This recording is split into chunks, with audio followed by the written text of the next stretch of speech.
nke bi n'eluigwe ka aha gị dị nsọ, that your name may be hallowed by men, that we may bow at the mention of it, that we may offer every glory unto thee, that we may offer you every adoration and adulation, because there is none like thee.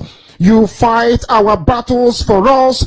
Every blessed day you demonstrate through your kindness and your everlasting mercy that you are our Lord, our God, and our Creator. This evening we offer these your children unto thee all over this very planet that you created. They are listening across the entire 24 time zones on this very planet where they inhabit. They are listening to your gospel this very evening, this gospel of redemption, a gospel of hope, a gospel of restoration, a gospel of renewal, this very gospel of freedom, this very gospel of emancipation as only you ordained. That this very gospel must be preached, that mankind may be set free from the eternal damnation of the creation of the British. My goodness me, I want to remain in the spirit, because we must worship heaven. We answer your name, O Lord of hosts. Everything about us is designed to offer glory unto thee. We have atoned for our sins last year. This very year we have not only atoned for our sins, we have spilled, we have shed blood, they have shed our blood. We have let our sacrifice be made unto thee. Even on the 30th of August, as we are being felled by the bullets of the enemy, by the workers of iniquity and of darkness, we remain very strong today to beckon upon thee, to ask you for your mercy and for your grace, to ensure that your kingdom is restored upon the face of the earth, that you can bring your healing hand to bear upon the life of those of them that you created for one singular purpose, and that purpose alone, which is to worship you in truth and in every honesty. Is there any way that we have erred? Is there any way that our ancestors may have sinned? We confess before a congregation of the whole of humanity to ask you, O Lord of hosts, to have mercy upon us. You must have mercy upon us. We have suffered enough. We have been subjugated enough. We have been tortured enough. We have been imprisoned enough. We did not do these people anything. Our only crime is to answer your name. Our only crime is to be born your children. Our only crime is to excel at everything that we place our hands into. Our only crime is to exhibit your glory and your blessing, which manifestedly is upon our lives every blessed day. That is why they want to kill us. That is why the British want to join those of them who don't know you to destroy your creation and your inheritance. You will not allow shame to befall your name. You will not allow the enemies to triumph over the lives of your children, because you created us to exist, to worship, to honor, and to praise you. That is exactly what we are going to do when this Biafra comes. It will come in truth and in every honesty, because we remain every blessed day whiter than white and whiter than snow. Is there any way that we have sinned that you cannot forgive us our trespasses, to enable us to fulfill your own word, which was spoken thousands of years ago, that instead of what you promised not to come to pass, that heaven and earth will cease to exist? You opened your mouth to bless mankind to the coming of Yahweh Yeshua, who came here and said, let your kingdom come on earth as it is in heaven. Those words can never be in vain, because they are anchored upon your holiness and your magnificence. That is why in the end we know that Biafra will come, that these children that we have given birth to all over the world, and their children, and their children, and their children, as long as they give birth to them and they are Biafrans, they will worship you in truth and honesty. Through this very work we are doing, mankind will come to understand you. Let your miracle be wrought in our lives. Let us witness and behold your magnificence, your holiness, your mystery, and your grace under our command. O Lord of hosts, we call upon you. We call upon you to heal. We call upon you to provide succor to those of them who are inconsolable. We ask you to come and strengthen those who are weak. We ask you to restore hope where there is hopelessness. We ask you for inclusion where there is destitution. We ask you for one brotherhood, one camaraderie, one bone, one blood, and one flesh of your children. The Efiks and the Bibios, the Izon, the Shekiri, the Isobos, and also those of them from Isoko. We are traveling all the way to the lands of Igala. We are moving on from there to Idoma, to Igede, to the territories of the Igbo land. All these places we dedicate unto thee. All these lands of yours, we ask you to cover it with your mercy, because Biafra will come, and when it does, we will dance on the streets. I'm telling you, by the time that we are done, humanity will think that we are mad, we are drunk in your glory, and rightfully so, because your kingdom will come to rest upon this very earth. That very kingdom is the unadulterated, non-negotiable sovereignty of the Republic of Biafra, that your will may be fulfilled in our time. All this we pray, all this we ask for, in no other name apart from that name that belongs to you. Ahadin sosine bigebi rone bigebi. He said, Nigerians are not sincere by Remi. Oh, yeah, me, one Yoruba couple. They know, as I tell you on Radio Biafra, the whole world is listening. When I tell you that Nigerians are insincere people, you must believe me. There is something dishonest with a people that is incapable of human development and civilization. Once you are a zoo, monkey, or baboon, you must live your life in infamy, because you are a Nigerian. Yoruba man has spoken. Nigerians are not sincere. As I did tell you before, he's a Nigerian. No? He's telling you that their people are not sincere. Did I not tell you before that they are not sincere? You want to know what is insincerity? I will give it to you the way it is. Because the zoo is patently evil. Nigeria is evil. Do you know how much they stole? 400 billion pounds is in Europe, is in Asia, according to UK group. Ocean Zoo, the amount of money they steal will start off a tsunami. 400 billion, very close to $1 trillion, an amount of money that can build Second Niger Bridge, pay for free education for every child, make sure that all roads are built, you have running water, you have electricity, your university is funded. 400 billion pounds stolen by the monkeys, and blame it on these people. You have 400 billion pounds stashed in 3 continents. They are the elite. These are the people that America wants to give weapons to. The world must hang itself in shame. The whole world must be ashamed of itself. You want to give guns to people. You want to give jet fighters to people. You want to give aircraft to people who are complicit in the impoverishment of their own people. These are the people responsible for the impoverishment in Africa, the poverty in Africa, the premature death, the hunger, the disease that they're suffering from. These are the people you want to sell guns to. You want to sell guns to somebody who has gone out to bank 400 billion pounds. I want $1, not naira. I said pounds. 400 billion. This news is being reported by white people, the UK group, they call them. Now you understand why they want the zoo to be one. Now you know why they want one Nigeria.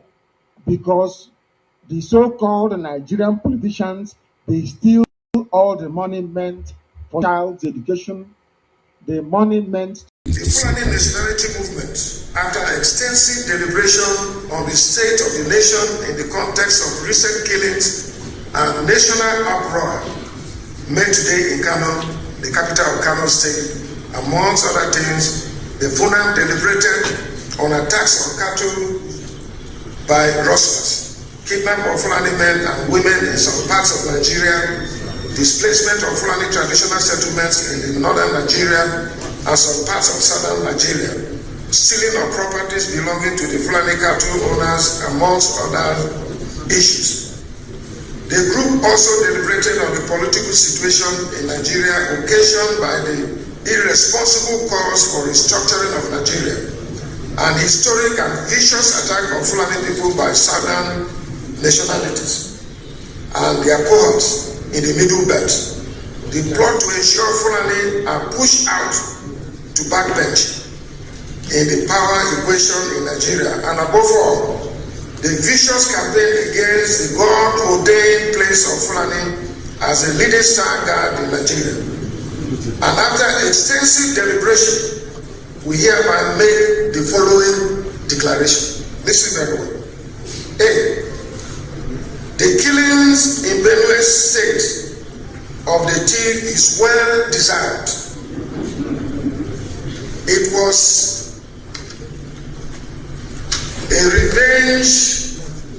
revenge attack on series of onslaught on the Fulani, which most parodies on November 17, 2017, where 30 Fulani men and women were killed in Nasarawa State. We noticed the recalcitrant culture of the thief people as demonstrated even in the 1804 jihad, when they obstructed our ordained conquest of Nigeria. B. We condemn the media propaganda again to wage war against the Fulani and supported by Yoruba Igbo and their bigotry allies in the Middle Belt. That we are aware of plots by minority ethnic groups in the Middle Belt to attack Fulani settlements. D. That we have asked all Fulani across West Africa to raise money and arms to prosecute the oncoming war. We call on all Fulanis to prepare for this holy war. There is no going back. All over the world, Nigeria is the only country given to Fulani by God. Oh yeah? God punished them. Here's something. This was a press conference held in Kano. And this is important. It is before the media, it's on social media. E. We oppose anti-grazing laws which obstruct the ability of Fulani to move freely and stay anywhere in Nigeria. The Fulani, if not for the British, would have actually conquered the entire Nigeria which God has ordained as our dominion. That the cattle colony is the only solution to the crisis. You remember when the federal government brought the issue of cattle colony and Ruga, which we resisted here in Benue State. Whether the federal government or state government accept it or not, we must ask all Fulani herdsmen all over West Africa to move to Nigeria to penetrate every corner for the upcoming jihad. You see the reason? Yes. We have asked them to be armed, since it seems it is the only language that Nigerians understand. The Nigerian government has failed to protect us. So you see the narrative. We want those who oppose Fulani cattle trade to be cautious of the consequences. We are ready for the worst. We are prepared for war. There is hope for peace if and only if attacks on Fulani herdsmen stop and the Fulani is allowed to settle anywhere that the Fulani choose to settle in Nigeria. We are Nigerians and are free to settle anywhere we desire with our culture, our families, our commerce, and our values to the glory of Almighty Allah. Any attempt or attempts to reverse this demand will be met with holy uprising never before seen in the history of Nigeria, and in the scale compared to only with the 1804 jihad. A word is enough for the wise. The Fulani is capable of defending itself. Signed, Badu Salisu Amadu, National President, and Secretary Umar Ami Shehu. There are many others that they did. This one I won't read them, but just read the headings of the provocation that these people have been given. One of it here, they say, Benue belongs to Fulani herdsmen by right of conquest. Benue have never been conquered by any Fulani man, as far as we're concerned, and as far as history is concerned. The jihad of 1804 was stopped here in Benue State. We did not allow it to go. Major talks about killing your premier. Add on top of that the North's general hate of the East, and you can start to get the picture of the sort of tribal tension Nigeria was heading towards. One thing I've noticed, Premier, when I've been here, is that Northerners seem to have, I almost call it obsession about the Igbos. Could you perhaps explain that to me? Well, the Igbos are more or less the type of people whose desire is mainly to dominate everybody. If they go to a village, to a town, they want to monopolize everything in that area. If you put them in a labor camp as a laborer, within a year they will try to emerge as headman of that camp, and so on. Well, in the past, our people were not alive to their responsibilities, because you can see from our northernization policy that in 1952, when I came here, there weren't 10 northerners in our civil service here. Then I tried to have it northernized, and now all important posts are being held by northerners. Is this policy of filling all key posts in the North solely with Northerners and not with other Nigerians a temporary or permanent one? In actual fact, what it is a northerner first. If you can't get a northerner, then we take an expatriate like yourself on contract. If we can't, then we can employ another Nigerian, but on contract too. This is going to be permanent, I should say, as far as I can foresee, because it will be rather dangerous to see the number of boys who are now turning from all our learning institutions, coming out with having no work to do. I'm sure whichever government of the day might be, it will feel rather embarrassed, and it might even lead to bloodshed. Doesn't this damage the idea, sir, of all people in all regions in Nigeria being fellow citizens of one country? Well, it might, but you are new to our region, but how many northerners are employed in the east or in the west? The answer is no. And if there may be 10 laborers employed only. Or not. And see if the name of my wife is there or not. That is why Africa is backwards. People don't even do common research. Common research to go and find out if an allegation is true or false. Common allegation is just to be peddling it because you're very lazy mentally and physically. That's why you're poor and wretched. That's why Africa is backwards, and that's what we are fighting very, very hard to reverse. They claim that Kanu changed the documentation so that when Biafrans will hear it all over, hey, Chimo, he changed it. Oh, Unanopa, have you heard it? I will no longer contribute. All they are trying to do is to stop the funding of ESN. That's what they're looking for. If you don't, let me tell you. Do you know that there's our youth now, they are fighting back, they are agitating back for our freedom. He said, yes, we should never give up, that we should continue, that definitely we will have Biafra. That he told me that during the war, why we lost the war was because of the starvation, because of the hunger the Nigerian government imposed on Biafrans. And he also told me that if we have held on, that we would have won the war. Then he also told me that if we eventually become a free nation, that we will enjoy. I'm telling you the truth. I just told my husband about this. I work in the hospital. So after speaking to him, I have a bit of relief knowing that surely Biafra will come. Is that person a white man or a black man, this 90-year-old you spoke to? White or black? He's a black man. He's a black man. Is he a Biafran or a West Indian or from where? Where is he from? He's from Abia State. He told me the story. He is 90 years old. What is he still doing in England? 90 years. His family is here. He's living with his family. Okay. That is an example of what will happen to all of us if Biafra doesn't come. At the age of 90, when you should be in the village blessing the young generation, they'll bring you hot drink and you bless them. You will be abroad wearing blankets because it's very cold. That is what we are fighting. So he knows what he's talking about. We are going to make it possible for such people to come back to our land and bless our land. That's what we are fighting for. That was the reason why I asked you, how can a 90-year-old be in somebody else's land? Have you seen a 90-year-old white man anywhere in the zoo? No. Exactly. Sir, and as well, our people has to reason, like my very self, each time I remember that if we don't get this Biafra, our children will end up staying here. And if they continue to stay in abroad, definitely they are blacks. They will also treat them the way they are treating us now here.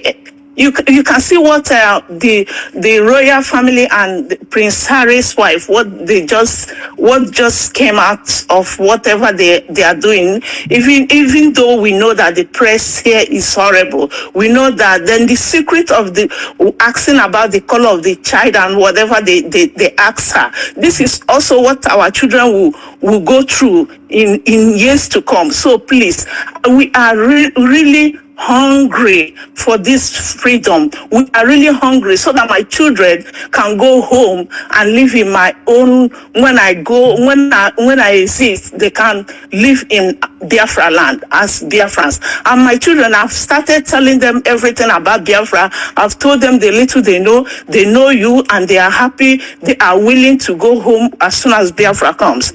So, Mazi, I am so grateful. Today, I am blessed to have spoken to a chosen one. You are indeed a chosen one. God has blessed you. You are uniting all Biafrans everywhere.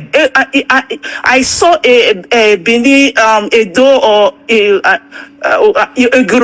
Godomi man. I spoke to him. He said, yes, he believes in Biafra and he's one of us. So our people are now reasoning. They are trying to come in terms that they are all Biafrans. In fact, may God bless you. May God bless you.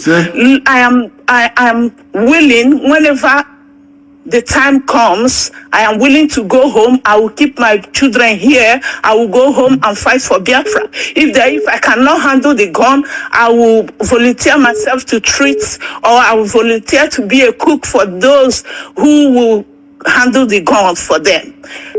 Thank you very much. It's a promise I'm making. I know, Thank you. I welcome God bless you. I welcome it. Thank you very, very much. I enjoyed your call, to be honest with you. Thank you very, very much, our dear sister. Thank you so much. We are live and we are direct. As I said before, our job is to present all these efulefus, all these criminal conspirators before Elohim in heaven. Then only him can judge them. The caller on the line, can you hear me? Yes, I can hear you, Mazi. Good morning from India. Good morning to you. Good morning to you. Go ahead. Mazi, my name is Mazi Okebaram Chedozie. I'm calling from Greater Noida, India. First of all, I want to say thank you for all you've been doing for us, for fighting so hard. And I happen to be a principal officer. So what I want to ask this morning is that, Mazi, when you started this program, I believe that it's quite tough. And I believe that if you can share a little bit about things that were driving you then, I believe that some principal officers that are lacking consistency in what we are doing today can be able to learn from there. As a principal officer, I understand to some extent how difficult it is to keep hold. So I don't know if you can be able to enlighten us from there that nobody believed in you, that you look like you are alone. that you're doing this, I want to understand what those things that are driving you so hard to be believing in Biafra and hoping that this is going to get to this height. And at the end of the day, it's going to be something that the whole world will love to participate in. And secondly, I want to make an announcement, Mazi. Biafrans here in India, we would love to have you speak to us in India. Because I understand that a lot of people, Biafrans here, are much interested in what we are doing. Even those that are not, they claim they are not Biafrans, they claim that they don't want to belong to IPOB. Today, I have the opportunity to speak up to a lot of them, and they are really turning to listen to what we're saying. So it's going to be a great one for you to be able to rise their spirit, and not only here in India, but across Asia. They really want to hear you speak to us, and as well, I want to tell you that here we have people, the way they behave and the way people other parts of the world behave is different. Here we have what I call the doubt issue. So even till now, some of them might not really understand. They might not really understand that whatever they put is going to IPOB directly. So for us to clear all that, I would love you to speak to Biafrans here in India, and also retrade that to other parts of Asia. That's my question and my contribution this morning. Thank you so much, Mazi, for giving me this time. Thank you very much, and I will answer your question. The very first question you asked. I wouldn't say that, but you asked me to explain to fellow principal officers what motivates, what drives the level of consistency is the promise of Elohim. I will take you back to what David. Hello, great people of Biafra, freedom fighters, lovers of freedom, my great people all over the world. My great people, we are back again today. The freedom fighters, lovers of freedom, media warriors, gatekeepers, and the panelists. I thank you all today for joining us on Rapture Media under the leadership of Mazi Nnamdi Kanu. Before we proceed, we would like to introduce ourselves to our audience. For some of them that are watching us for the first time, so that they will know who we are and what we represent. And I would like us to introduce ourselves according to the way we are on the screen. After I done, I will mute my mic, and the next person will go, and next person will go. And after you're done, please try to mute your mic, please. After you're done with your conversation or your introduction, please make sure you mute your mic. And now I would like to introduce myself to you all. I am the Biafran Shaidu Chineke Mazi Okechukwu, the General. I am from Ihala in Anambra in Biafra land. I am under command and control. I am IPOB member under oath. And I will stop here. The next person should go. Thank you, my people.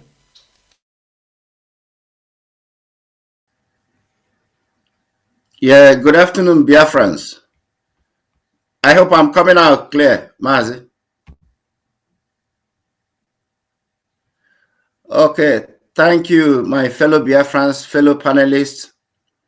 My name is Mazi Chukwuemeka Ezejimadu. I come from Olu province of Biafra land, and I reside here in UK. I thank all of you for coming out today to listen to us. I believe before we go home today, Biafrans are going to learn new things. Thank you.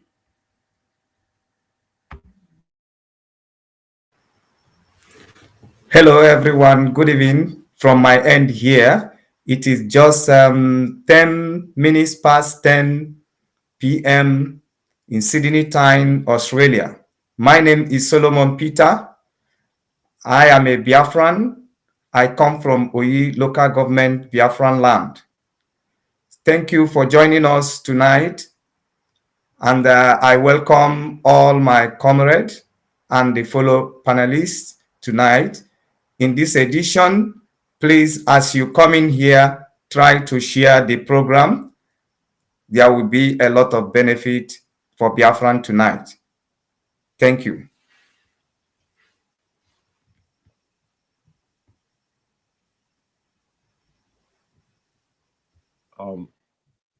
Good morning and good afternoon and good evening, fellow Biafrans.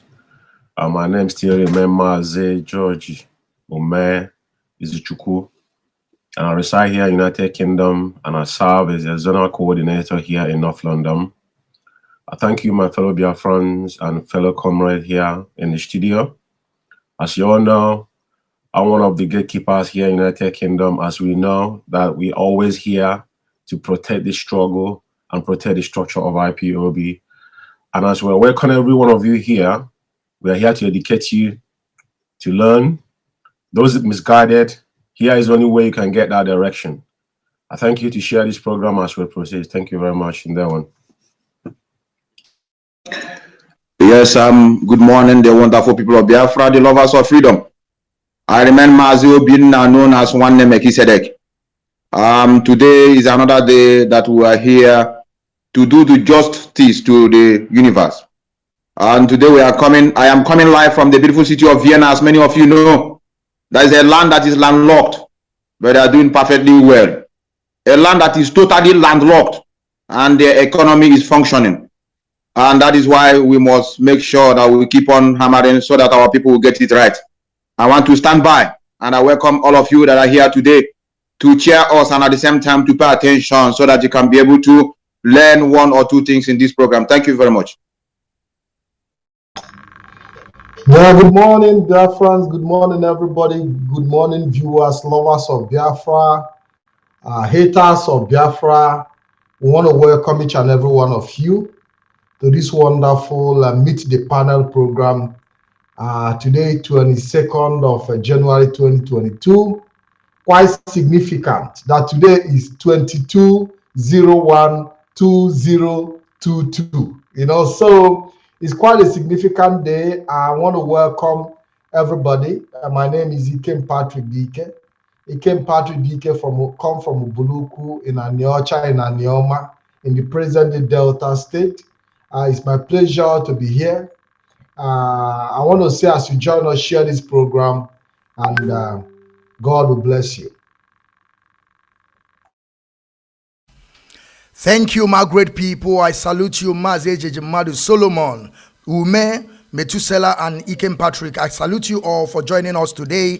But before we continue on today's business, because we call it also business, some people will be asking which kind of business you're talking about. But we keep on telling them the restoration of Biafran project is a business, and we must join hands together to make sure that it comes to pass. And before I will proceed for today, there is a video of our leader, Mazi Nnamdi Kanu. I will play the voice note. This video, is a video, but because that if I bring this video on the screen, we may be banned, or we may be say that we are copyright. That is why I will not show this one, but I will show the face here so that our people will understand which video it is. When our leader have interview in BBC Igbo, we want to listen to our leader what he said about the governors before we go to the main business of the day. Thank you, my people. I want us to listen attentively. And when I will open the line to ask you people questions, I want you people to just take a few minutes to talk about it, because we have a very, very serious issue to discuss today. This is not the issue, but I want to use this as a preamble, as a watering ground. And I know that Chukwu Okike, who reside in heaven, will give us that wisdom and knowledge to explain to our people, and they will understand what we're talking about and the reason why we are here today. Thank you, my great people. And now let us listen to our leader, Mazi Nnamdi Kanu.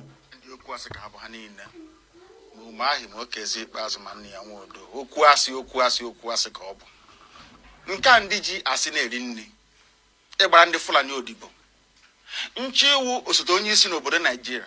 Ọ mgbe m nọ n'ụlọ iko ka m ga-etinye ha n'aka akwụkwọ si ha agaghị m emezi Biafra ọzọ, unu bịa ka m gbara unu odibo ka ndị ọzọ si agbara ha odibo.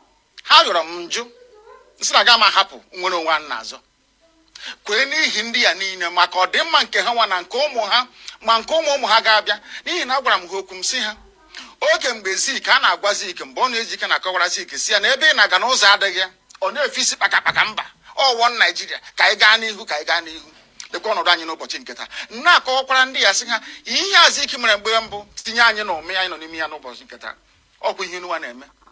Kedu ụzọ nwanne Nnamdi Kanu si na-eme ya na-emeju ya? Unu kọwara m ka m ghọta. Na m sị ma unu arụghị ogbe nke abụọ gafere River Niger, na unu ga-arụ okporo ụzọ, unu ga-emezi ebe niile, ebe ụmụaka na-agụ akwụkwọ ọ ga-emezi emezi ọma mma, ụlọ ọgwụ a ga-arụzi ya arụzi, a ga-enwe ọkụ, mmiri ga na-agba, ọ ga-adịrị onye ihu na mma, dịrị onye azụ na mma. Kedu ụzọ m si mejọ ndị dị etu a? Asị m na ụzọ m si na-eme ya na ọ dịghị mma, njọ ha sị ya mbụ ngwa agha, onye m gbara egbe, onye m gburu mma, onye m gbara ụta. Akwa sọsọ ozi ọma Chineke si m gbasa n'igwe okwu ka m na-agbasa. Kezie ka o si metụta unu. Ọ bụ gịnị mere unu a na-asị ka akpọta Nnamdi Kanu ka egbuo ya ọha na eze na ndị gọvanọ? Ọkwa na gịnị mere ndị herdsmen na-egbusi ndị mmadụ n'ugwu Awụsa, ndị gọvanọ ha n'ugwu Awụsa kpọbeghị ka abịa gbusie ha? Inu anunugo na onwe onye na-achị ugwu Awụsa gọvanọ pụtara sị ka egbusie ndị herdsmen. Unu anunugo na onwe onye Yoruba pụtara sị ka egbusie ndị OPC. Ọgwụ na sọsọ ndị Igbo. N'ihi na unu na-agba leka kunu ga-agbara ndị Fulani odibo. Onye pụta sị ka agbara Fulani odibo. Onye nsị na mụ abụọ Nnamdi Kanu aga m agbara Fulani odibo. Ha nwere ha kwesịrị gbara mụ odibo. Onye na-esere mụ na ha gaa n'ugwu Awụsa, ndị ha na-akpọrọ isi n'ala na-ajụ ha, o unu na ebe a Nnamdi Kanu ọ pụtakwa n'ụbọchị one, unu ha bịa ọ na-akpagharị ebe niile, ego na-enye ga-enyekwa ya ọzọ. Onye ahụ otiri mkpu bịa, ọ gaa na BBC Igbo na-akọrọ ha, aka m esokwa ya, aka gị ọkwa ọgwụ gụnwa bụ onye isi nche na steeti gị. Ị ga-agwa m na onwe ka ndị agha obodo ekwensu bụ zu Naijiria ga-esi malite na-akpa mkpamkpa n'obodo gị ịmaghị ihe gbasara ya? Mgbọmgbọ niile esi be mburu akwa ebe ka esi ikpeazụ ka ebugara na gọọmenti atụ na Ezinna m, ha na-ekiri na-amụ amụ ohe were ụmụnne ha na-eresi ndị Fulani, chee na ndị Fulani ga-ahụ ha n'anya, wee na-ajụ na-asị gị na-emere ọha na eze n'ụbọchị nketa. Akwa ofu Jubril a ha na-agbara odibo, ha na-achụrụ efi. Akwa ọkwa ofu Jubril a bịara ugbu a bịa tisa ọha na eze tiwaa ya ụzọ abụọ. Ịhụnanya ya o nwere otu ọ ga-abụ ma gị ma ha nwere ike dakọta ọnụ ka akpa ha ọfụma nwee nkwekọrịta otu a ga-esi gaa n'ihu? Ihe na-eme na ndị be anyị wụ na ha na-aghọtachi anyị na-eme ọfụma. Ịjụ ọha ha sị na m chọrọ ikewapụ Biafra n'ime Naijiria na ọ nweghị ihe ziri ezi na iwu obodo ha akwadoghị ya. Na-ajụ ha sị ya ka ụzọ m chọrọ isi ime ya, asị na ọnwụ ka aga mee ntuli aka elu, anyị bịanyecha aka atụcha vootu, aga na ebe a na-eme iwu anọrọ akpa ya ekwekọrịta, anyị gawa n'iru. Njụọ ha ndị na-eme iwu obodo Naijiria mmadụ ole si Kano steeti pụta?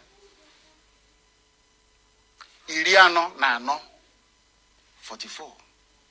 Ọ bụ mmadụ ole na-emekwe n'iwu a si Abia, Imo na Bayelsa pụta? Ha erughị sọsọ Kano steeti. Ọ bụzi ụzọ dị anya ka ị ga-esi wee nweta ihe a ibu n'obi? Ebe ndị ọwa anyị na ha na-awụ nọchiri egwu agara agbachi ụzọ nọchi ebe niile, efe adịghị, ụzọ adịghị. Obere ihe unu kwesịrị ịrụ unu anaghị arụ ya. Nwatakịrị ihe wụ ogbe nkịtị, ebe na-ebute mmanụ, na-ebute ukoro ọkụ ike a na-ebupụ, na-akpata ego bekee, wee na-eri ndị ugwu Awụsa ji na-eleta onwe ha mma. Wụnaba anyị ka o si bịa okporo ụzọ nkịtị na ama nrugwu Ọnịcha ruo Enugu. Kezi ihe ọzọ ị na-akọwara m, ọ bụ gịnị ka imepụta gboro ga-eme m ga-eji wee nwee ntụkwasị obi ebe ị nọ n'ihe ị na-ekwu na ị ga-emenwu ya na ọwa eziokwu? Ihe IPOB na makwa nnupụ isi ka anyị na-enupụ isi.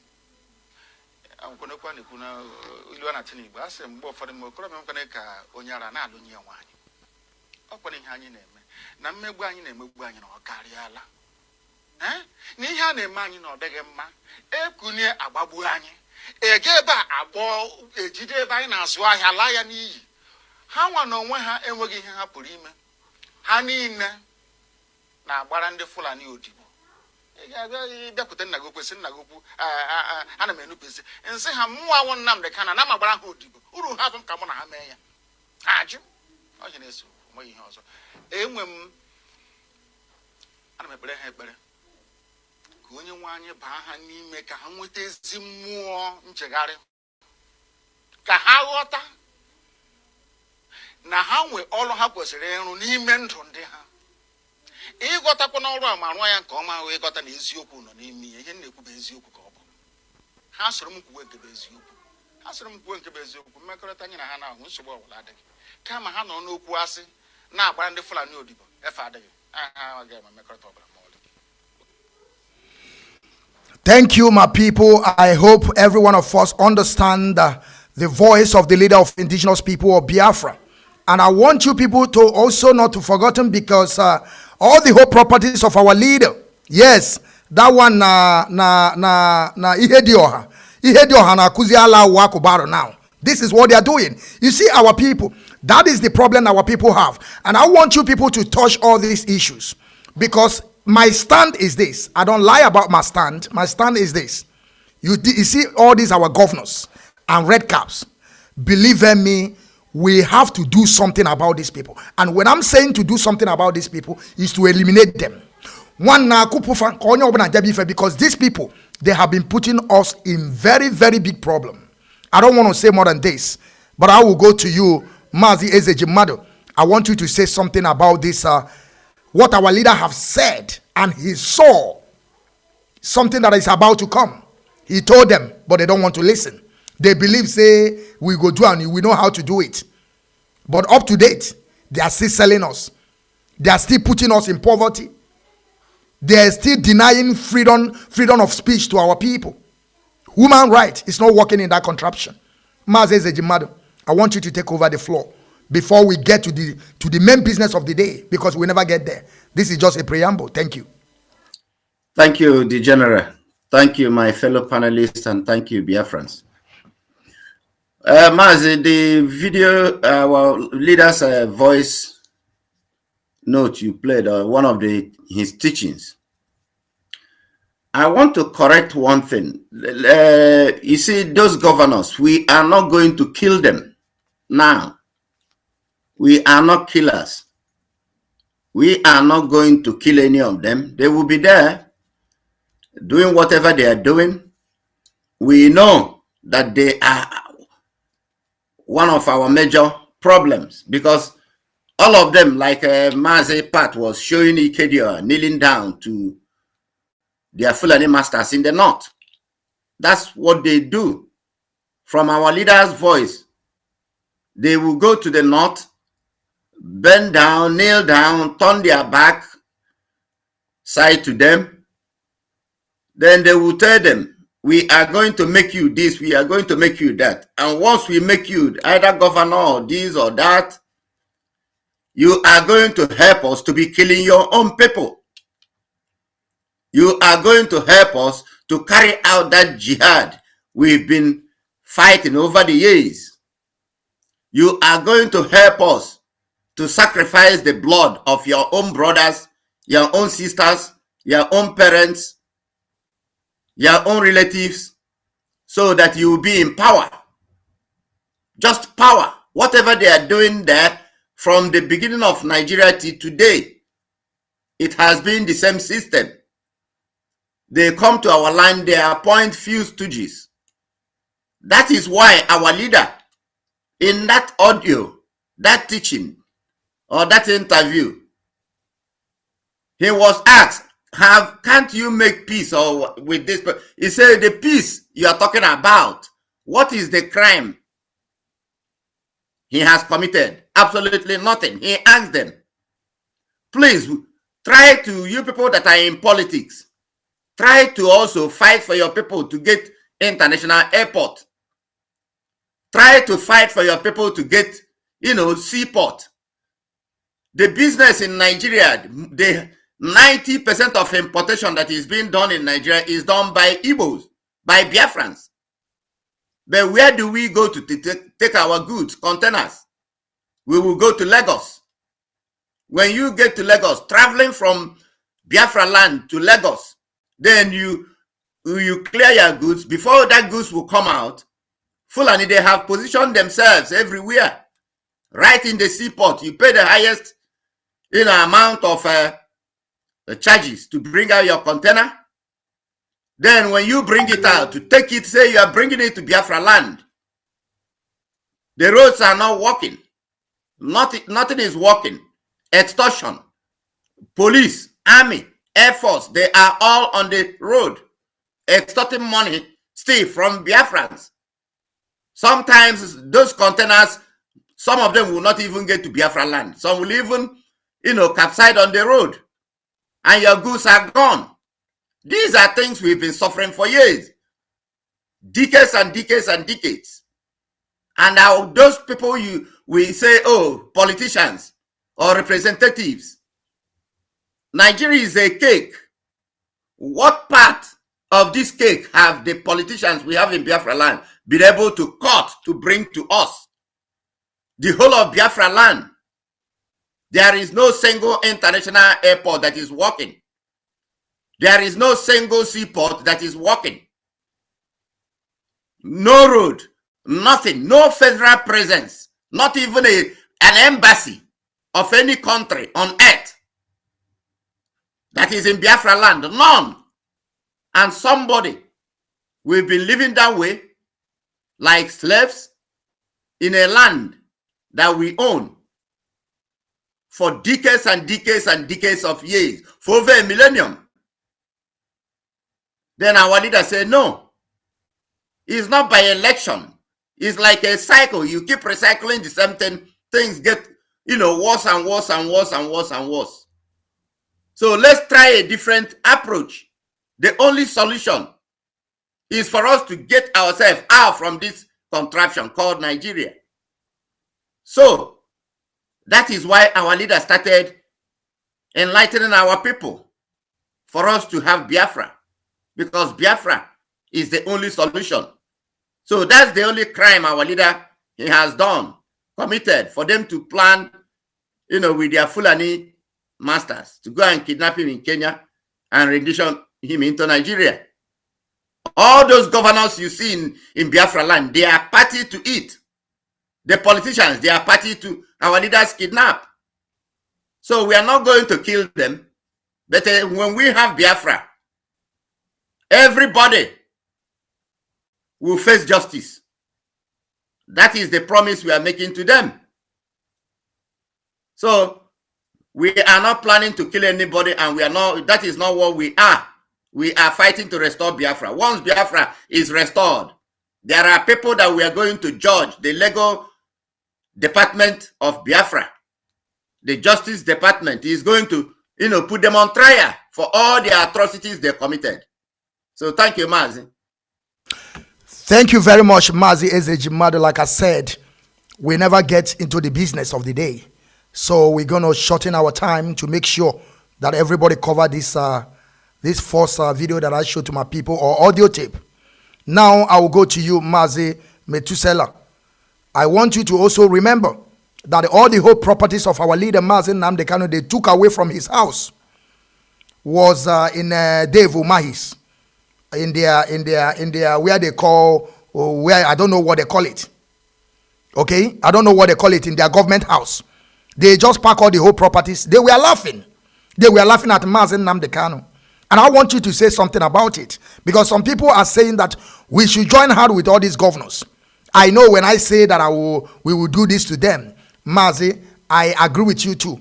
We are not killers, because if we are Fulanis, by now there will be no any governor in our land. But we are giving them time, according to our leader Mazi Nnamdi Kanu, because Mazi Nnamdi Kanu listen to others. So I want you to take the floor, Mazi Metusela, and tell us what you understand about all this issue. Thank you. Yes, thank you, brother, for this wonderful episode.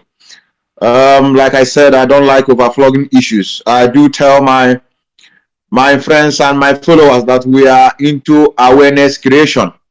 We have never really stepped into freedom fighting.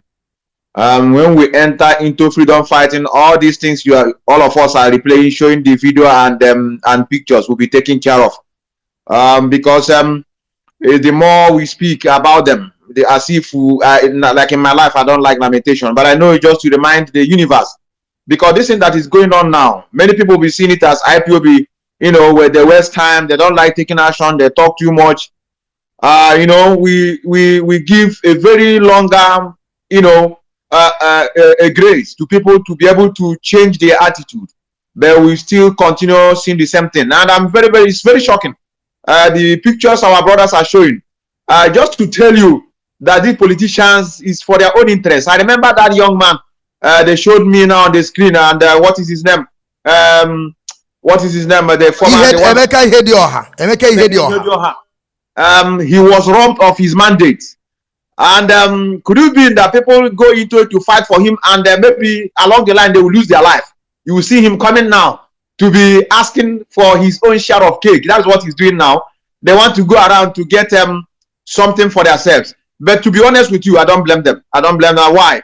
I don't blame them. I blame the frustrated, innocent citizen like me and them. They use them, you know, to perpetrate their evil act. When we talk about governor, have you ever seen governor going on the street looking for somebody to kill? The answer is no. Have you seen governor going to house to molest people? No. They send one of us. They send us to go and do the job. So that's why anytime I'm talking about the evil going on in the land, I start from the poor masses, because they are the ones that are feeling the pain. They are feeling the pain. So they should know that these people sending them to go and disrupt what Ipob is doing. They're trying to cause calamities, like many of you have seen it in Ipob presently, to come in order to divert the attention of others, in order to condemn people without evidence. So when we are talking about governors, I tell people to come back home. We need to deal with our own self first. We have a lot of species among us that always try to derail what we are doing. Now, coming to the, the properties have been looted from our leader's house. It is their way of life. They do and they deny, but it's part of life. That is why when I see people telling us that we should tell them everything we are doing, but the ones that are killing us, they never tell them. They never go and ask them, what are you people doing in all ramification? They kill and they deny, and their pattern is that they use a Biafran as their spokesperson. Check around all the paramilitary in Nigeria today, ranging from the army to the police. You find out that many of their spokesperson is from Biafran. They always bring somebody that can see. They perpetrate the act.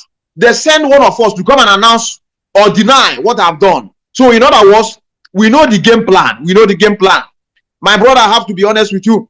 The journey we have entered is a very hard one, and we are not going to back off. It's a very hard one, I tell you. To fight for freedom, number one, is a very hard task. To also fight for freedom in the midst of those that don't know what is going on, in the midst of those that don't reason. That is why anytime I talk, if I've never added the disease that is in our land, we call Western form of religion, the superstitious believers in our land, if their brains are open, how can somebody come and deceive you? Every day by day, we are talking about these governors. Every day by day, the same governors. You will be surprised, 2023, you will see people among us who are shouting, let us give them chance, let us give them chance. Maybe we need a good leader, we need a good leader. They have been experiencing, we bring this one, it's not working. Jonathan, for example, came in, and all of them, everybody was lambasting him. PDP, you are wrong. PDP, you are criminal. PDP, we don't want you, you are corrupt. They want APC. APC have come in and now destroy them. They want to go back to PDP again. That is the mentality of our people that don't like. They want to try PDP. They say, nah, PDP is better. Let us go. In fact, let them come and rule us. So we have a very big problem. Had it been our people can wake up and grant this message once and for all, I tell you, this freedom you are talking about is very easy. When you have a mindset, one mindset, without pointing fingers at individual. Our leader deserves to be worshipped, as many of them are worshiping Jesus Christ. He deserves to be worshipped because he have lost a lot, sacrificed a lot. And today, you can see many people attacking him. Now they have awarded 1 billion naira compensation, which I know is nothing. But many people that have been clamoring jumping bell. They are no more talking about jumping bell. What are they talking? Look at Iboho, his own is 20 billion. You are only collecting ordinary 1 billion. They must always find an excuse in order to begin to antagonize those that are working. Like I said, I don't want to overflow issues. I want to leave it there. In summary, please, we must relay and come back the way we lament. What we need now is not lamentation. We must continue educating our people. Thank you very much for watching it. Thank you very much, Mazi Metusela. Thank you very much for this, your own the way you think about this issue that we are discussing today. And now I also come to you, Mazi Patrick. Remember that our leader Mazi Nnamdi Kanu mentioned the President General, the former President General, which is what is his name? This man who can remember me? John Onyanwodo. Thank you very much, John Onyanwodo. You know, there's something about our people that when something happened, they easily forgotten. You know, we are talking about John Onyanwodo. We know the whole path that John Onyanwodo played John Onyanwodo himself came out and tell us, before you kill Fulani, you must kill him first. You understand what I'm saying? The Saint John Omahi, or what is called John Onyanwodo, told Mazi Nnamdi Kanu to leave Biafra. And Mazi Nnamdi Kanu asked him, can you bring me restructuring before I will forget about this Biafran nation? But up to date, where is John Onyanwodo? Mazi, I want you to talk about what John Onyanwodo did on this struggle, because believe me, John Onyanwodo is part of things that is happening to our people today. When they were dividing us and ruling us, John Onyanwodo was there. He did not say anything. Mazi, I want to leave the floor to you so that you will tell us what you understand about John Onyanwodo. Thank you. Yeah, thank you very much. Before, I want to correct something you said, that Mazi asked John Onyanwodo to bring restructuring. It was Ohaneze Ndi Igbo that told him that they want a restructuring. And Mazi Nnamdi Kanu said, at least you need to hold something in your hand before you ask me to leave the one that I'm pursuing. Thank you for that correction. Thank you for that correction. Because by the time they will cut this part, now they will go and give you their own interpretation. You know, so it's very, very important that we put terms the way they are. Now, what happened was they were telling the leader of IPOB, Mazi Nnamdi Kanu, that they are bringing restructuring, that he should abandon Biafra. And he told them, the restructuring you are bringing is not even in your hand yet. So how can I abandon the one that I'm pursuing when you have not even been able to present anything to me? You know, so, but the issue of John Onyanwodo is a typical issue of Ohaneze Ndi Igbo. There is a video that Mazi Solomon, the same Ohaneze Ndi Igbo, went to the north to beg for presidency. I think we are. Yes. Mazi, are you saying something? Mazi came part. Continue, please. Continue. Yes, there is this clip I would have even loved to play here. Where, of course, go ahead. I hope it's a short video. I'm going to look for it because I didn't prepare the clip, but just give me a while I'm talking. Let me see if I can get it. Where you see Ohaneze Ndi Igbo youth went to the north to beg for Igbo presidency. And in doing that, they denied Biafra. In fact, they were even castigating Mazi Nnamdi Kanu while they were there praising Yerima Shetima, telling him that he is a kingmaker, that he is, in fact, that Yerima Shetima have what it takes to give them Igbo presidency. And we are supposed to bring that clip and analysis within the week, which we are still going to do, by the way. But that is to tell you how feeble-minded they are, because they think in their feeble mind that the denial of Biafra will give them access to power, or give them access, you know, to brainwash the Fulani to believe that they are not Biafrans. And that is why you even see somebody, Yeso Mwike, who is an Igbo man, stand before the whole world and deny his tribe and ethnicity. You know, so sometimes I now start questioning myself, what is the problem? Especially with the people that claim that they are leaders. Okay, look at Ihedioha now, that I was showing you the picture. What is he kneeling down, begging for? What is he kneeling down, begging for? Because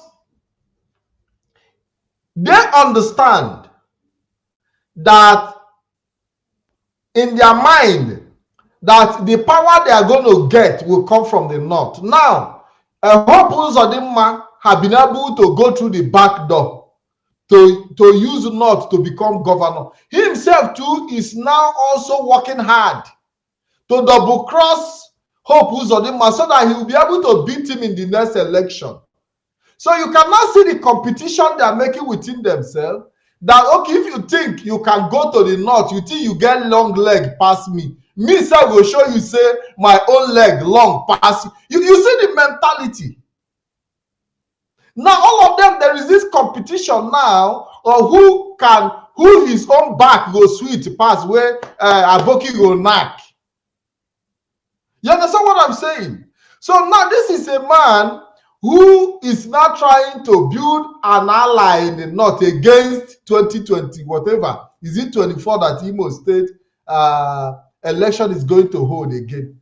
My brother, what Mazi Nnamdi Kanu is saying is still happening in our own very eyes. In our own very eyes. This picture that just surfaced a few days ago now is a typical example that, you know, now we see Amechi is going to take chieftaincy title by next month. I think it's 22nd, I think it's 2nd or 5th of February. They have already given him to ban, Fulani to ban. He's going to take, because possibly they want to also, him too is fighting to be president maybe after 2023. So you see the madness in the so-called Igbo leaders. And it is a very big shame.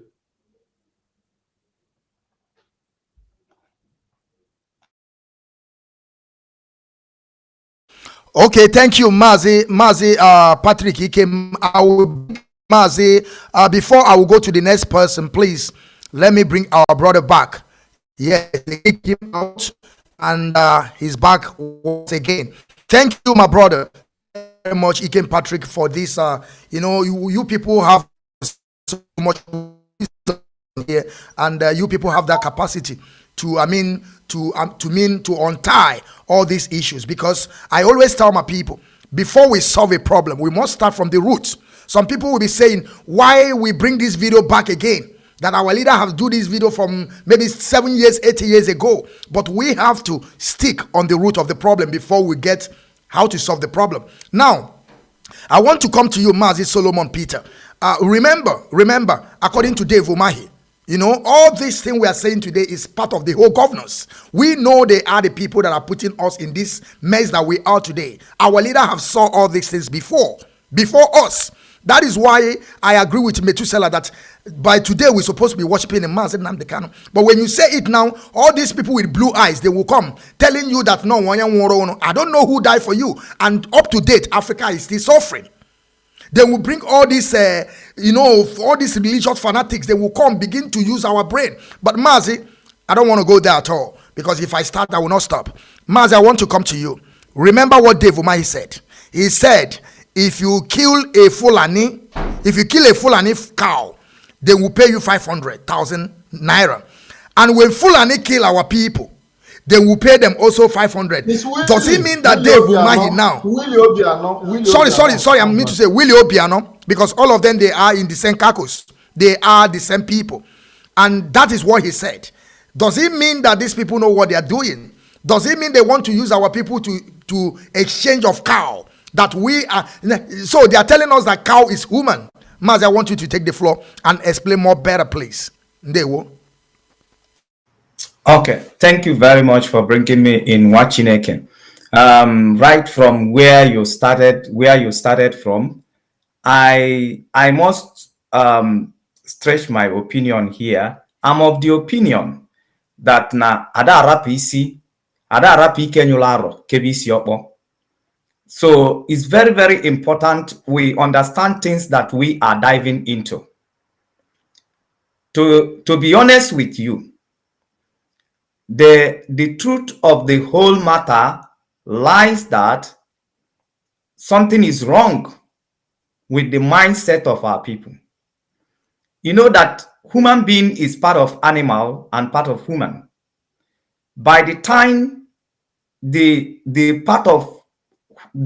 part that is human in us is eliminated, the only thing that exists is an animal.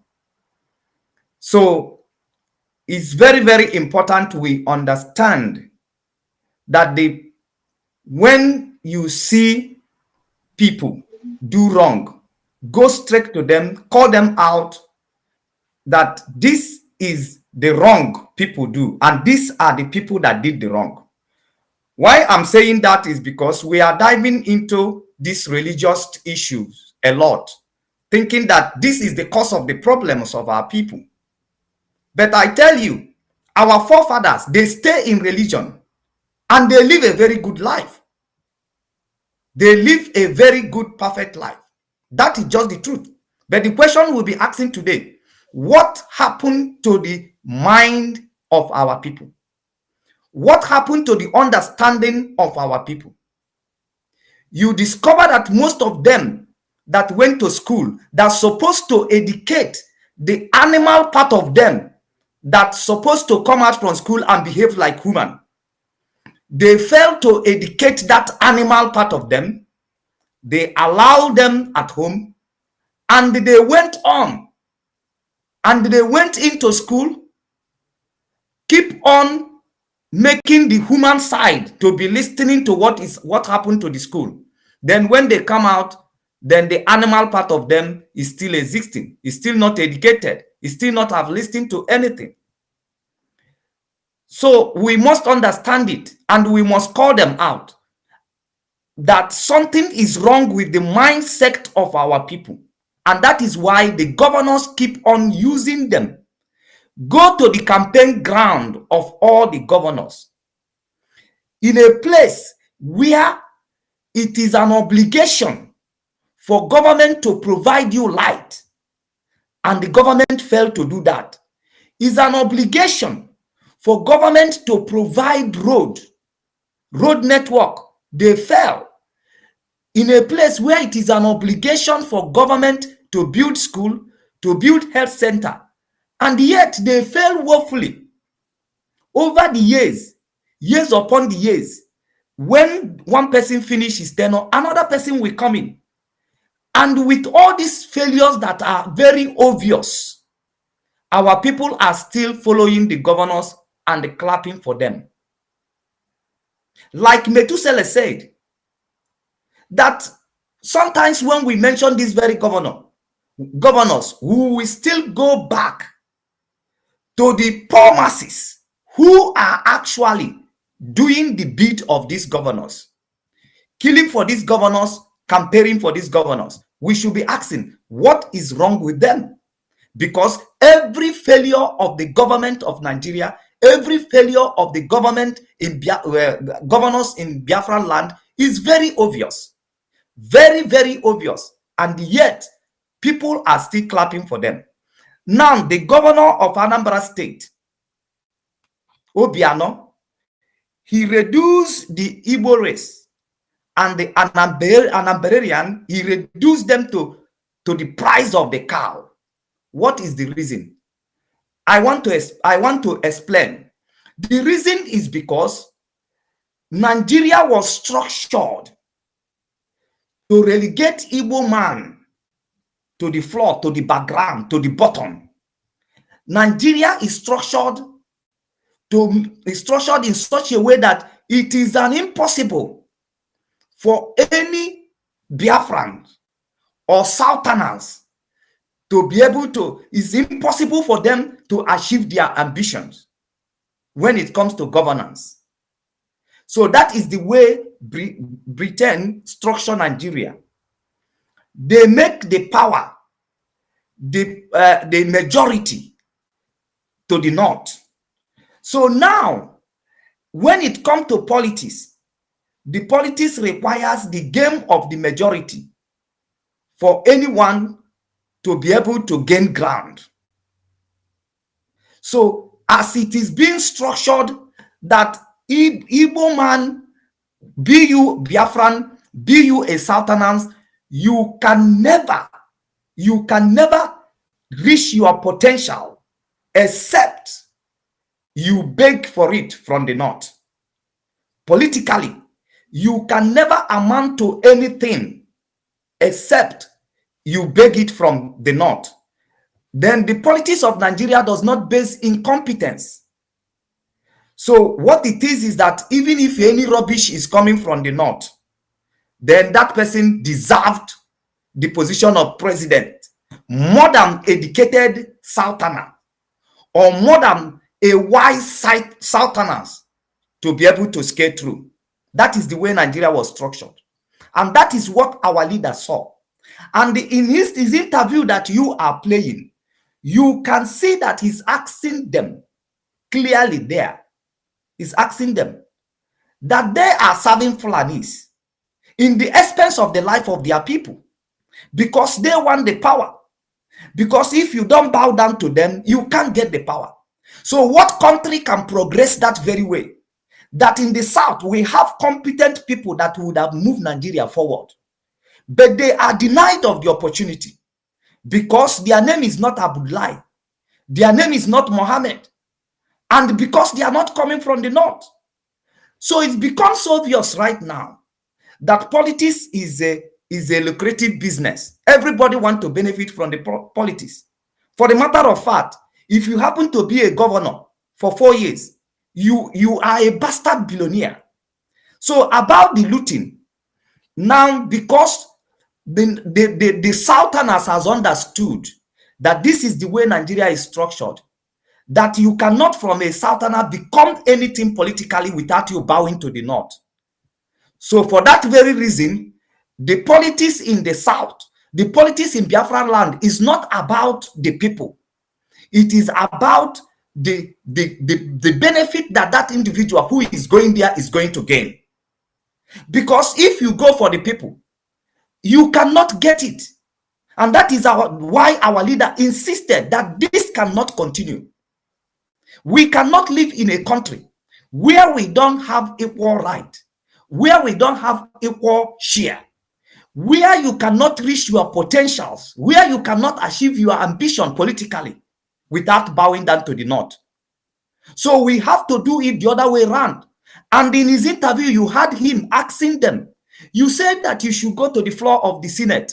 How many of you coming from Biafran land that are in that Senate floor? Then compared to the people who are coming from one state, Kanu, how do you beat them? So we need to go back to the foundation of Nigeria and make sure that we disintegrate. In order to disintegrate that evil structure that cannot allow you to have a good road in Anambra State, that cannot allow you to have a good governance in Imo State, that cannot allow your vote to count, that no matter who you vote for is not going to be the person who will be your governor, but the person that the Fulanis dictate, or the person that the Fulanis select to be your governor. So these are the foundations that our leader comes out to destroy. And until this very foundation is destroyed, there is no hope for common man coming from Biafra. There is no hope for the Southerners until this evil, because the politicians that exist today, they are taking, the evil politicians, they are taking advantage of this very evil structure. Thank you, Mazi. I can stop from here because I have a lot to explain. Yeah, Mazi, thank you very much. Mazi Solomon Patrick, you have enough time. You will explain yourself. You will tell us how you feel because we have time. We, like I said, this is just watering ground. In other words, preamble. And we never get to the business because that's something, the reason why we're here today. Mazi, Mazi George Ume, I want you to tell us what do you understand about all this thing we are talking about today, because I begin to understand the reason why the governors in eastern region of Delta Biafra, eastern region of Zuko, Nigeria, they are doing all this thing they are doing because I believe that they want to move for this political ambition called presidency. I believe that is the reason why they are doing all this thing they are doing today. But Mazume, I want to ask you, do you think that these people will get to that presidency? Remember what their great-grandfather told them. By that time, that is nothing like war. He told them that this new Nigeria that we are going to create will be our great-grandfather island. He said it. And do you think, and they said their great-grandfather, that stupid idiot that is rotting in hell today, told them that they will never allow us to take decision. They will always, that whatever we are going to do in our life must come from them. And they also tell us that they will use the middle belt as the willing tools. But for we can never control our life. They will keep on controlling our life for us. I want you to also touch it, Mazi. Thank you. The floor is yours. Thank you. Yeah, thank you very much. Thank you, fellow comrades that have spoken. What we need to have just, what we have just listened to the Igbo BBC is what have brought us to where we are today. And like the last Mazi Solomon said, we have to go back to the root of the cause of all this problem. If we go back in time, just like you mentioned, what does he call his name again? It's not this man. What is he called? Ahmadu Bello. Ahmadu Bello was the man that met that command. You see, Ahmadu Bello and what does he call his name again? And the Yoruba man. Awolowo. And this our stupid one called Zik. No, there's Zik, Awolowo, and Ahmadu Bello fought for their own people politically. The same problem we inherited from so-called Zik of Africa. Zik was focused on by only himself. You see, this selfishness that we had in us has started from the time immemorial. Ejike Mbonu was telling Zik, let us get our own first. Zik said no. He wants to rule everybody. He wants to be the Zik of Africa. That is the origin of our problem. And this same mentality has emanated because if Zik paid attention, before they have that census that brought all this problem, because you have never seen where you have more people living in desert than the hinterland, than where there's have water. There's no way. If you've been in the north, you see you can run kilometers, miles, you won't find building. All you find is shot. So where are they getting those kids from? Where are they getting the population from? That's the first fraud of census that British conducted. And who allowed that to happen? Zik was carried away. And these people manipulated that, and that's where our problem started. Politically, we are dead. And the only thing that can save us is what we have started. And that's why our leader said referendum, because the census in that contraption, it's fraudulent. How could you tell me that people that live in desert are more in number than those that live in the hinterland? Nobody can say that. Come back to those present in our land, so-called governors and the airlights and the Ohanes and Igbo or whatnot. We all know that these people are the stooge of the north. They planted them in our means to do their bidding. And this is why we are here to dismantle them. And that's why me and you, we are putting effort to make sure that they don't see the light of the day. We are not talking about 2023. How are you going to get to 2023? Like you see, Emeki Hedioha is there. He has gone to all of them, bar none. Remember Wike, the same thing happened. When Wike went to Sokoto and bow down, once they're gone there, come back, they become monster. Because our leader said they will draw their boxer down, that's number one. Then you're their bitch forever. There's nothing you could do. They're not working for our own interest. The only thing that we do as we are here now, as Onyendu have said, we persevere. There's nothing politically in that contraption. We are zero. For me, that's how I say it. And they are not working for the interest of the people. It has been. So our people inherited what our forebearers, left for us, which Zik left for us. Some of us forgotten that Zik actually wrote our national anthem. Our national anthem is the same Zik of Africa wrote it. What was the problem? Our internal general telling him, he said he's going to lead Biafra. He said no. He has been a man that wants to lead. Our problem is that we want to always, some people like the, fertile land. As we are fighting for Biafra today, a lot of people are busy doing something else. Tomorrow they will tell you, oh, do you know who I am? I have PhD. He's not going to work in Biafra. Our internal said, no, Zik, let us fight for Biafra first. When we get Biafra, the people will decide who will lead them. Just like as he said, Harold Wilson. Harold Wilson said he want our oil. He said no. The people of Biafra will decide who they sell their oil to. And Harold Wilson said, I will take your oil and kill your people. So the way we are today is what we inherited from our forebearer, which that if you check, Onyendu always said it that Ahmadu Bello fought for their people, Awolowo fought for their people, but Zik threw us in the bus. That's why we are today. And 2023 there's nothing to write home about. It's just political statement. Because at the end of the day, we don't have the number. These guys are working for the Fulanis to make sure that we are politically emaciated, economically, we will see the light of the day. So at the end of the day, I'm not going to dwell too much in this because at the end of the day, we already know why all these problems are happening. And that is why we are here, to make sure that we checkmate them, that at the end of the day, what we're asking for is very simple, for us to give us a date for referendum. Thank you, Mazi, Okechukwu General. There, I'll stop here. Can you hear me? Yes, Mazi, thank you. You can mute your mic now. Thank you very much. Now we are getting to the business of the day.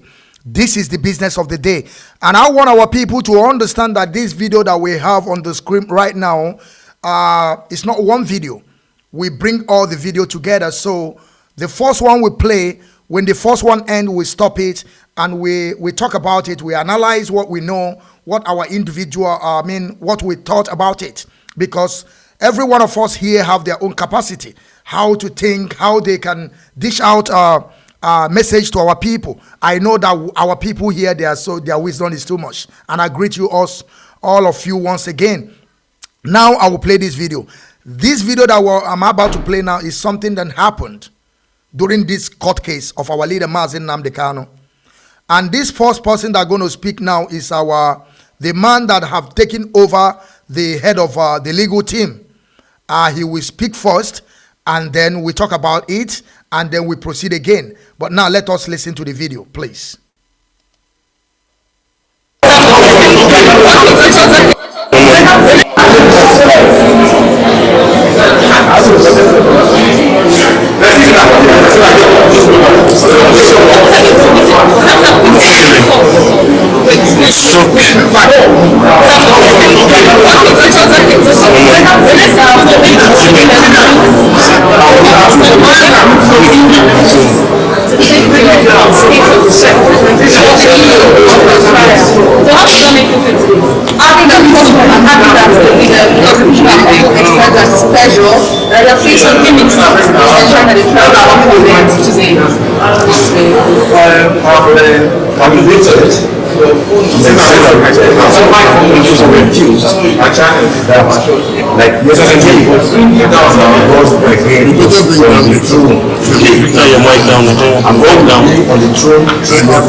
This church, don't look at it. It's Lamentations 3:37. Who is it that speaketh? And if the American has it, God has not commanded it. So I want to say that God has taken over possession of this case. So we know that the judiciary is also, it cannot be intimidated. Even under military juntas, the judiciary refused to blow muted trumpets.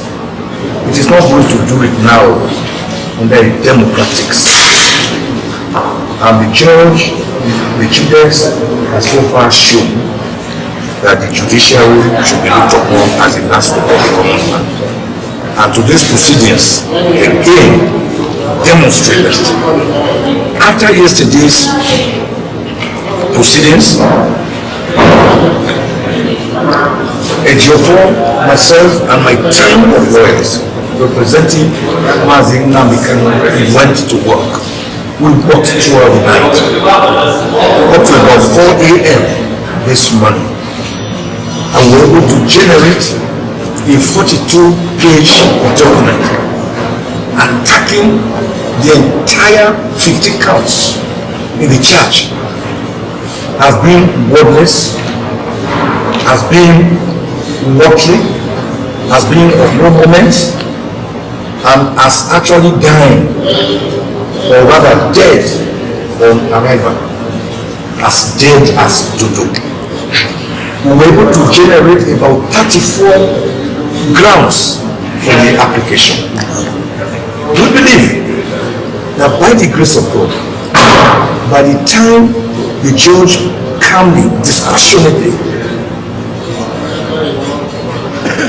examined the step-by-step destruction of these counts, then, like I submitted in court, she will go to the next stage, which is to grant us our prayer too. And our prayer too is that there will be no valid legal counts in the charge to defend. She should dismiss all of them and set free, that is discharge and acquit Mazi Nnamdi Kanu of any offenses. What the prosecution tried to do was to insist that because today was set down for hearing, that the trial must go on, notwithstanding the pendency of this application, which we have had, and not also notwithstanding the pendency of the second application, a 26-page motion for bail. And I pointed out to the court that that was not the law. That is not the law. And the Supreme Court has held in several cases, serially, that once motions are pending before a court of law, even if the motions are frivolous or stupid, the Supreme Court actually used the word stupid or frivolous or meritorious, that the court is duty bound to look at that application, take argument, and then decide it one way or the other before the matter can proceed. And of course, our application is fundamental, it's intrinsic to this trial. And the judge agreed with us, telling the prosecution, there's no way you can tell me to start trial. What if we start trial and then the appellate court finally quashes whatever we do here? So she was right. That is the legal position. And because of that, she has determined that she will take first this application to quash the entire counts, the 15 count, and then if there's still any case to try at all, that is what we will now get to the cross the bridge after getting there. So what the 16th of February has been set down for at 1 p.m. 1 p.m. 16th February 16, 2022. It's just for this application alone to quash the counts, the 15 count charge, and discharge and acquit Nnamdi Kanu. Because in law, you cannot put something on nothing and expect it to stay. It will collapse. I cannot. Yes, my people, as we just first listen to the man that is leading the council right now, and I hope every one of us understand what the man was saying. According to the new charges they put on top of Mazi Nnamdi Kanu and other new charges, because we all know that Zoo call Nigeria, this is their way. Instead of them to allow the court to sit, they will keep on adjourning the case. But I hope that this 16 that is coming, according to the man, he said, this case is dead on arrival. That is what he said. That means that there is no case against Mazi Nnamdi Kanu. And we also have to push this campaign that we should let our people understand that Mazi Nnamdi Kanu was extraordinary rendition to that contraption. They never talk about that one. They are now bringing a new charges. But now I want to go to you, Mazi George Ume. What do you understand about these new charges they are putting? What did they meant? What are they thinking of by bringing all these things? I think that was 24 hours before the court. They didn't tell them this thing since the day they first adjourned the case, so that they can be able to look into the charges and study the charges before then we bring it to the judiciary. 24 hours to the court, they brought it. Maz, I want you to say something about this, please. Ndewo. Thank you, Mazi.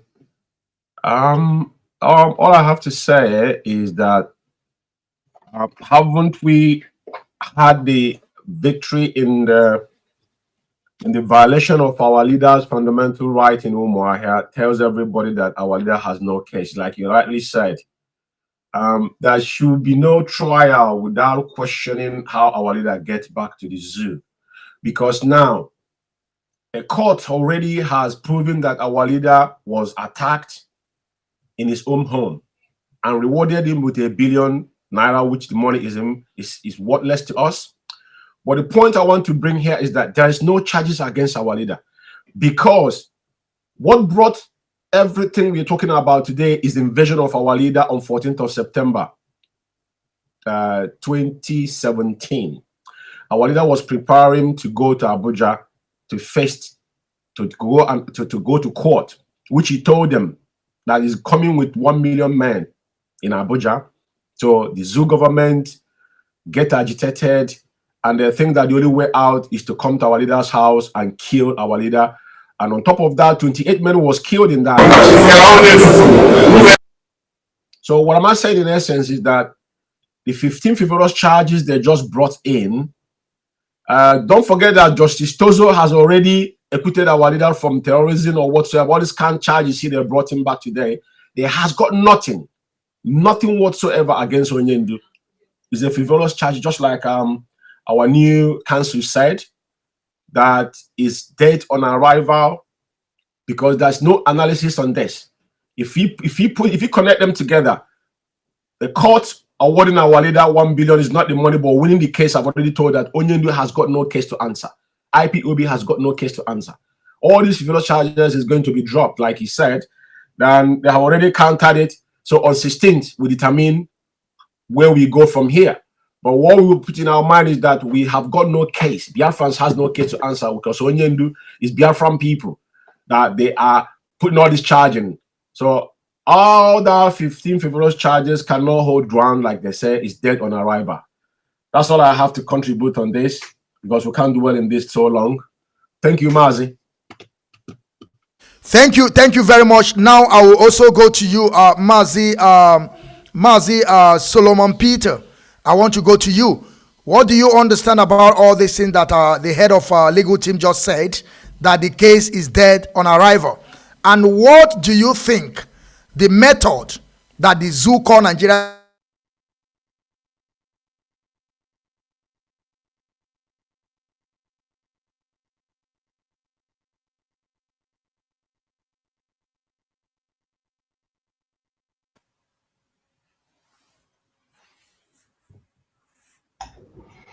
I think Mazi is out.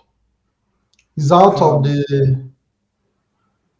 So yeah, should I continue? Yeah, Mazi, you can proceed. Okay. Thank you very much. We should be looking at the statement of the new lead counsel, the Mike Kome. We should be looking at his interview on how ready and how far are we IPOP families led by Mazi Nnamdi Kanu, how far are we ready to go?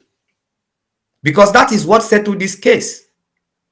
We are fearless before our enemies. That is just the truth. That we are not here for try and error. We are here with the assurance of what the facts that we have already gotten, that is settled in our mind. That whatever it will take to win Nigeria, both in their court, outside their court, or wherever they are ready to take us, any length they are ready to go with us, that we are ready. Without any doubt, Mazi Nnamdi Kanu will win his court case, the cases that are made against him. Nigerians are just beating around the bush. We know that they have no case against Mazi Nnamdi Kanu, because if they have case against him, they couldn't have ordinary rendered him to Nigeria.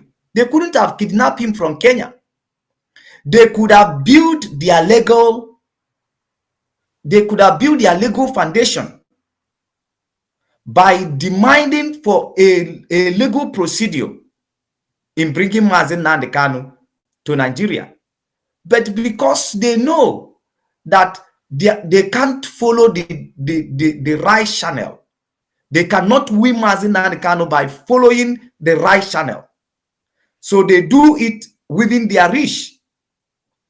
And it was become obvious by the interview Mike granted here, Mike Ikome granted here. It is obvious that Nigeria has no case against Mazi Nnamdi Kanu, and he's going to be free from this case. He's going to be free from every allegations that is being leveled against him.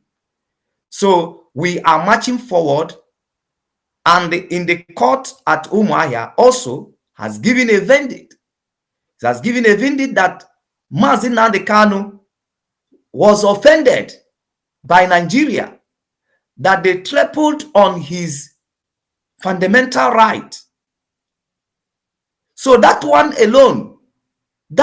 alone is a standing against Nigeria, because that is where everything is going to be revised at the end of the day. And that is where the basis where they understand that they have no case. We are marching forward, and the IPOB family are ready to go to any length. We are ready to put our life. We are ready to bet our life that in this match with Nigeria, we must come out victorious. And that is definite. Thank you, Mazi. Yes, Mazi, I will come to you. Mazi, Metusela, please. I want you to give us your opinion about what happened in the court of Abuja, because we never got into in Umuahia. We are still now in Abuja. According to our man that is in charge now, said that this case is dead on arrival, that Mazi Nnamdi Kanu committed no crime. And also, I want you also to talk about extraordinary rendition, because we know that whenever you want to rendition person from one country to another, there must be a due process. And that is something that Nigeria never tell us. They are bringing more charges. They never want to tell us how they brought Mazi Nnamdi Kanu back. How? This is a crime against that zoo called Nigeria. Mazi, the floor is yours. Thank you. Yes, thank you very much, Nwachineke. In the first place, I want to begin to thank Barrister Jofor in person, at least for leading us so far, because they say what is constant in life is change. And they deem it fit to add another person in order to, because in our own eyes and every other righteous person's eyes, a primary school, somebody from primary school can hold on this case and win them, because there's nothing in the case. When you begin to look into the charges, it's very, very laughable. And it's also a blessing in disguise, I will call it, because it is exposing them in the eyes of the world, and at the same time, the good people in that particular area, I mean the conscious people, that these people are just running around the bush. They have no case against him. If you watch, their tactics is what I call to frustrate. They want to frustrate IPOBs. They want to frustrate those that are agitating for the freedom of Biafra. There's no other thing. Like you said, they don't want to talk about how it was illegally abducted from Kenya, because the first question should have been, how did he get here first, before we talk about what he committed. They excluded that one. Even the main point, I was really looking forward to see, because I know our leader have made so many assertions that Buhari is dead. I didn't see it, because that should be a very, very heavy allegation that the president is dead. It should be number one additional charges. It is to begin to tell our people what is playing out. A lot of the people have been thinking, oh, I didn't see anything like, Buhari is dead. Because even himself, our leader, said, bring me to the court, I will prove it. If I didn't prove it, I will drop this accusation and apologize. I will drop it. It would have been a tactic for them. Now we have gotten him. Let him come and prove it. In order to, even as he's proving it, they will be playing what he said. That if he didn't prove it, then he will stop the agitation. Because they want us to back down. But they don't have anything. Like I said, it's laughable, laughable. Like I said, they just want to frustrate Biafrans.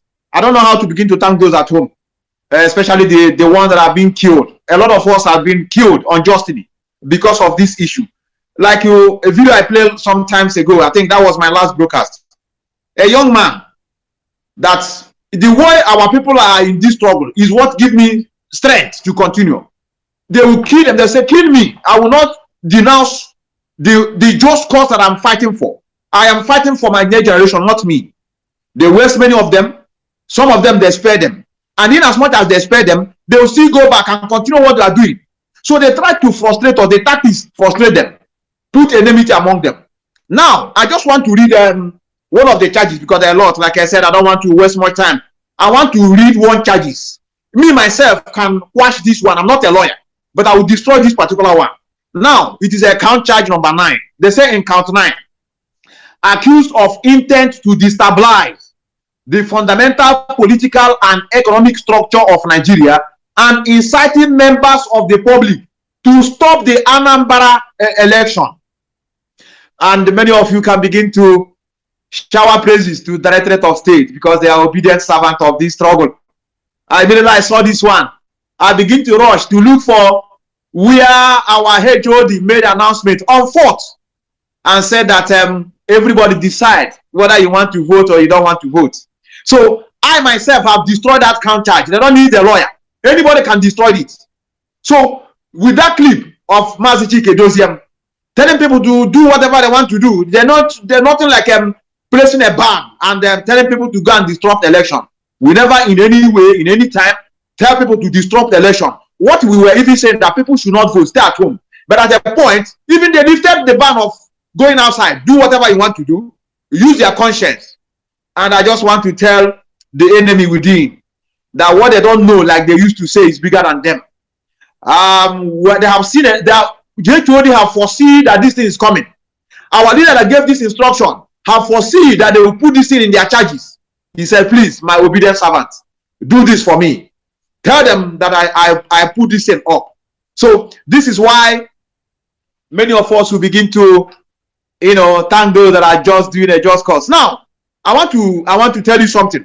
Now, Mazi Nnamdi Kanu again, they put allegation on his head that Mazi Nnamdi Kanu denied being a member of indigenous people of Biafra. And to tell you how wicked these people are, those that don't want to put mouth in this struggle, they started championing it. Can you see your leader deny you? What are you waiting for? Why are you still in the struggle? These are the people that are inside. They have been inside pushing to attack the structure, the leadership of this struggle, to pull it down. But I've seen that is a dead on arrival. They now jump out and try to tell me and you that Mazi Nnamdi Kanu denied being a member of Ipob. They were not inside the court. They only take what the same lawyer of Nigeria that lies a lot about how Mazi Nnamdi Kanu jumped back, that he wanted another one in the case. Now, and another one is that he denied. The question was, are you a member of a proscribed indigenous people of Biafra? Me and you know what proscribed is. And even if they ask me, I will tell them, no, I'm not a member of a proscribed. I am a leader. That's what they should have asked him. Are you a leader of indigenous people of Biafra? And I believe our leader can never deny being a leader. It is impossible to do such. So, in summary, we need to thank our brothers at home and sisters at home. I don't know how to begin to thank them. They are the ones that are holding this struggle, I tell you. They kill them. Still, they still continue. They say, no, we can never back down. They bundled them, intimidated them for them to keep calm. Many of them will still come to Abuja and, stand on their ground that they need freedom. And that is why we want some of our elders to begin to look into that this struggle can never be destroyed. The masquerade in Biafra land have emulated putting our leader first before their masquerade. And do any HO to give them that order? No. They know what to do at the right time.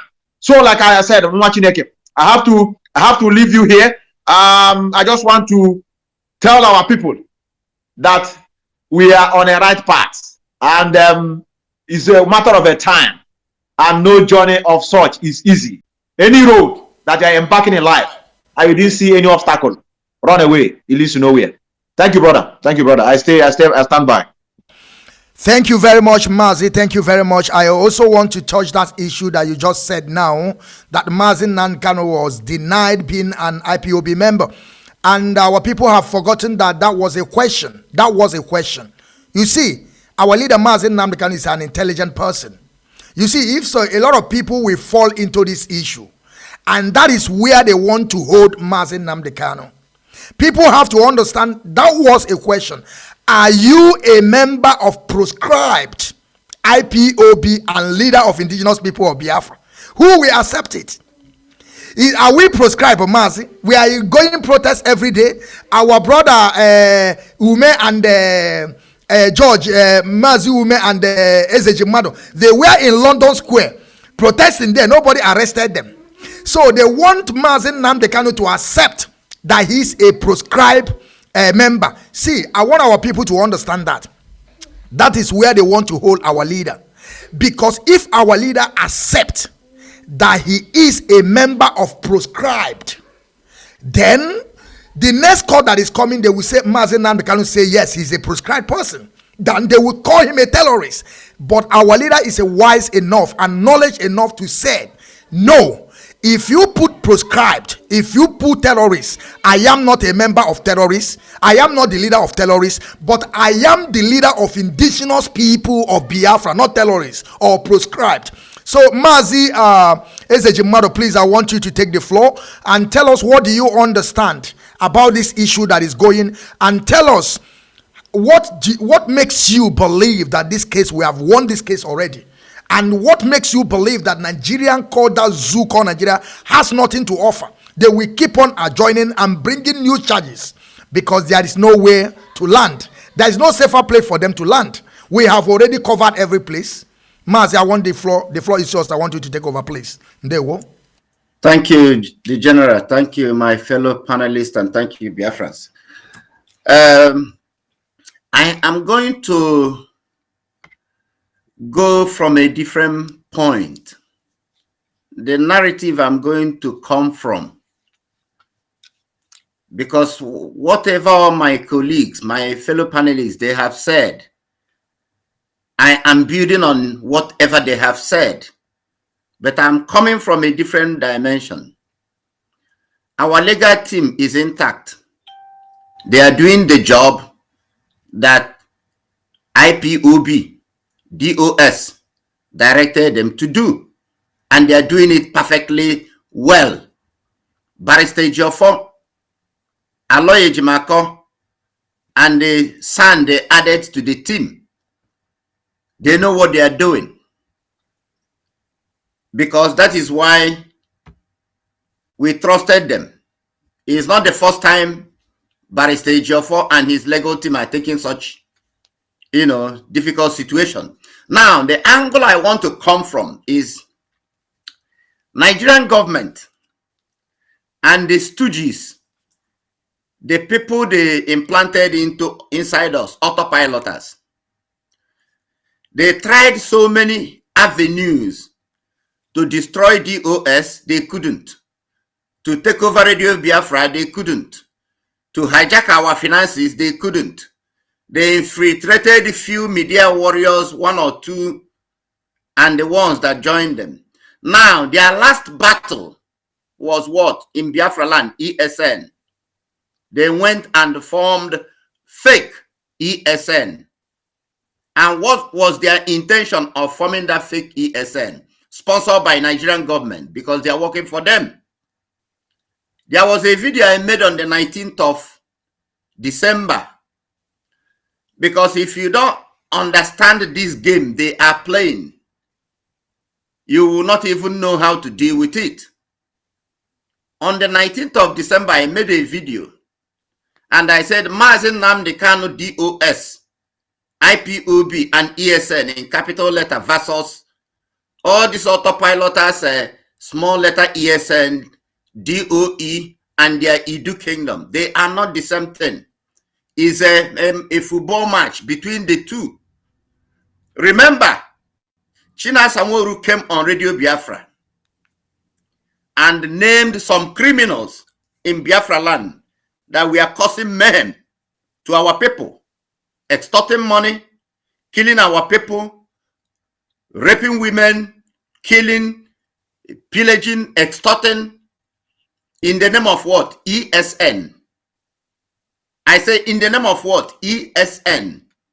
Now, why were they doing those things? And China Samoru came to Radio Biafra, announced the names of those criminals to make it public so that nobody will associate whatever those criminals are doing in Biafra land with Mazi Nnamdi Kanu ESN. They foresaw what is coming. Because these people, this mode, these autopiloters, they are out there dishing off sorts of lies, all sorts of manipulation to our people, telling them they are on the right track, that they are in charge of ESN, that China Samoru is killing ESN people, this and that and that and that and that. While they are the ones that are sponsoring those criminals because they are not ESN members. Because they are not ESN members, they went to use the name ESN to commit those crimes. So that at the end of it, Nigerian government will have a evidence or pick a point or something to put on our leader's head to prosecute him. And that cockroach in Finland ran out when China Samoru exposed those criminals in Biafra land to say, oh, if those people are going to be prosecuted, it means Mazi Nnamdi Kanu should be prosecuted because him and Mazi Nnamdi Kanu, they are preaching the same thing. That was why I came out and made that video and said, no, you and Mazi Nnamdi Kanu are not preaching the same thing. Mazi Nnamdi Kanu ESN is in the bush. They are not, since ESN was formed on the 12/12/20. No member of ESN, you can never find any member of ESN on the streets of Biafra land. They don't extort money from people. They don't write letter to people. If you don't give us money, we are going to burn down your houses. None. They are there to defend our people in the bushes, defend our land from Fulani terrorist incursion. That is Mazi Nnamdi Kanu's ESN. But their own ESN, we are out there killing, extorting money, harassing our people in Biafra land. And you name them, say they are ESN. So that you will give Nigerian government something they will hold to prosecute our leader. That is not going to happen. 19th December, I made that video. It's out there. So what is playing out today for this additional 15 count charges? Go and look at it. Because all this while, Nigerian government with these moles they implanted into us, inside us, they think they can go to Biafra land, cover their face, oh, they are unknown gunmen, oh, they are ESN, they are this, they are that, and they commit crime. And the target ESN Mazi Nnamdi Kanu. Then they will use it as an evidence to prosecute our leader. Today, what has played out is that they have been defeated, but every area they have attacked us. They have been defeated. Even the battle with ESN, they will come and claim, oh, they are in charge. Fundraising, pay money, pay. Numeri, we don't have money. We want finances, to fight this fight. China Samoru brought 1 million tanker and he's killing Biafra. Blah blah blah blah. We are the one in charge. We are the one in talking the truth. We are the one, that are in control of ESN. So bring money. So that we need to fight. And you ask them, bring which money to you? The ones you people raised money for ESN that was official. Where is that money today? That money is nowhere to be found. So how come the same people, our leader, won a case in Umuahia? They are not happy. They are telling you the Umuahia court, why should they grant our leader, clemency, or why should our leader win that case? And they are telling you they are standing on the truth. They are the original IPOB. They are the ones that are real. You should pay money. If you hear them say they want to take over Radio Biafra. And tomorrow, you still ask them, the Lego team there that are working, do you have access to this Lego team? Even Michael Zokome, senior advocate of Nigeria, are you the one that employed him? Are you people paying them? No, they don't. But action, action, action, action. They want action. You ask them, since our leader was renditioned from Kenya into Nigeria, what have you people been able to provide on the table? Rather, you work with Nigerian government to give them evidence in order to do what? Punish our leader and put him away for life. So, today, let it be on record that all those idiots out there that call themselves autopiloters, you think you can come, sneaking with Nigerian government that implanted you, that sponsored you. You want to infiltrate ESN in Biafra land. Now, the ones that we are killed, we are criminals. They are not members of ESN. No matter how you people want to push your lies and whatever, they are criminals, because no ESN member comes on the street to enforce, even when we say sit at home from DOS. You don't see any ESN member enforcing people that they must sit at home. Never. It has never been done. Today, their criminals are going out there, killing our people, harassing our people. And after committing those crimes, they will say, oh, it's ESN of Mazi Nnamdi Kanu. So Nigerian government, this is evidence, to prosecute our leader. Our leader has done nothing wrong. Whomever they have killed in Biafra, those criminals that we are sponsored by these useless idiots, cockroaches out there, autopiloters, those are your criminals. You sent to kill our people, to stop money from our people. Mazi Nnamdi Kanu ESN, they swore to defend our people. They swore to defend Biafra land, not to cause mayhem. They are highly disciplined security outfit. So all your demonic manipulation, lies, propaganda, very soon all of you will be on their own. It's a promise, because the evil you people have perpetrated against our people is only Amadio Hada will locate all of you one by one and finish all of you, because you people are evil. You go and commit crime. After committing crime, you are working with Nigerian government. You want to give them as an evidence to use it up on the head of our leader. Who told you it will work? Now, Ozokeme has said the charges are as good as is it dodo or whatever he call it. That is the summary of it. Just dodo. Tissue paper. Use it, put it in the distance, flush it. It makes no meaning. Look at them, Anambra election, this and that. So you ask yourself, when did all those 15 count charges, when did that one happen? Our leader is still in their custody, because they are doing all these things outside with these moles implanted into us, thinking that they are going to use it, to get an evidence against our leader, while our leader is in DSS custody. So where did he stay to make all those pronouncements? We are in DSS custody, isn't it? But it's to show you the level of demonic oppression and manipulation they've been doing all this while. That's why we thank DOS. Despite the fact, whatever any idiot will say out there, DOS, they are doing exceptionally well, more than some of us can even think or imagine, because people don't know the type of fight they've been going through. Nigerian government sponsored calculated heat. It is not just people becoming indisciplined. No.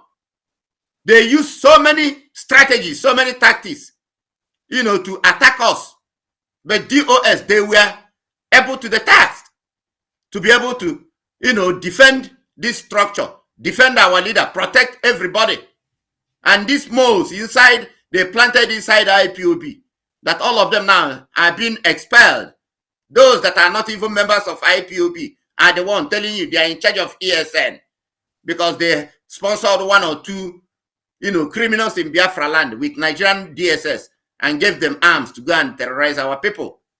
So, Mazi, our leader is coming out. The case by next month, 16th of February, as the solicitor said, there is their field.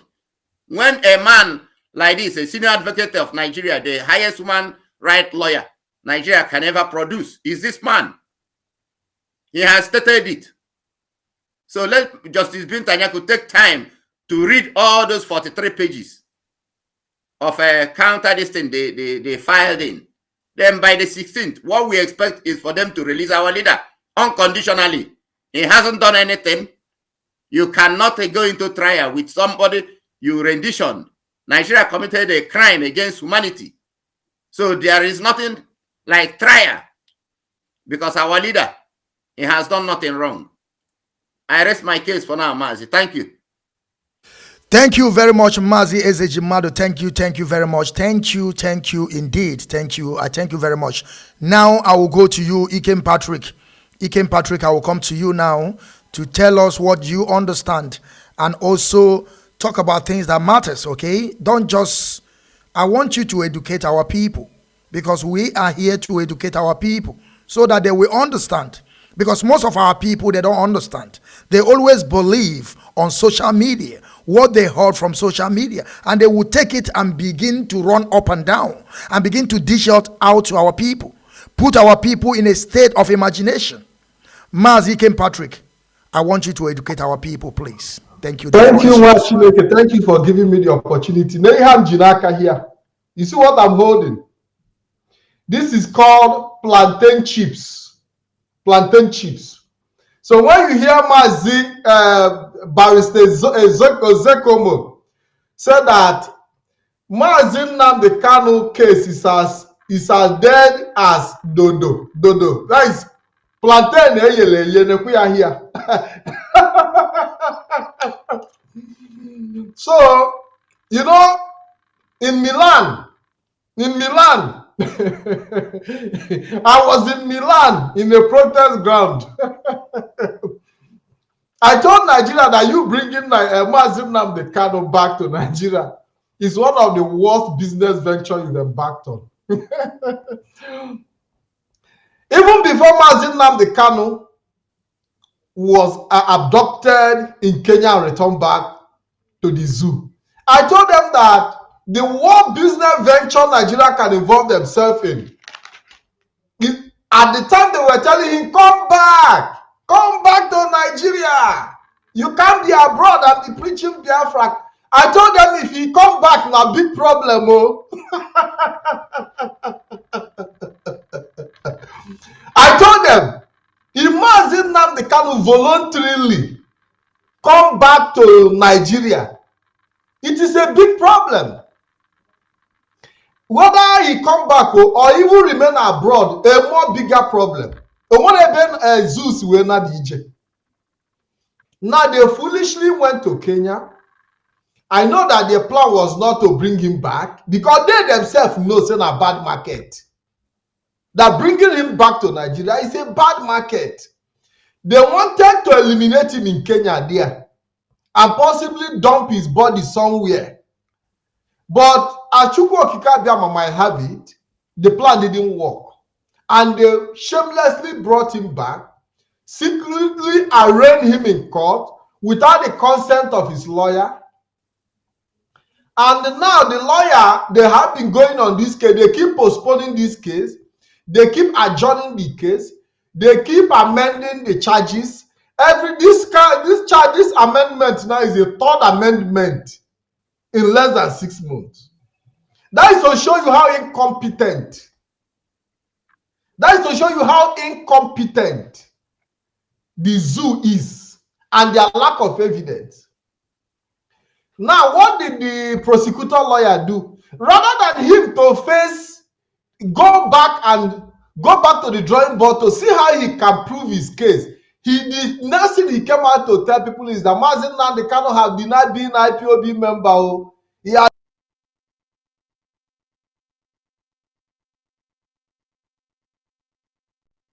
his case to the media trial as usual.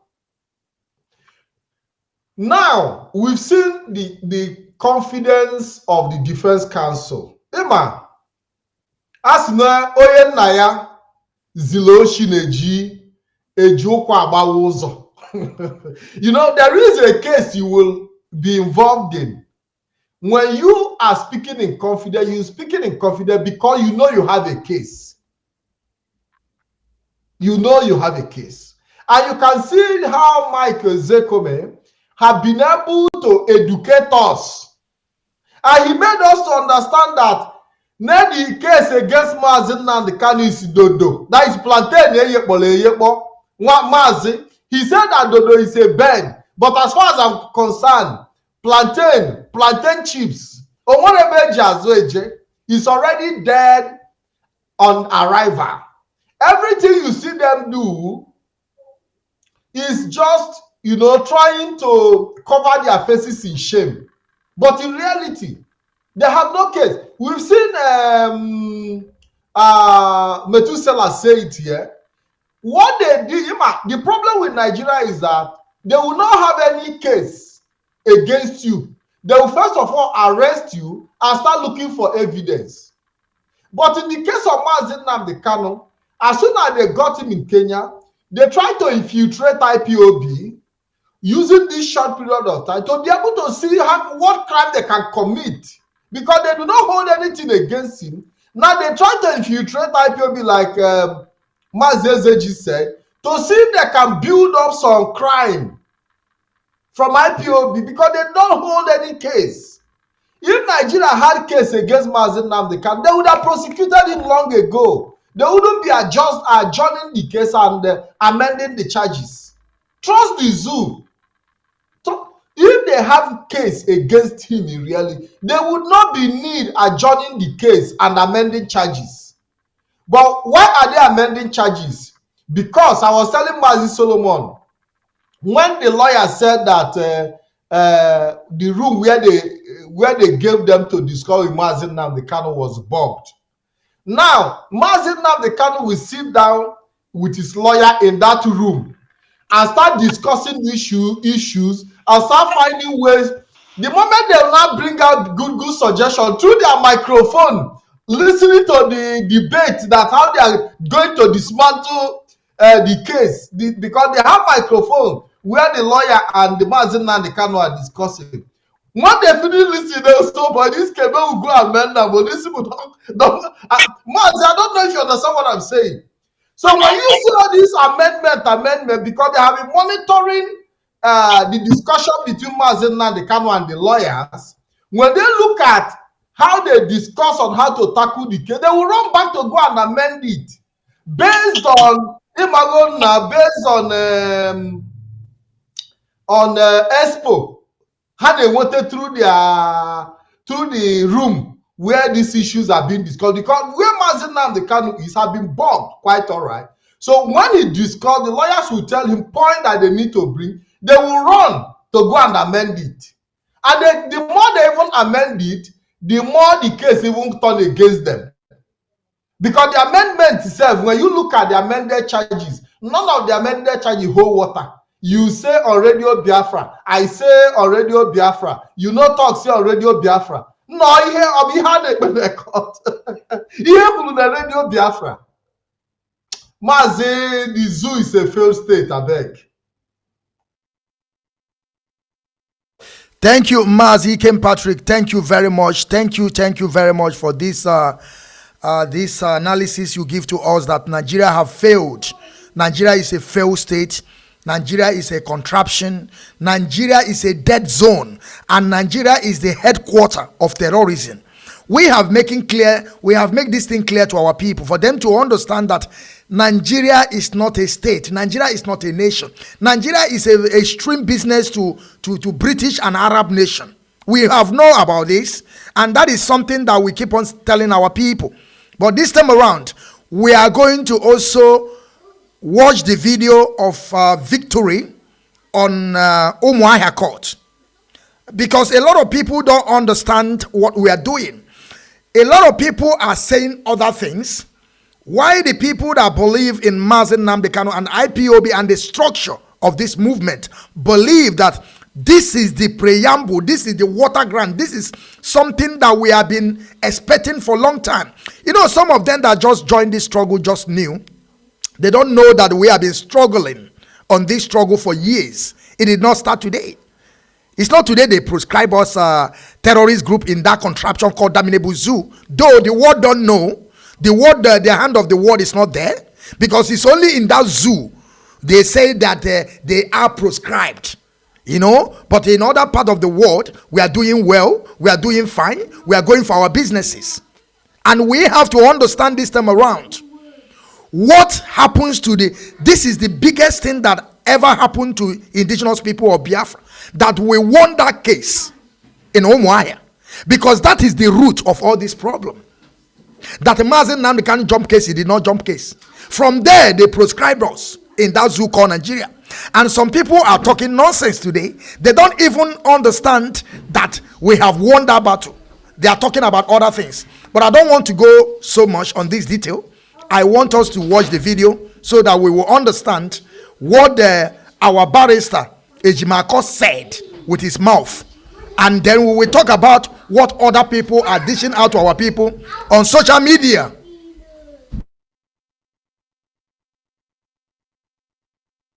Because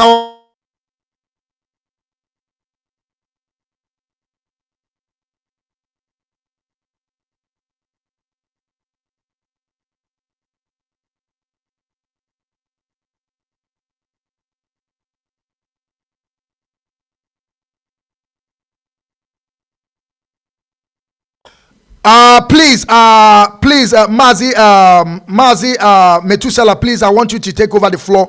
Just be saying something, because I have a very important call and I have to answer it before I bring the video out. Please, just be saying something, please. Thank you, Mazi. All right, thank you, our brother Mwachineke. All of us know why we are here. I don't think it's new to us. I don't think it's new to us. And all our part, we have to be playing our part. And what is our part? Our part is to continue supporting both the legal teams, both the Directorate of State, both even our own brothers at home, encouraging our youth at home. Encouraging them is the most important thing we should trying to be talking about now, because it's not easy. Many of them, I feel for them. I feel for their pain. They don't have job. They don't have a meaningful livelihood. Yet, they still find it a way to support the way they encourages us, we in Western world. Many of them are the one that are giving me, if I have to admit for the first time on air, those at home are the ones that are calling me, advising me not to back down. That them themselves at home, they are ever ready, because they are feeling the pains. They have seen that there's no hope for them.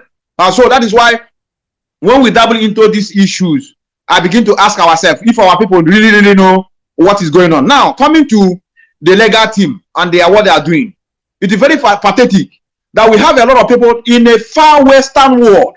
They will be able to be in their own particular room and begin to analyze what is going on, what our legal teams are doing. You will see them coming out to be telling our people that the legal team are not doing a good job. This time around now, we introduce a new legal team. You know, they are not going around and said this is not the way to get Biafra. Don't mind them. Now they are bringing another one. Our freedom lies in our hand. We must fight to get freedom. At least we advise them and also appeal to them to start something from their own. This is a gradual process, and every step taken has been already calculated. And that is why we will keep on doing what we are doing. Mwachineke, I hope you are back. I hope you are back. Thank you, Methuselah. Thank you very much. Now we are going to watch this video of our victory in Umuahia. Then we will proceed. We tell our people, because the way I'm looking, Solomon Peter, he want to say a lot of things on this our victory in Umuahia, because when you see his face, his anger to say something. And I will start with you. When after I done with this video, I will start with you, because some people don't understand that we have gotten to the root of this problem. Now let us watch the video, please, my people. Let us watch the video. Let us watch the video. Now, na etiti esi ese ebe obibi ya n'ebe ahụ nọ kedu ị chọrọ aka ahụ Thank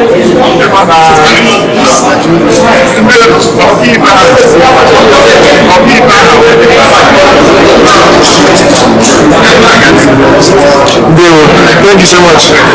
So this matter was adjourned 18th, 19th, 20th.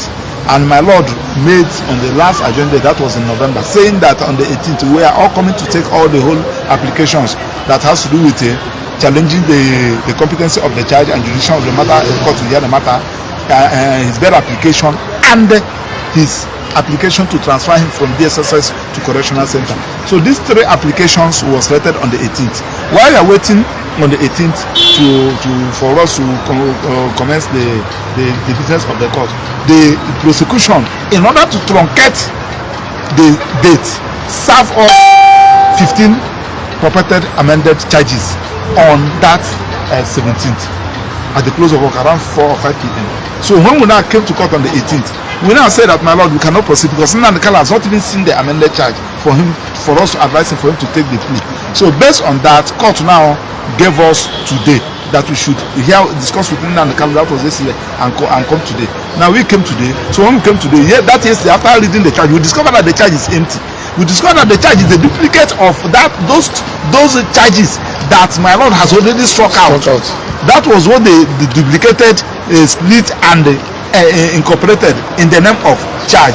To an extent that they said that his comment led to the killing of Gulag in Imo State. That his comment led to the destruction of Lagos by NSAS. You can see such a confused couple of charges they brought in.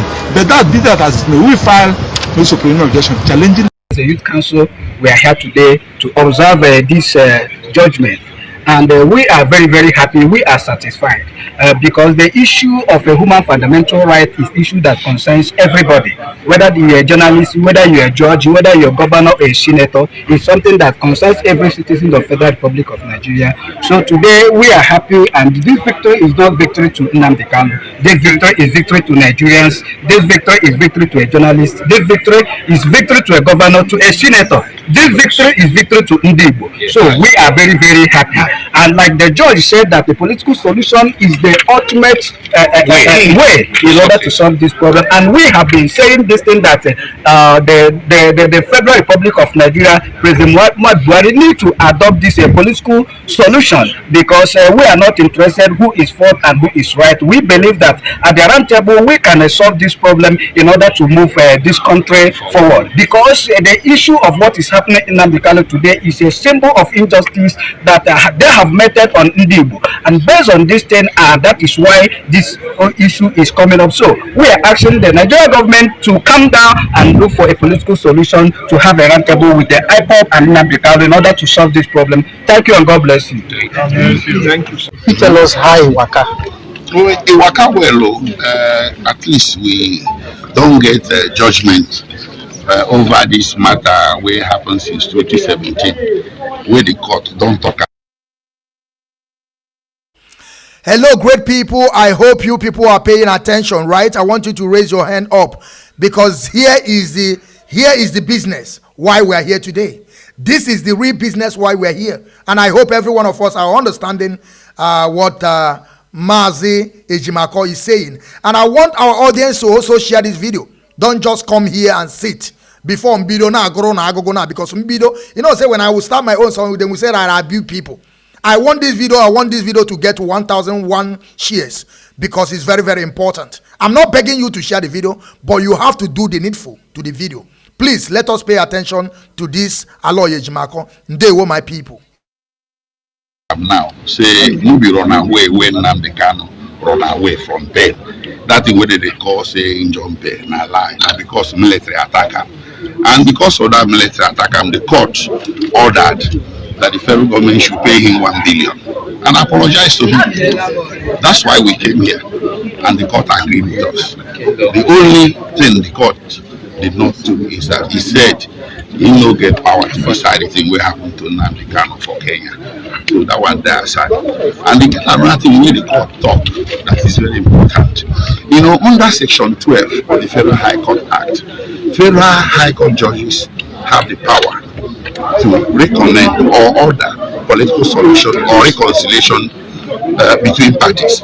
There is a companion section or provision in the state law.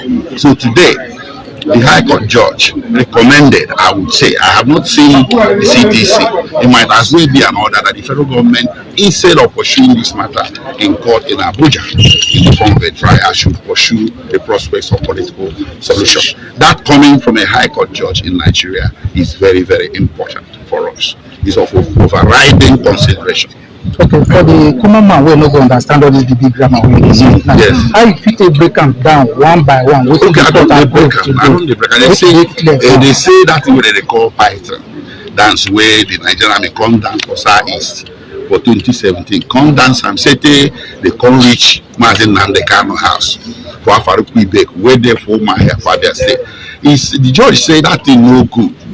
He did wrong, saying now in life where they want contact, now make the man run away. So that no be Nnamdi Kanu where they at fault. Now federal government and the army will come to attack and then they at fault. And then because then they at fault, made them pay 1 billion naira and made them apologize to them. Okay.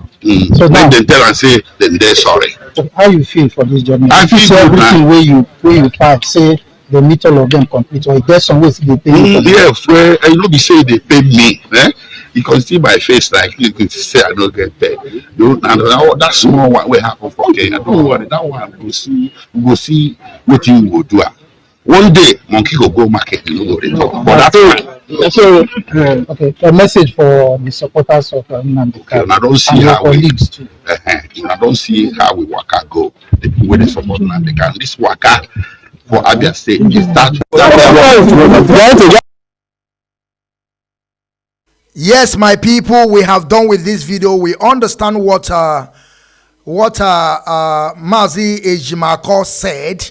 After then, we're going to listen to Mazi Ifeanyi Ejiofor because he says something. At that court day, some of our people were arrested, and we will hear what Ifeanyi Ejiofor said. But now I will come to you, Solomon Peter. I want you to also, when you are going to be educating our people, I want you to also let our people understand that we are not separatists. Because before this colonial master came to our land, our grandfathers, they have a land. Because they will say that we want to secede. You want to, they call us a separatist group. And we know that there is a people before they create Nigeria in 1914. Those people, those our fathers, that they were living in Biafra land. Who are they? Before they will say that we want to separate from the zoo called Nigeria or we are separatist groups. Because, you know, sometimes our people have to begin to understand the English they are using for us. Because we have to clear to our people that English they are using towards our people is not the right thing. Because there's a people living in that land before them. And the Mazi, let me ask you also this question. Tell us how happy the IPOB is. Because there's something also I understand that this is a high court. And I believe in whenever a high court take decision, I don't think they can be able to record that decision back. Like as Hope Uzodinma have a march today in Imo State. They are not going to take him back because the high court have signed. So we have won this case. I want you to tell our people the root of all this problem. Why we won this battle. And this is the beginning. Thank you, Mazi.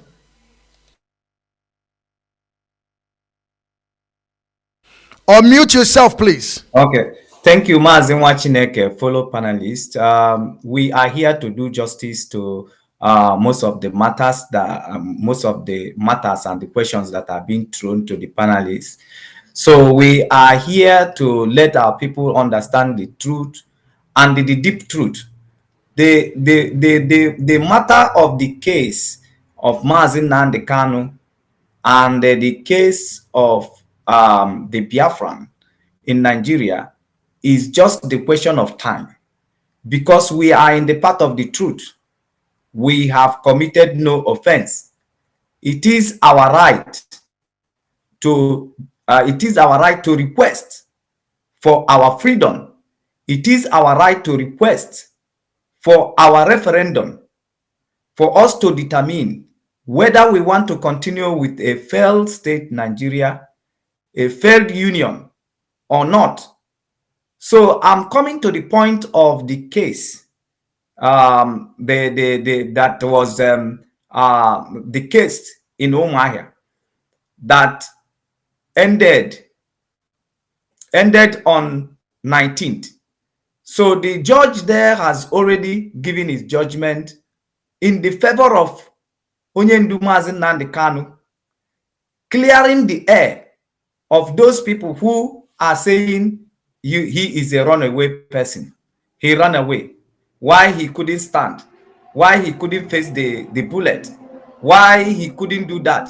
Now the court has cleared the air that Mazi Nnamdi Kanu never run away from going to court. He never jumped bail. So these are some of those clarities, some of those areas that IPOP needed to be vindicated. And we have been vindicated that Mazi Nnamdi Kanu did not jump bail and Mazi Nnamdi Kanu did not run away from the court case of Nigeria. So that is very, very important. And the placing Nigeria in the path of wrong. And this has been the message of Mazi Nnamdi Kanu and the message of the Biafrans.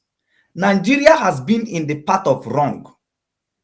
They declared war on Biafrans, on innocent Biafran in 1967 to 1970.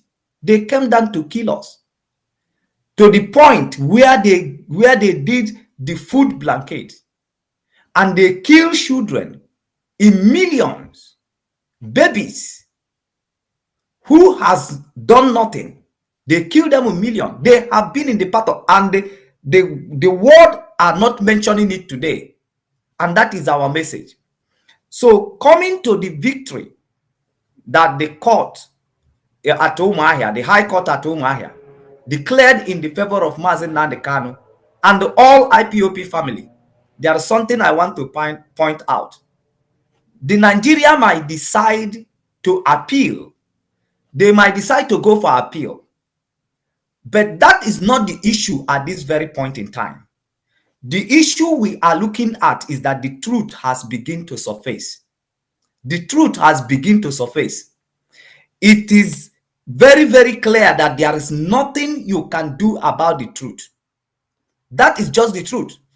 Now, regarding even what is going on today in the media for IPOP, people who are calling DOS, people who are laying even false accusations against the people. We also want to remind all of them that the truth cannot hide for long. The truth will surface very soon. Every truth about what we are going through in this very struggle or what we are facing in this very struggle will still come out. Mazi Solomon Peter, please, there is something I want to ask you. You say something, but I don't get it right. Are you saying that if a high court rule a case and say it's final, they can also put an appeal? Because I don't understand. That is my question, please. Yes, Nigeria, they stand the chance of going for appeal. They can appeal. Okay, so they can go for appeal if they want. But the truth of the matter is this: before going to appeal, they are going to look at the build up that lead to the judgment of the High Court. Because if they consider that there is nothing they will get out from appeal call, they will have no reason, because the truth is overwhelming. The evidence is overwhelming. They know that there is no place that they can go to win that very case or to thwart that judgment. That is just the pure truth. Because yes, Mazi Patrick. I wanted to add to let our brother know that what you have, the case was in High Court. And in High Court, you can go for an appeal. It's only in Supreme Court that you cannot go for appeal. Mazi Solomon, go ahead, and I would like to... but because you made a reference to the Supreme Court governor of Imo State, You know, he won that case in Supreme Court, so there was no way. Yes. Thank you very much. So, in way going forward, the fact remains that the starting point, a journey of 1,000 miles, start with a step. Because it's not every case you will decide to appeal or you decide to go for appeal. When you looked at the technicality that is revolved around the judgment that is delivered, and it is not something that you can thwart anywhere, then you will have no option than to abide with the judgment delivered. The fact is that it's not about where they are going from there, whether they are paying money or not. But the fact we are bringing out here is that the truth has started coming out. At least the truth has started coming out. So we are building on that very truth. And definitely at the end, the truth will prevail. Even in a Supreme Court, even in appeal court, in anywhere they decide to go, I still have to make mention of what I said before. We are determined to restore Biafra. We are determined to go to any length.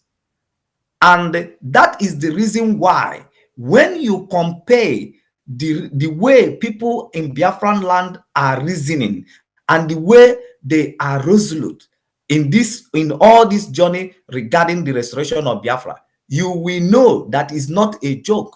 It's not something that is not a journey that people will start and tomorrow they wanted to turn back. We have already gone to the point where there is no turning back for us until Biafra is restored, until Mazi Nnamdi Kanu is totally vindicated, until Mazi Nnamdi Kanu is totally discharged and acquitted of any allegations leveled against him and all IPOP members. A lot of IPOP members are languishing today in Nigeria's facilities, and the thousands and the hundreds of them are being killed every day at the quest of this restoration for Biafra. So it's not a joke. It's not something that people will tell you that tomorrow they will quit by intimidation, by Nigeria intimidating us in their court or trying to intimidate us in their court, trying to look at what played out at Abuja. They went and hired people. And they hire people, they are singing, they are beating their drum, saying one Nigeria, which they are just being paid a little money. Jobless people being paid just a little money to do that demonstration. So we, the people of Biafra, we are ready to go to any length to make sure that we are vindicated and Biafra is being restored. We are ready to go to any length because even today, the changes we have in our legal team is a shock to them. Is a very shock to them. So we still have a lot of things. That is why when Metusele and the rest of the panelists who are actually giving kudos to the DOS, so they are that is just these people in DOS, they are doing more than wonders. But we should not begin to praise them at this very time because the journey is not over. We want to see more of them. We want to see more of their best happening anytime soon. Regarding the people who are running around, who are showing people who are showing people in Abuja what is happening in Abuja, they laugh, the smile of our leader and the rest of them.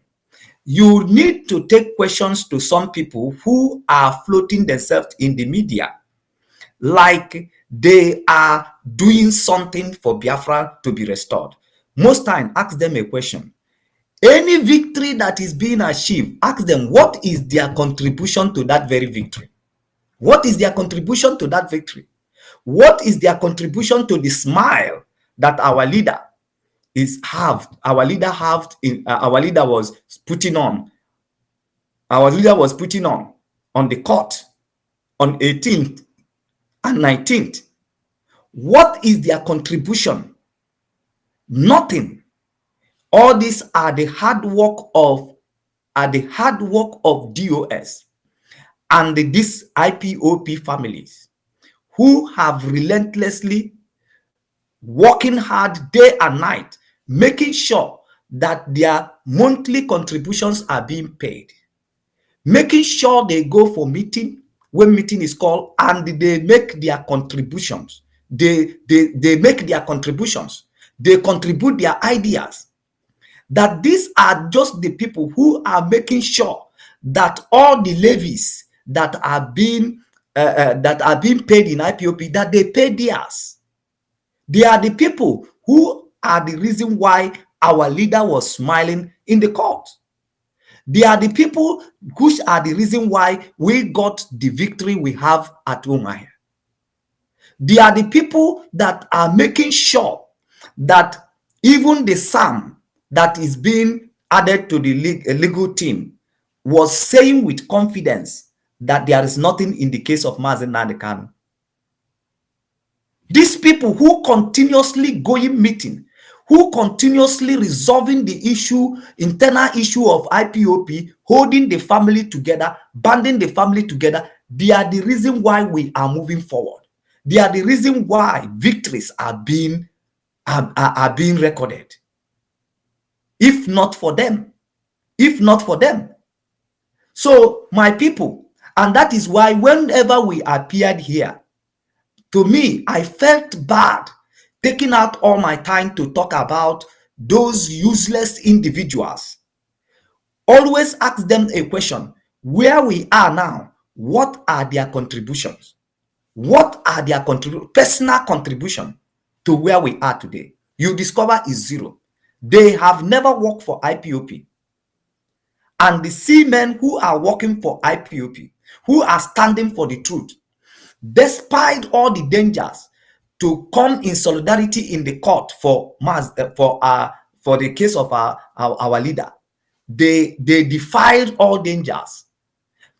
Even in the Sahara Reporter, you will see the report about some of them that were shot, and some of them were arrested, and some of them are happily today spending months and years in Nigerian facilities for Biafra to restore. They are the reason why our leader is smiling, because our people have refused to give up. And the people who are sitting in the comfort of their zone, have one cheap Chinese phone, are the people who are making noise everywhere, nakeding themselves in the media, in the name they are fighting for Biafra.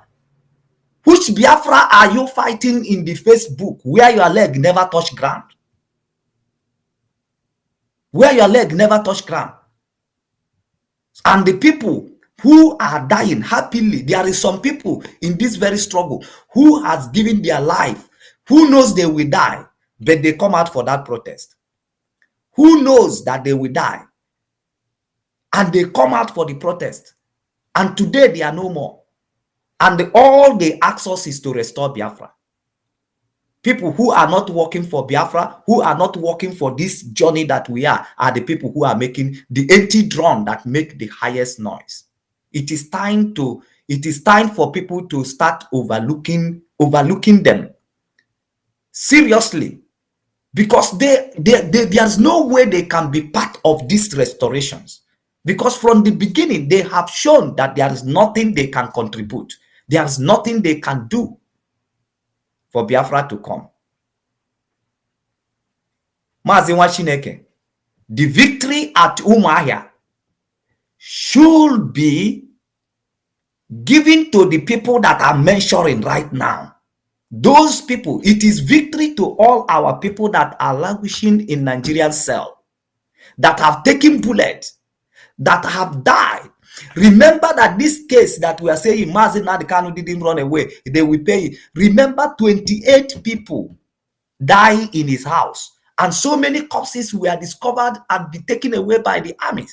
How much billion can buy those souls? The victory is for them, because they die asking us to restore Biafra. And that is why we are standing on that truth. As they have started reviewing the truth, we are standing on it, and we are not giving up. That is why, Machineke, you are involved. That is why I'm involved. That is why Mazude is involved, Mazezej is involved, and Mazipat is involved, and Metusele is involved. We need to be toughened.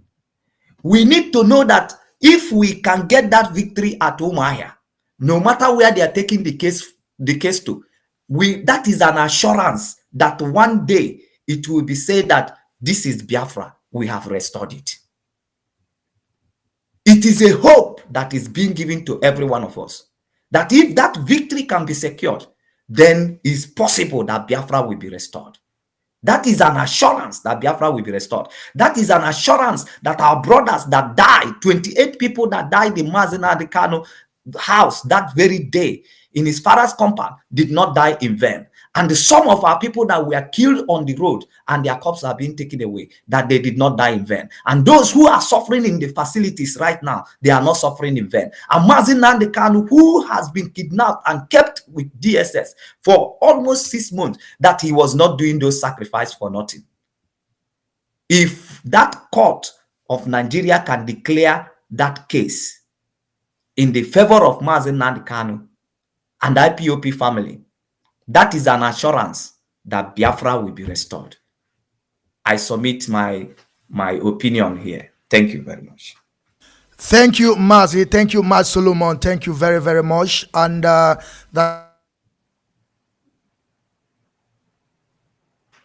somebody, Greta Queen. You know, some of you people, I don't know why you people ask some idiocy question. We have treated this issue here. The reason why Mazi Nnamdi Kanu said that he's not the leader of indigenous people or Biafra is because when they asking Mazi Nnamdi Kanu that question, they said proscribed terrorists. And Mazi Nnamdi Kanu said he's not a leader of terrorists. He is the leader of indigenous people or Biafra, but not proscribed. Though you people don't be coward. Some of things that you people don't understand, I want you to reason. Also, you want Mazi Nnamdi Kanu to accept that he is the leader of proscribed. And tomorrow they will use it against him. You see, you have to go back to school or you follow autopilot. Now, I don't want to answer again. Now I'll come to you, Mazi George Ume. Remember that some people don't know what we are doing that is spiritual. Some people don't understand the root of all this problem. Some people don't know the reason why they proscribed IPOB in that zoo called Nigeria. All this proscription is also followed by Mazi Nnamdi Kanu running away from that zoo called Nigeria. And now we have gotten that victory that Mazi Nnamdi Kanu, there is a reason why he ran away. It's only 3. They will say, then we cut it off, he will stay. But when you tell human being that I'm coming for you, of course, he will run away for his life. And now, in the court of Umuahia, have said that Mazi Nnamdi Kanu did not run away. And Mazi, I want you to touch this thing because this time around I have to call a name. I have to call a name because sometimes we have to identify so that people will understand who I'm talking to. I listened to Simon Eba where he was saying, now he's talking about money. He said that Yoruba Oduduwa demand on the head of Sunday Igboho, I don't know, he say 5 billion or 7 billion. Why should we collect 1 billion from Mazi Nnamdi Kanu? Ume, I want to ask you, this 1 billion that they want to pay, is it going to bring Eze Israel and Lolo back to life? This money we are talking about, is it going to bring the 28 men that Solomon Peters mentioned that they died in Afaruku Ibeku? I want to ask you, Mazi Ume, this 1 billion, is it going to bring our people? Because after the incident, we discovered a lot of bodies in bushes in our forest because there's a bullet hit these people. They try to survive. Unfortunately, they die in the bushes. But they are there talking about money. I want them to understand, and I want you to explain to them more, Mazume, that IPOB are capable enough to fund this struggle that we are. We are not looking money from anybody. And that money they're giving to us, we don't need it. I believe the best idea for these people to do is for them to call those people that went to Afaruku Ibeku, those military, those Boko Haram in uniform that went there and killed people. They should bring them to book. They should take them to judiciary and jail them 100 years to 200. I know that is impossible, but Mazum, I want you to take the floor, please, because if you don't allow me, I will never stop. Thank you, Mazi. Ndewo. Thank you very much. I don't want to repeat what my comrade have said, but I want to lay a foundation here. So some people, I call them mischief makers. Then the victory in Umuahia doesn't equate with money. That's a symbol of freedom. It's a symbol of freedom. It's not the money, right? So, and that you have shown the world that what we are doing is legitimate.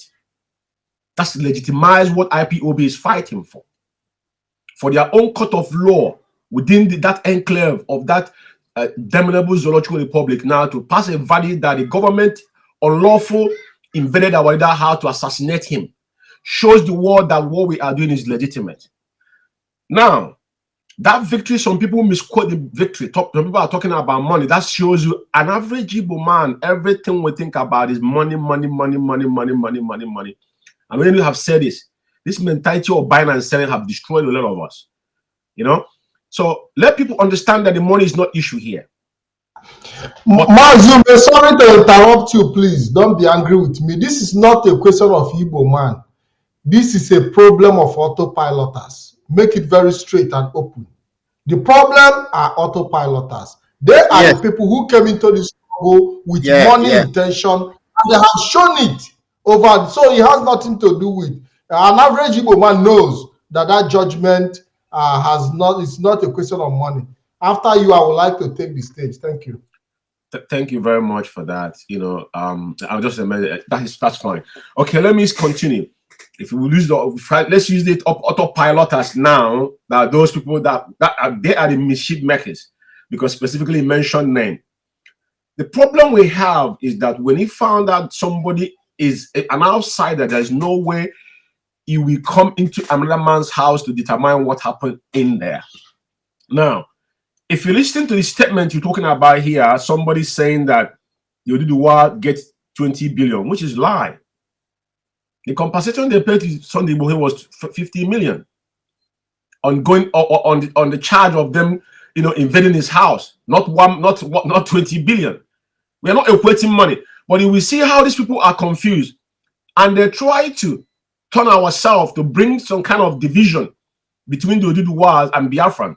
And these people tell you that they're fighting for freedom. There's no comparisons there, and this is not about money. It has nothing to do with money. They don't know what that particular, you know, victory in Umuahia stands on the struggle, because they're not part of what we are doing. I want people to understand that it's not about the money.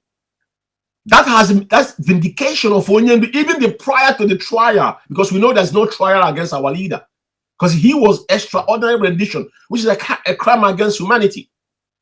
Come back to the question. Those that are mentioning money, like a part said, these are autopilot. That's the only thing they hear, where they can raise money. Everything about them is about money. But my problem with this particular individual is that the guy keep on shooting himself on his foot. Everything that he has dabbled himself into, he always have a lot of information before he come out. I remember in social media, whatever he says sticks. Let us show us where they awarded Sunday Igboho 20 billion. You can't find it. It's not the money. Nobody's talking about money here. I want our people to understand, because there's some people that have gone on making videos and everything, you know, saying stuff. Oh, yeah, what did I want money? IPOB doesn't need 1 billion naira for nothing. All we want that we are following, like my comrade have said, those that have died in this struggle, that's a victory to them. An entire IPOB family body, because all of us are in this to win it. We have taken an oath to restore Biafra.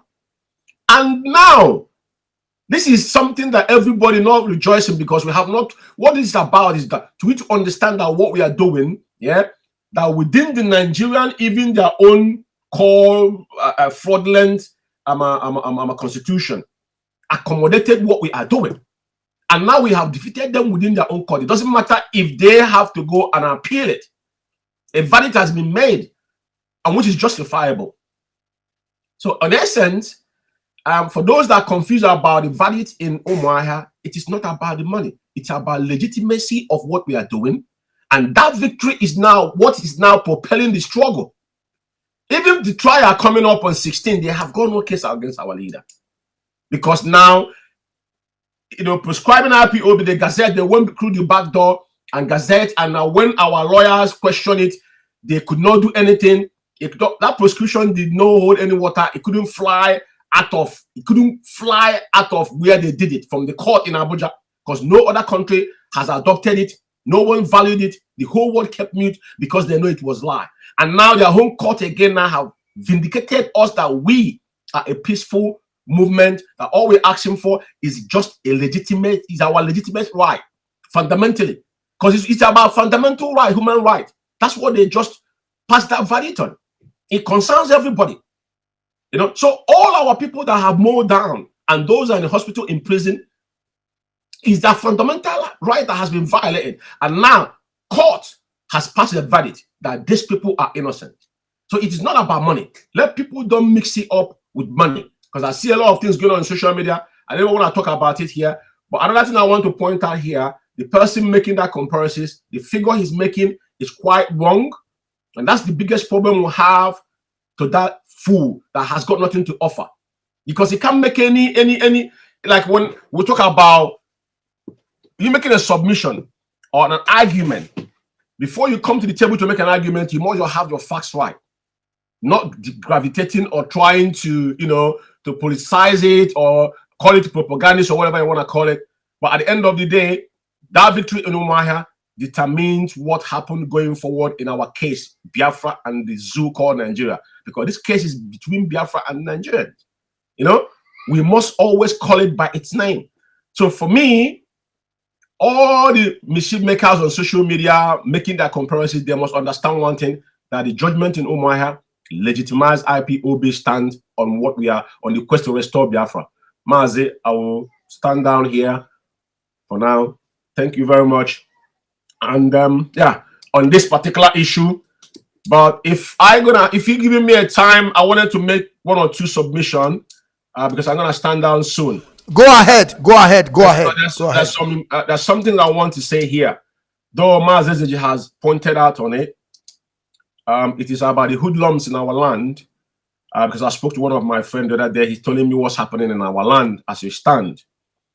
We all know that ESN camp has never been disclosed in any shape or form, and people are making pronunciation about ESN camp. Now, what is going on in our land, which Chinasa has made it open and mentioned names. What they do is that they kidnap people. When they kidnap people, they tell the ESN that they have run out of, they were demanding money, they have run out of bullets. And I said that to my friend that called me because the guy just wedded and went back to Abuja. I said, listen, this is the problem with people distancing themselves from what we do. But the fact remains that ESN was formed for a purpose, and that purpose, that's what is that job is to secure our bushes and forests. ESN is not in our township. If there's any need to be, just like when Chikedozium sometimes give some directive on the radio Biafra, some people don't understand what it's all about. Some people, they misquote him out of context because they're outsiders. So now our people must understand that the people you're seeing, these people are sponsored by the zoo, because what they are doing, they're scavenging for evidence against our leader. Those that are forcing sit at home back home, IPOB has officially cancelled Monday sit at home. All of us here know how sit at home started. We started sit at home from 2016 when we use it as a best part as a referendum to prove to the world that the people of Biafra have decided to go home. We started this from 2016, and it has served its purpose in any time we call for sit at home. It is not just yesterday. Even the Monday sit at home in question, China Sanwo-Olu came on air and announced it on Radio Biafra. And he said, we will reveal it time to time. And it served its purpose. Now, the same thing China has said, Onyendu saw this coming, that they were going to bastardize it if we allow them. And that's now to turn our people against us. Now people are thinking, oh, the ESN was formed to secure our people. Now they're using the name of ESN now to go and, kill our people, harass them, extort money from them, kidnap people. Now, those people, their name has been mentioned. People must take note that these people, the mayhem they're causing in our land now is what we must checkmate. Because now, I'm getting it for a reliable source, what these people are doing now. These are nothing, these are all these hoodlums They have got even the man in Finland has got no direct connection with these people because they know few of people that expel, just like someone expelled from IPOB, they gang themselves up together with 2, 3, 4 AK-47 and using motorcycle down and harass our people. I'm saying this loud and clear here that our people must be wary. And Chike Edeziem has said this before, that when you see people like this, you people must unleash them. They are not working for IPOB, neither ESN. These are people that are sponsored by the zoo government, by the so-called autopiloters, but now they're shooting themselves in the foot. But we must be wary of these individuals, that this is what they're doing in our land, right? So I will stop by saying, and another thing I want to say here is that we just had a concluded protest in United Kingdom. I want to thank UK family for coming out to support what we did. But I will say one thing here to IPOB worldwide. HND has called for world protest again. We must hit the street, because I will say something here. Those people that on social media are commenting sit at home, ask them question. How many times have you attended common protest in abroad on your own comfort zone? But you want our people, yeah? You want our people to sit at home every Monday, shut their business off. These people feed from hand to mouth. Yeah, but what we're talking about here, you that in your own comfort zone, what have you given in? You're telling me that you are working. So how much have you given for those that are not have to shut their business off? It's a collective effort. That's why when this struggle started, Onyenu said our people on the ground will not contribute. Even our people forced themselves to be contributing. The most you do was our people on the ground. Onyenu said no. And that's why Onyenu have shut it off again. I'm asking those, I'm challenging our people abroad. Those people ranting in their own comfort zone, talking about sit at home, sit at home. Sit at home serve a purpose. Now, you're forcing our people to sit at home. What have you contributed? How many protests have you guys engaged? What have you done? But you want our people to sit back every Monday. It's voluntary, and our people are doing it. But what we cannot have here is people going and trying to force it at home to kill our people, to turn our people against cause. IPOB and ESN are there to protect the land of Biafra. So I want our people to be wary, please. Mazi, I will stop here, and I thank you for this opportunity. There we go. Thank you, Mazi. Thank you, Mazi. Mazi, Ken Patrick said that he want to take over. Please, I want you to take over, please. Mazi, thank you very much. Thank you. Thank you. This Umuahia court judgment, I want to celebrate. I want to celebrate Chief Justice Benson Anya, the man, the judge, the honorable, wonderful judge who in the first place entertained this case. Because nobody in Nigeria believed that the case that has to do with Operation Python Dance would have been entertained by any judge in court in Nigeria. Because they know, everybody knows that that operation was illegal. The invasion of that house was a criminal, and everything that happened there was an indictment. Nigeria itself, even Buhari, even the Asura, didn't believe that a judge could even want to listen to that case. That was why they objected that he should strike it out. But the judge insisted that he must hear the case. And he even made sure that this case was, this was not the case of adjournment, tomorrow amendment. No. The judge made sure that that case deserved the attention that it needed. And they came out. Nigeria could not prove the case otherwise. They could not defend the reason they went to Afaruku Ibeku on Operation Python Dance to attack a man who is on bail, who was enjoying his bail and deserved to enjoy that bail until if the court deem it fit to to change the bail condition or remove that bail. It was the duty of the court. So they didn't expect that this judge could even entertain that case. That is why in the post I made yesterday, I said that there are some hidden judges with integrity who have been waiting to be heard. And this Justice Benson Anya is one of them, and he deserve accolade from people all over the world. When you look at what happened in Afaruku and how Mazi Nnamdi Kanu escaped that assassination, you will start to understand that he is sent to do the job of liberating our people. And every attempt to eliminate him have failed. Now, when he escaped, Nigeria said he jumped bail. Everybody was saying he jumped bail. Even the enemies, everybody was saying he jumped bail. And they told him, come back, come back. You should say you are a man, come back. And he told them that he is ready to face the Nigerian judiciary system. He has said it so many times. If the court is ready to be transparent, if the international community is going to monitor the case, that he's ready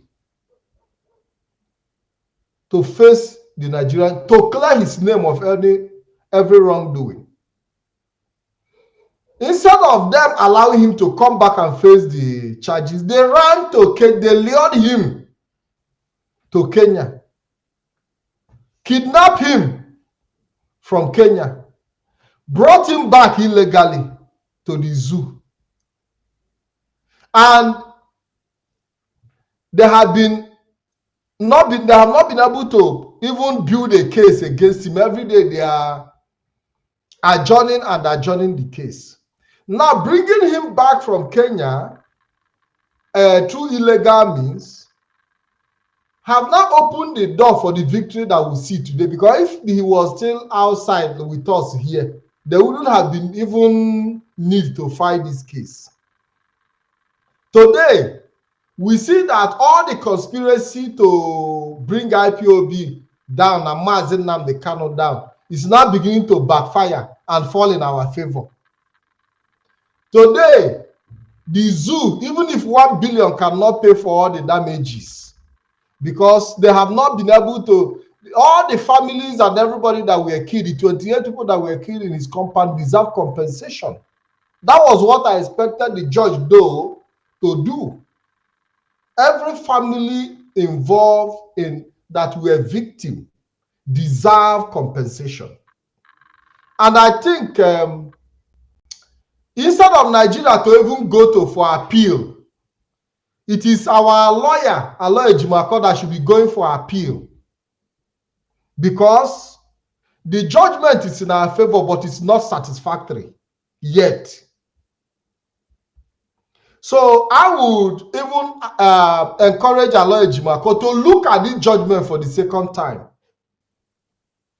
Because the counsel to the Nigerian government have not been able to prove their case otherwise. So how do you go for an appeal of a case you have not even been able to defend in the first place? They were not able, because the judge made it very clear that even the defense counsel, which is a Nigerian lawyer, did not even bother to defend the case. Which means the matter they very clear. So, but I would have encouraged Ejimako, if it is possible, to reappeal for a more serious damage to be paid. You know, that is my take. I would have loved that to happen. But in any case, victory is victory. We have seen some idiot autopiloters say that they have nothing to celebrate. How can you celebrate when you don't make any contribution? When you people were busy castigating Aloy Ejimako, calling him a sellout and a sellout and what is it called? A saboteur. How can you celebrate a victory that you were even part of trying to derail the process of that victory? So the autopiloters have nothing to celebrate. Let them continue to mourn, because Okehakete, mourning and Iruju is their portion in this battle for Biafra restoration. And they will continue to mourn until the end of time. Because every victory that we gain, every victory that we make, every headway that we make, bring mourning to them, bring tears in their eyes, bring pain to their soul and their heart. And that is how it's supposed to be, because that is the path they have chosen. But as far as I'm concerned, victory, Mazi Nnamdi Kanu, Onalu DJ, Mako Jofo, Ghana, Asim Kenkenono. Thank you very much. Thank you, Mazi. Thank you very much. Thank you very much. Because some people don't understand that we have to begin to rejoice. Because believe me, this is the root of all this problem. We have to count one before we begin to count two. But those autopilots want us to begin to count 10 while we never count one. And there is something that these people don't understand. All this while that case was out there, first thing that you will hear the media room in that contraption will say, Mazi Nnamdi Kanu jump bail. And these people don't see it as a victory that issue have ended. There is no media room again will ever come out and say that Mazi Nnamdi Kanu run away. What they have to be saying today, so all this thing that Zoo did to Mazi Nnamdi, so Mazi Nnamdi Kanu was innocent. He is innocent. That is what they're supposed to be saying. But they are there ranting, saying that why should we be jumping up? Why should we be saying this? But we know that this is the root of the problem. They have to solve this problem first, because that problem was there from since 2015. They arrested Mazi Nnamdi Kanu and give him bail, and they came to Afaro Huibe to kill him, and he ran away for his life. They don't want us to talk about that one. They don't want us to talk about, we want the case that Ifeanyi Ejiofor will come out every day on media lamenting that he have been filing this case. He have been submitting this case. He have been talking about this case. Nobody want to listen to him. Now we get victory. And they say that they are not going to celebrate. We are not begging them to celebrate with us, because first, they are not IPOB member. They're not among us. They never protest on the street. They never carry any activities to support this Biafran restoration project. Only what they have is staying on media, ranting, talking all sort of nonsense, putting our people in a state of imagination that they will give us Biafra. Remember, they said that they know the day the Biafra will come. Our leader is now in DSS Donjon going to 7 months. They never tell us where the day that Biafra will come, or they never bring Biafra to us. Every day they will be hearing them saying communicado. Nobody is talking to our leader. Nobody is speaking to our leader. You know, some of these people, they always like love, and they will copy and paste. Even though the meaning, they don't know about the meaning. But Mazi Metusela, I want you to take the floor and tell us this victory, because believe me, this victory ought to be celebrated. And that is exactly what we are doing today. The floor is yours, Mazi.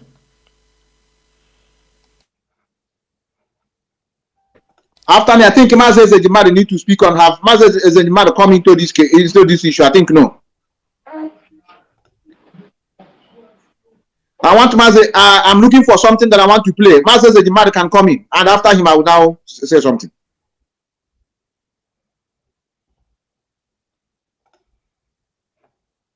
You want me to come in? Yes, he said you want you to come in. So okay. Well, the victory is a welcome development. You know, we are happy. Only wicked people, evil people will not be happy.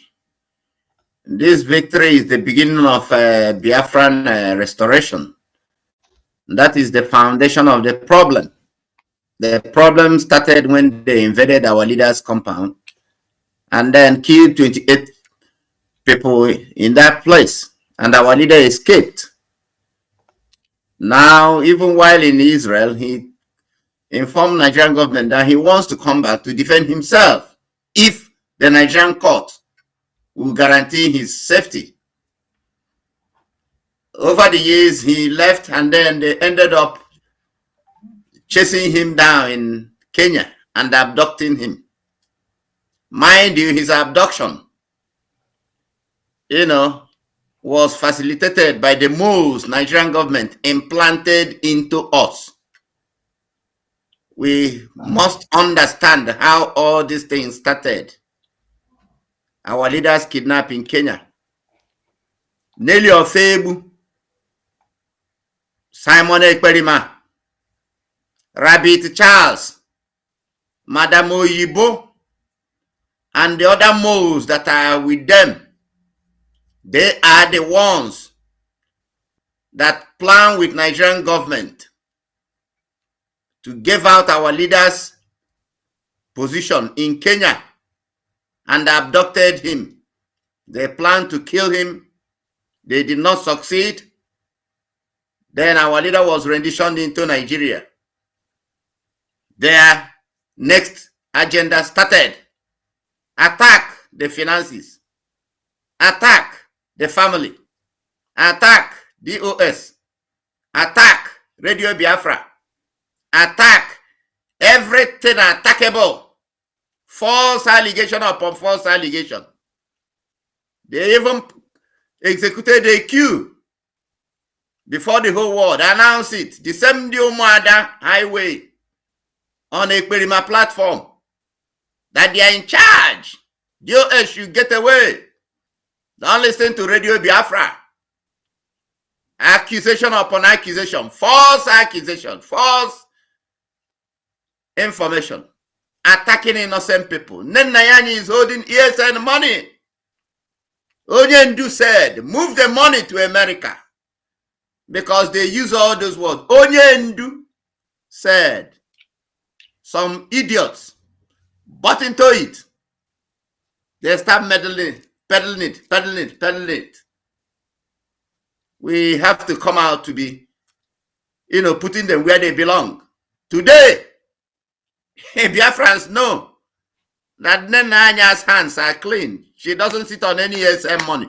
Rather, the people sitting on the money in America. The same women, Madame Oyibo them. Nelly Ofebu them.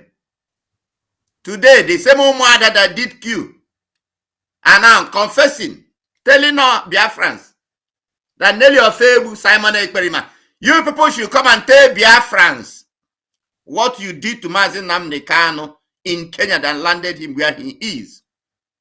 We have brought offer and swore. Why can't you people come and also swear? If ever you know anything, rather you people are there dishing out lies, attacking DOS falsely, attacking innocent people falsely, creating your fake narrative. I pity for those people that were members of IPOB before, that some of you idiots were able to deceive. Today, they are expelled out of IPOB. All of you, you are regretting. You live in regret today because you've been shouting, we stand on the truth. Truth. What is that truth? Lies from pit of hell. Nelly Ofebu, the prophetess of Idu, first class of Wanje, that demon speaks to her every day. She has led most of you to your early grave. Don't turn around to accuse anybody anymore. Don't turn around to say, oh, you were expelled because of you don't know what you did. You knew what you did. You cannot be attacking the structure Mazi Nnamdi Kanu set up. When you attack the structure, you are attacking Mazi Nnamdi Kanu directly. Today, all of you are out there yapping. Every little thing. You are against DOS. You're against the barristers. You're against everything. You are shouting. Oh, donate, money. Action. Since 7 months till today, the same thing you people have been shouting. Look at the barristers. Did any of you contribute anything for these barristers? No? Are you working with these barristers? No? Are you working with any ESN? Are you in? No? But rather, you are out there dishing out all sorts of lies, to give Nigerian government evidence that is not there for them to hold Mazi Nnamdi Kanu, our leader, and, prosecute him. All of you are shouting, oh, Onyendu, our leader. When you people say those things, all of you should be ashamed of yourself. All these useless autopiloters. All of you from A to Z, when you open your mouth to talk, you don't ask yourself a question. So who are are the people in charge? Who are the people doing the job for the release of our leader, Mazi Nnamdi Kanu? This is your leader. You plus shouting, our leader, our leader, our leader. All of you, before they make one sentence, they've called our leader 10 times because that's the catchphrase they are using to deceive gullible idiots. Why not ask yourself, what have you people been able to do? Name one thing. I say one thing. Autopiloters. All you people shouting, our leader, our leader, our leader. What have any of you been able to provide? Say, this is what we have been able to say, okay, for our leader to tell your leader to come out. No, rather, you pinch the solicitors, you attack the solicitors, even this barrister for today. That first class of 1J was on that idiot platform in Finland. The first time. Oh, Biafra Jofo, Nenayanya, Caroline, Kanunta. They sold Mazi Nnamdi Kanu. They sold, go and kill them, go and destroy their houses. Today, innocent people, you attack them thinking that it will be well with you because you people collected some money from Nigerian government. And somebody was calling the other day, talking about the threat they are dishing against China's Sanwo-Olu family. Biafrans, I put it here today.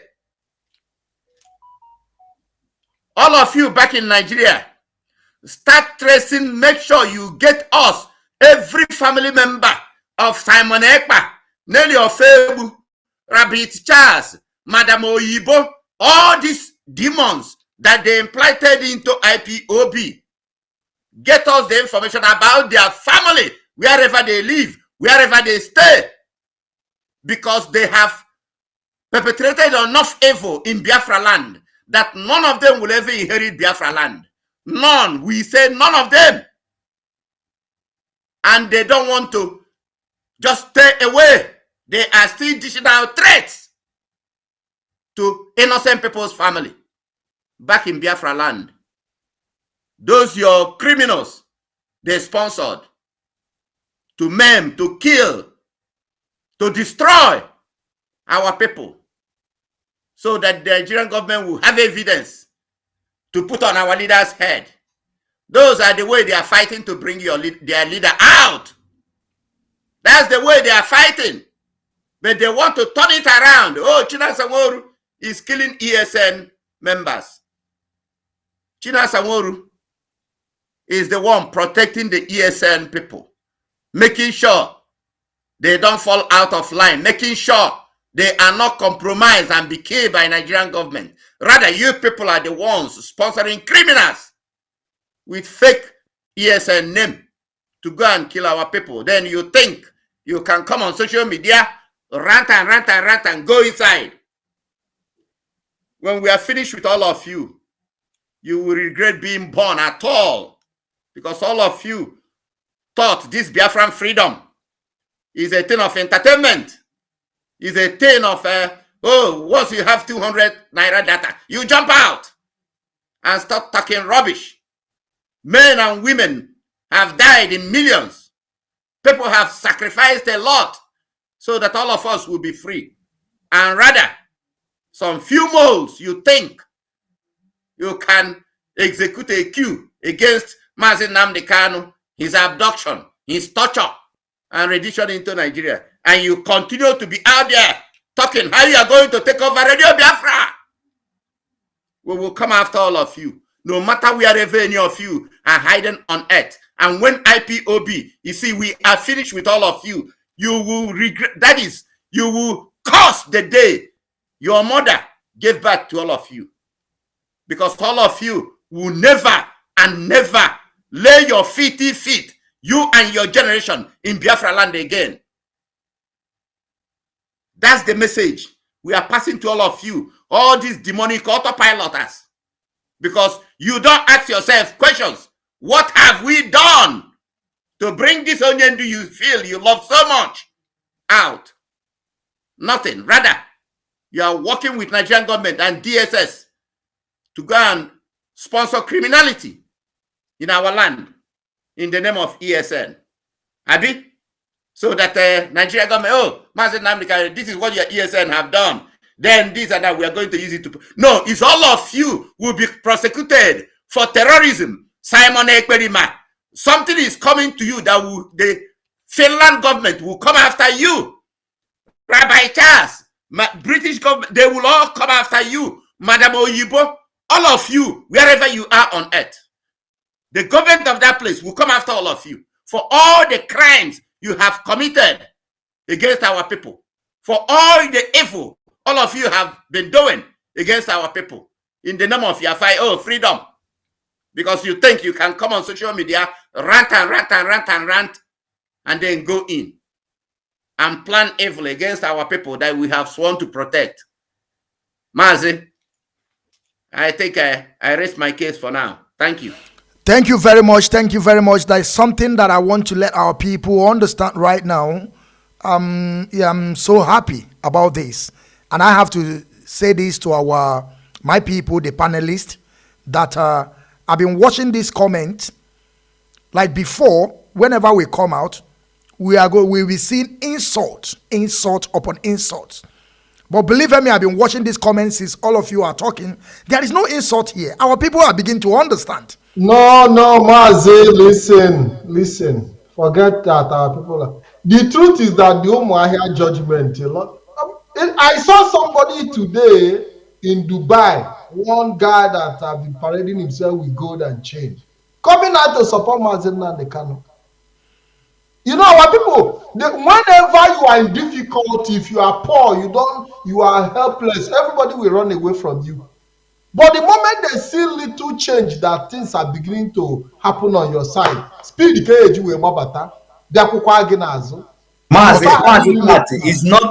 party is not even when you are poor. You people are taking Methuselah. You are the one that giving them chance, but it's okay. When you lose a war, like 1967 to 1970, when you lose a war, Ikwere man, we said, I'm not an Igbo man again. An Oma man, we said, I'm not an Igbo man again. There is Igbo, that side. Do you understand? So all that is the nature of our people. That is it. That is just their nature. The moment, Mazi Methuselah, I just want to say this word. During the NSAS, you know, all these autopilots, they are the group of people that Mazi Obienu Uchemofo, they prepare to accuse our leader at the NSAS. They prepare themselves. A lot of them that I know, they are talking with both sides of their mouth because the way Mazi supported the NSAS, supported them to win that battle, being that the Mazi with all his mind want to fight for the oppressed people. Then a lot of them were talking with both sides of their mouth. Then immediately ESN was launched. Hey, they feel like a victory for IPOP. Most of them, they come back. Most of them that wanted to start blackmailing our leader, to start talking rubbish against our leader, they now come back. They say, hey, IPOP, Jolunaka. Now they come back. That is just the way they behave. When you win a war, you will see they will be clapping. Everybody will like to answer your name. They will change their name to your surname. Everybody will be Kalu. Everybody will be Kanu. Everybody's surname will be Kanu. Our leader, I'm disciple. I am follower. I am superintendent. I am, just watch it. When IPOP win one battle like this, they will come to clap. All of them, they will be at that IPOP, Diopala IPOP, Osotele Diopala IPOP. Everybody, IPOP, one family will be reigning everywhere. They are just like that. And did you know why? Due to Nwoke Nuchogu, Nwanye Nwele Akụkọ. Olue n'ọlụ, onye ọbụla agba 440. Mana alụchazi ọlụ, olue n'olili, akụrakwa na kpom, n'elugo n'olili. Onye ọbụla alịpụta. They umayi a change a statement. Hope Uzodinma a change a statement. Don't mind them. Thunder will fire all of them this time around. All right. onye luana na achụbi ọsọ. They have all know that they have defied our land and they are not going to escape the judgment that is coming. Sorry, Mazi Metusele. All right. Thank you, Mazi. Take over. Thank you. Yes. Bye. Many of you may not understand what Nwachineke is saying. I do see the same thing. What all of you just analyze is also in line. But I understand what Nwachineke is doing because we have eyes to monitor. And it's either they are here and they don't want, the shame will not allow them to write. Or they have converted to a brand new soul. You know, that is why we have a COVID-19 freedom fighters. We also have those that join us during the emergency of ESN. A lot of people joined when they hear that ESN has been created. So I don't want to go into such now. I have a clip in order to summarize what we just discussed about the lawyer and asking people that people are going around, you know, bringing another ideology now of why 1 billion, why not 20 billion? It is too small. You know, you cannot begin to jubilate on people that you already condemned. And that is the voice I want to play. Pay attention to the voice of their women leader overall. Many of you may not know. The chairwoman of all these calamity, you know, they take instruction from her before they come out to speak. And this is the voice. This is what he told them. It's the criteria of a war criminal. I will let you know. Please. Another very, very important thing. I'm not going to go into detail right now.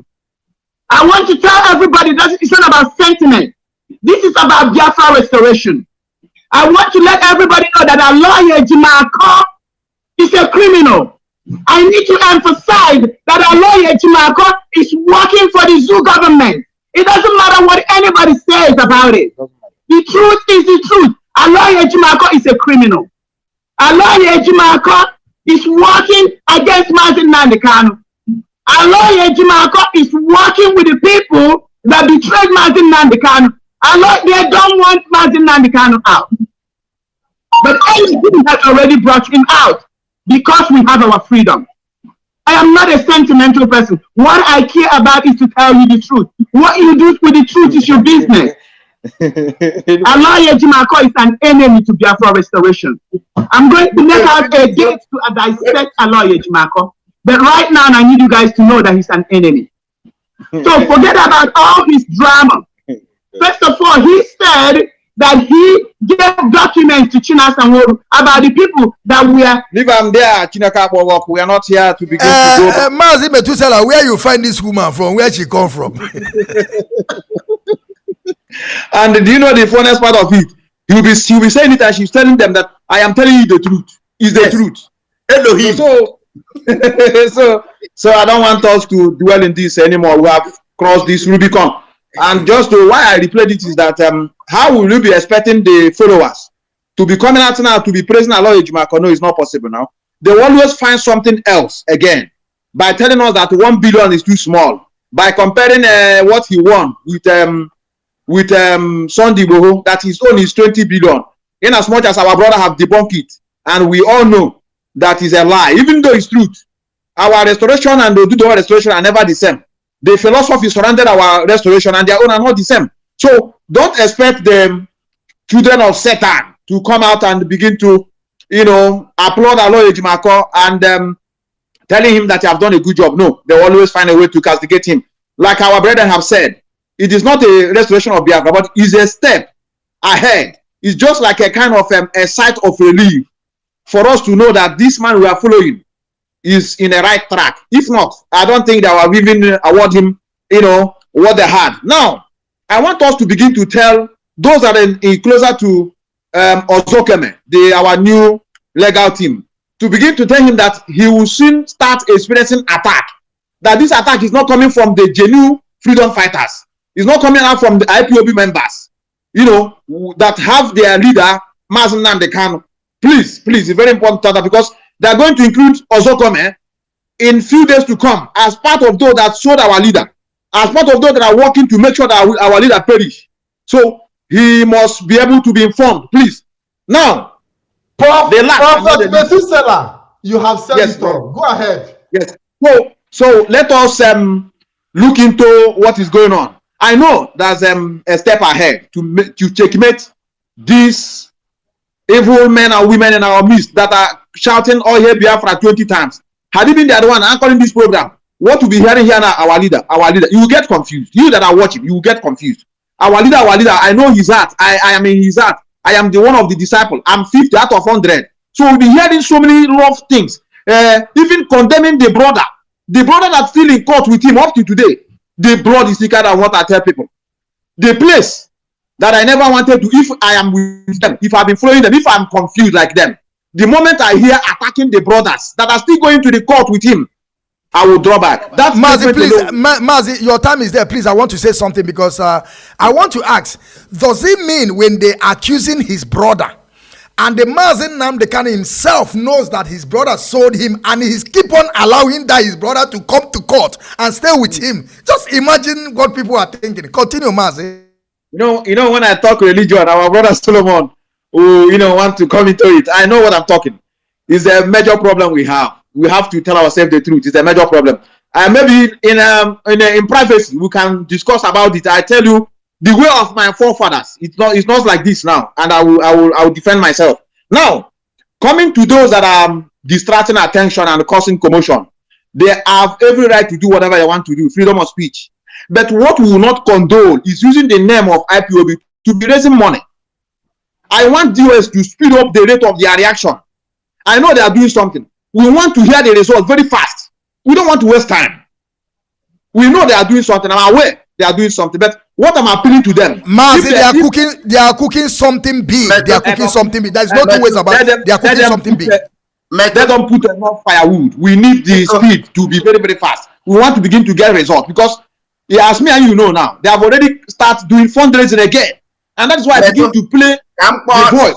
Let me play this voice. Metu, you continue, please. 1 minute. Okay. Please. We need money. Please, my people, all of you, whatever you're going to do to talk to our people, let them know. I'm just giving you instances of what happened. I'm letting you know how our brave men worked gallantly. They said, "Nada waka anogo," but our people waka anogo.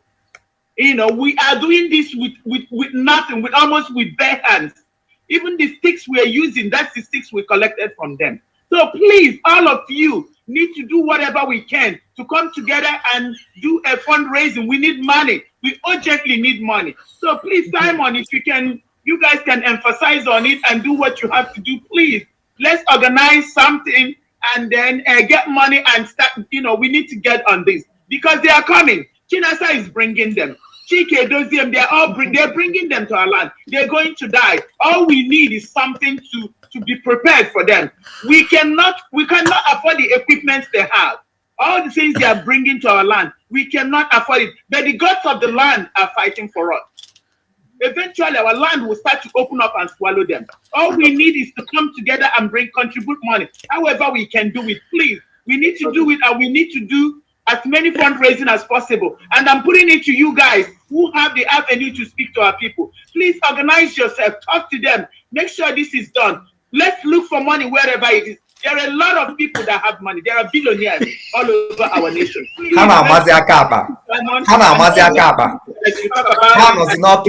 Straight away.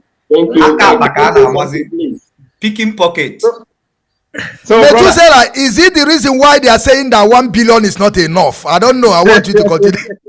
They are fighting two battles. They are fighting ESN created by Mazi Nnamdi Kanu, also fighting Nigerian government. So they need more money. They need to combat because no. So like what we are saying, this kind of thing sometimes it's not funny because they are using the name of IPOB. I applaud IPOB, Austria. When we had a problem of such, somebody came in our midst from the children of Oba. I call Ile Ebinumi's blood. They collected our flag. We didn't take time. We sued them to court. And we know the result. We want that. Let us swingle into action very fast. So that we will not give these people room. Especially those that have sacked. If they sack somebody, they will regroup and start asking for money. So I don't want to overflow issues. The evidence is there for our people to. A lot of people are coming back. Solomon and our brother Patrick, our people are coming back. I tell you. I know the kind of messages I do get from them. So, and that is why I want us to focus, like they used to tell us now. Now we want to focus. And as we are focusing, we are still looking at them. Whatever they say that is not good, we debunk it as we are also moving. So, the younger ones at home, they're expecting us to keep on carrying them along because we have exposed everything to them. They know now the truth. That is why you're not seeing much attack. If you want to know what our brother Nwachineke said is true, just take your time. I know it's not relevant. Take your time and go to one of their platforms. Look at the comment section, what people are talking. You now begin to know that sometimes I know our people can easily be deceived. But when they know the truth, they quickly retrace their step. I stand by Nwachineke. Thank you very much, Mazi. Thank you very much, Mazi. Now we will go to our last video, but I still want to tell our audience that this broadcast we have part 2 because we couldn't allow people to call today. Tomorrow they will call, and tomorrow we're going to talk about all these things, those that are raising funds in the name of Mazi Nnamdi Kanu, why they are not in our family. That is something that our people have to understand. You cannot begin to raise money. You said you are not taking the oath we are taking. You said that the pattern of your struggle is different, but you will go out there, begin to raise money in the name. And I want us to understand, our audience, that Mazi Nnamdi Kanu is a trademark to IPOB. IPOB itself is also a trademark that belongs to us, to our struggle. You cannot just go out there and begin to use our name to make money. And believe me, Mazi Metusela, we are coming with them with full force. Then we understand, and this thing will be coming with when they expel you any day. You make Biafra. You buy on the name, or your father from the name, or your mother from the name. We have a family and structure, and we have the head, which is our leader Mazi Nnamdi Kanu. You cannot just be using the name of Mazi Nnamdi Kanu anyhow you want, or raising money like the one in Finland have changed his name to ESN. Now, if you ask him, he will Mazi, you know where we will hold this guy responsible? We are getting there. You see, by the time we're done with this in Finland, he will begin to tell our people who that money that he's raising, is it for himself? Because he never come out to say it. When we will shock him, he will come out and tell our people that now I'm not raising money for ESN. Then people will understand that all this money they are raising is for their pocket. So now I want us to watch this video, and we will use at least 3 minutes to talk about it, and then we will also begin to descend. But we have time. We still have time. We will listen to Ifan Jafo. Mazi, for me, it is 18 minutes past 1 a.m. here, and I need to stand up for work by 5 a.m. So I will be making my submission very soon, so that I can also be able to have the strength to wake up by 5 and continue in my daily activities. Thank you. Thank you, Mazi. Let me play the video. I don't want to waste time. Let me play the video because we have already covered, I think, almost 3 hours something. When we cover 4 hours is enough. So let me play the video. This is what Barrister Ejafo said. Let us listen to him, please. This development now because we're doing court, and I'll follow it up. I'll make contact with DSS in Libya to ensure that those people that are arrested are released. Okay, a message for the supporters of Nnamdi Kanu. I don't see how I don't see how we work out. To ensure that those people that are arrested are released. So because we have an understanding in court for everybody to be civil in their conduct, including the security agents who are here manning the court premises, and lawyers, and also people who are here in solidarity.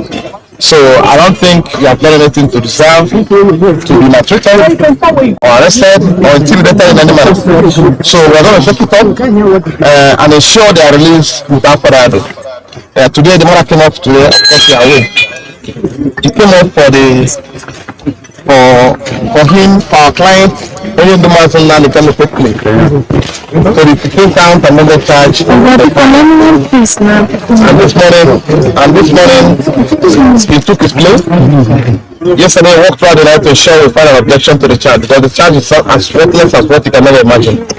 So we filed a charge today, an objection to the competency of the charge, and to the color of the charge, also the issue of the court to hear the charge. So which the court have now adjourned to 16th of February for hearing of that application. And that application if found victorious, we will bring this case to an end. These are what you are waiting for sustain. I've always admonished people to be stable in their conduct, and I've not seen reason why it should be treated in this manner. Because people have always been stable in their conduct. Yes. I've not gotten any report that you are violent. Even from civil agent, nobody has reported to us that you are violent in their conduct. But what we discovered today is that government are funding people through government group to come and during the court premises. The public and the world should know this. They've been captured in camera. Yes. The clips all over the places. Yes. I don't think it's ideal in the circumstance for government to do that. So Nnamdi Kanu is on trial, and it's a political prisoner. Yes, we are fully aware that it's some political trial. Yes, but what you know that we can never give them a space. Yes. We can never give any chance for them to do whatever.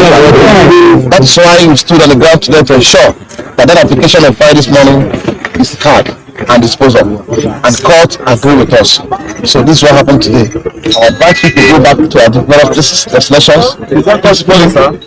No court come up to the tomorrow's day have been vacated. So it's coming up on 16th of February for hearing of this ability to don't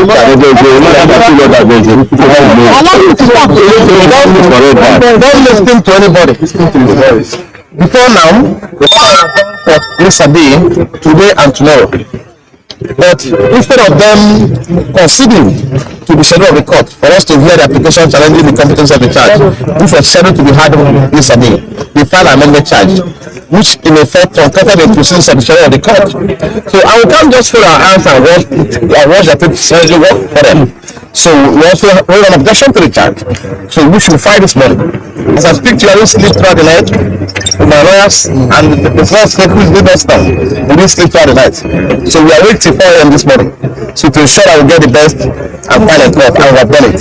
Yes. So it's been a joy for the hearing of that objection to so tomorrow's date has been vacated in effect. So do not bother coming here tomorrow. Okay, so thank you so much. February 16th. 1 p.m. not in the morning. 1 p.m. in the morning, in the afternoon, not in the morning again. So thank you. Well, let me go and follow up on those.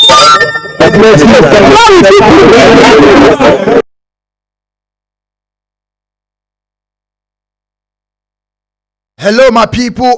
We have heard what Barrister Ejiofor said about those that they arrested in the court of Abuja, the heart of evil.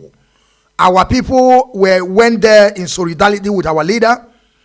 Instead of them to allow them to see what is going on in court premises, they send their own thugs to come to begin to destroy, or some of them came there with machetes. Some of them also, some police officers that they are not on uniform. They also bring their pistol. They were shooting our people straight bullets. I don't know what is wrong with these people. And when we are saying that Nigerian people are animal, our people don't understand. Mazi, Solomon Peter, I want you to use 3 minutes. Please, I want you to use your time because we are about to descend. We are getting 4 hours. Tomorrow is going to be part 2. We're going to continue so that people can be able to pick our call or call us, and you are going to work tomorrow. And we are going to allow you, because from this work you are going, is from there you will find also the money that you will pay your dues. So we know who we are. We have to respect our jobs. They will take the floor. 3 minutes, please. Thank you very much, Mwachineke. The fellow panelists, I actually appreciate your courage, your boldness, and your perseverance to be here, and also take your time, lecture our people, and give also some ideas that could be benefit to the struggle. So my submission here is that we have listened to Ejiofor. We have listened to his interview. Now, this is not new to us. We always know. We always see it. We always experience it. But what people will start appreciating about now is that who is like us. The Mazi said that when we are gone, people will wish that we would have remained here forever. The courage, the boldness that is in us after seeing all these terrible things, horrible things that is being done by Nigerian agency, Nigerian forces against Biafra, melted against our people, and yet we are not losing hope, and yet we are not being discouraged. That simply means that people should begin to understand that we know exactly what we are looking for, and we are not ready to compromise it with anything. Because this is at the point where you are going to understand who is serious in action. It's not those people who we want political positions or who we want money from government. They will jump out and they will make noise. And when money is given to them, they will go back to creek. We IPOP family, we IPOP under the leadership of Mazi Nnamdi Kanu know what we want. Exactly. And without fear before our enemies, we will continue to push until Biafra is restored. We are the generation of people that are choosing by God to restore Biafra.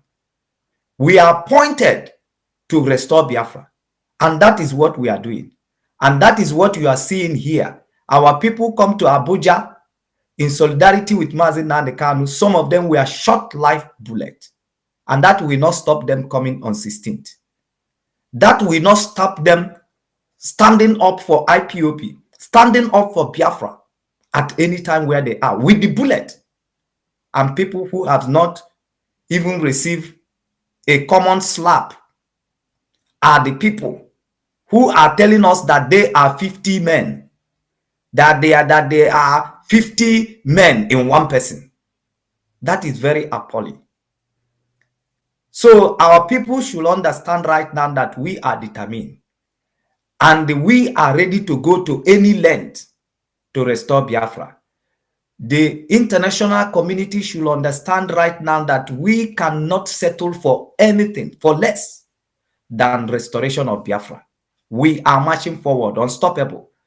And all our people that are being arrested by Nigerian in the name of IPOP, in the name of ESN, they have not been able to convince any one of them. They have not been able to jail any one of them. They are just busy in killing our people, adopting them, killing them extrajudicially, which are very bad.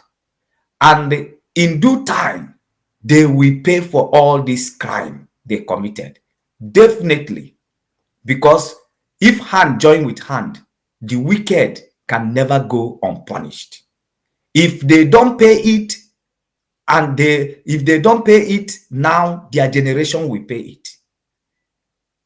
And if their generation, their coming generation didn't pay it, their generations, they will continue to pay the price of this crime they are committed against Biafra, because they know we have not wronged anyone, and we are asking for something that it is ours, something that is our right, not the right of other people. They know the truth. Both the governors, both the president, both the commissioners, both every one of them, they know that these are the truth that we are saying. But they are trying to deny the truth. They are trying to deny the truth. But the truth remains that we know what we are looking for, and we are determined. That is why we will keep on paying our monthly due. All the IPOP family, nobody is being begged to pay his monthly due. Nobody is being paid to pay every levy you have made for ESN. No IPOP members is begged to come for meeting. Once you get alert, you are there. No IPOP members is begged to take oath. That to show you how determined we are. But do you see those people who make argument before they pay their monthly due? They are not IPOP members. They are not in this family. We in this family, we don't make argument to pay our monthly due. We don't make argument to pay our levies. And we continue to pay it. Though we pay it we pay it with tears, with suffering, and other things. But we are happy because at the end, Biafra will be restored. And that is the reward we set, that is the reward we hope to receive for all the effort that we are making presently now. So our people, you should listen to people who are committed to your freedom, not people who are not committed to your freedom, like the voice note our Mazi Ezeji played here, where the people has gone to the level of picking pocket. They want to shook hand into any pocket,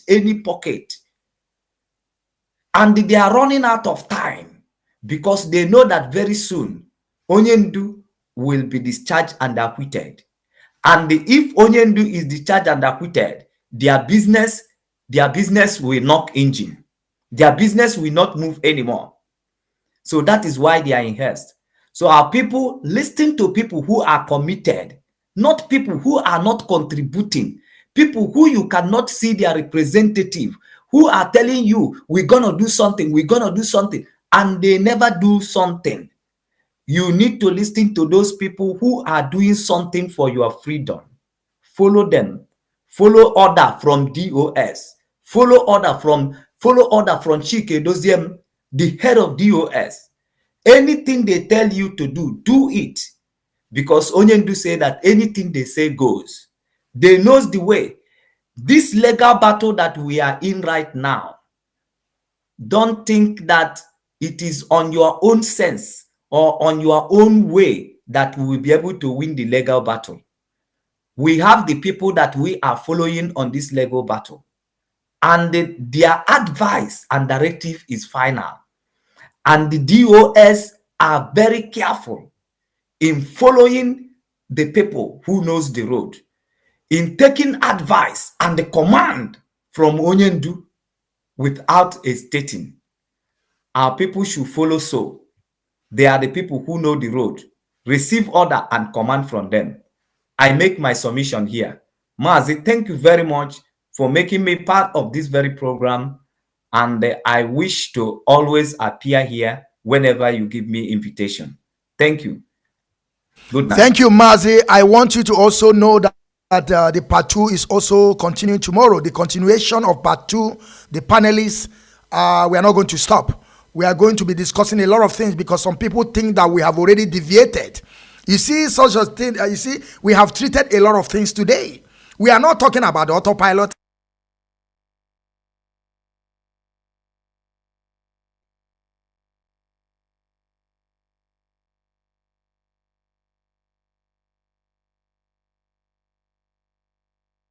Ikem Patrick, I want you to also use 3 minutes, please. Are you the Ikem Patrick, please? 3 minutes in your last speech. Maz, I really appreciate. Thank you for the time you've given to me. We saw everything that has happened in these few days, and these few days have changed everything. Just like our brother Methuselah said that most of our people, that their senses are beginning to come back. People are now beginning to understand that Aloy Ejimako is not a betrayer. That Aloy Ejimako didn't work with the Nigerian government to betray our leader. At least he has been able to go to court, despite all the pressure, even threat to life. They even wrote a letter to his village people to tell him to remove his hand from the case of Mazi Nnamdi Kanu. But he insisted. You see the reason why we must continue to persist, that no matter how the attack comes, we must continue to persist. Just imagine if our lawyer Jimako had given up as a result of the voice of Madam Elohim. Look at the energy and the passion. You know, even when you are asleep, that voice can wake you from your sleep, even no matter how deep. And this is even, I know that Methuselah do not believe in the Bible.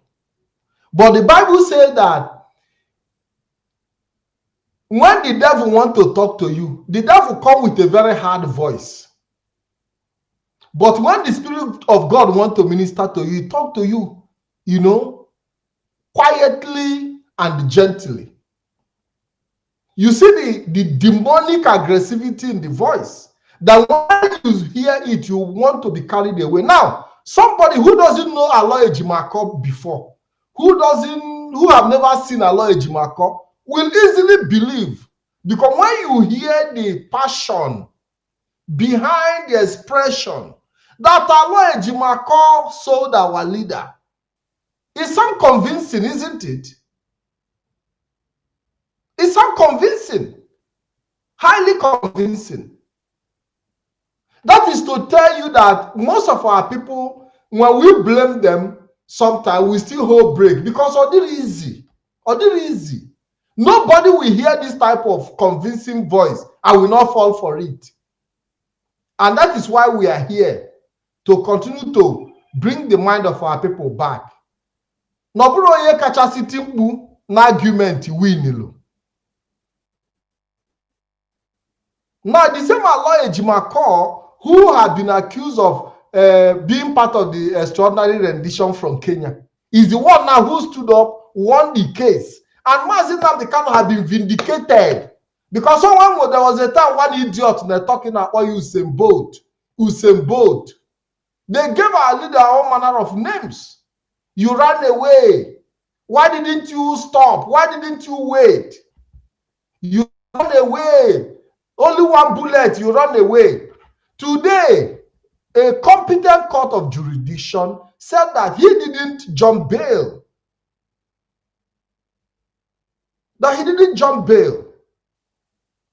That what he did, now what the court have told you now is that Mazi Nnamdi Kanu did the right thing to have escaped that assassination. I know so many people who were in IPOB that were expelled.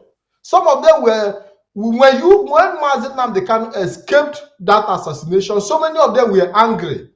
They wish that he had died in Operation Python Dance. So many people. They say, why they no kill him? To see the wickedness of man. And when they were telling Mazi Nnamdi Kanu come back to Nigeria, the thing, he was feeling the pain in his heart. He was feeling it because he knows that he didn't run away, that he didn't jump bail. But today he has been vindicated. And you know the funniest part is that the same Mazi Nnamdi Kanu who won the case in Umuahia have sent message to thank Aloy Ejimako. Say, greet Ejimako for me. Thank you for the good job you are doing. Why the people who said they are following him are angry that Aloy Ejimako didn't? Mazi, these are people, they say they are the disciple. The man you are following that is your master is happy with the judgment. You that is the disciple is angry with the judgment. I have to rest my case here. Mazi, thank you for the opportunity you gave to me. Thank you, Mazi King Patrick. Thank you for joining us also today on IPOB Rapture Media under the leadership of Mazi Nnamdi Kanu. I will go to Mazi Ezejimado. I want you to also use 3 minutes in conclusion. Your final remark, please.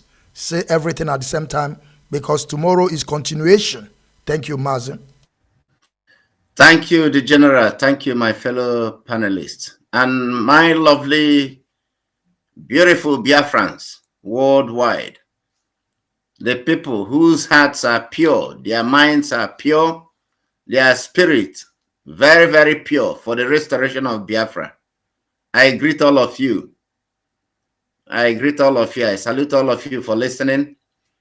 Mazi, the issue of these people, why some of us are happy today, is that the vindication of our leader, from day one. Remember some of the Zoo newspapers and Zoo media, they will come out there and be talking, oh, Mazi Nnamdi Kanu jumped bell. He jumped bell.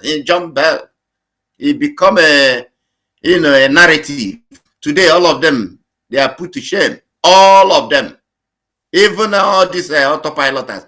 If they have been put to shame because of this victory in Umuahia.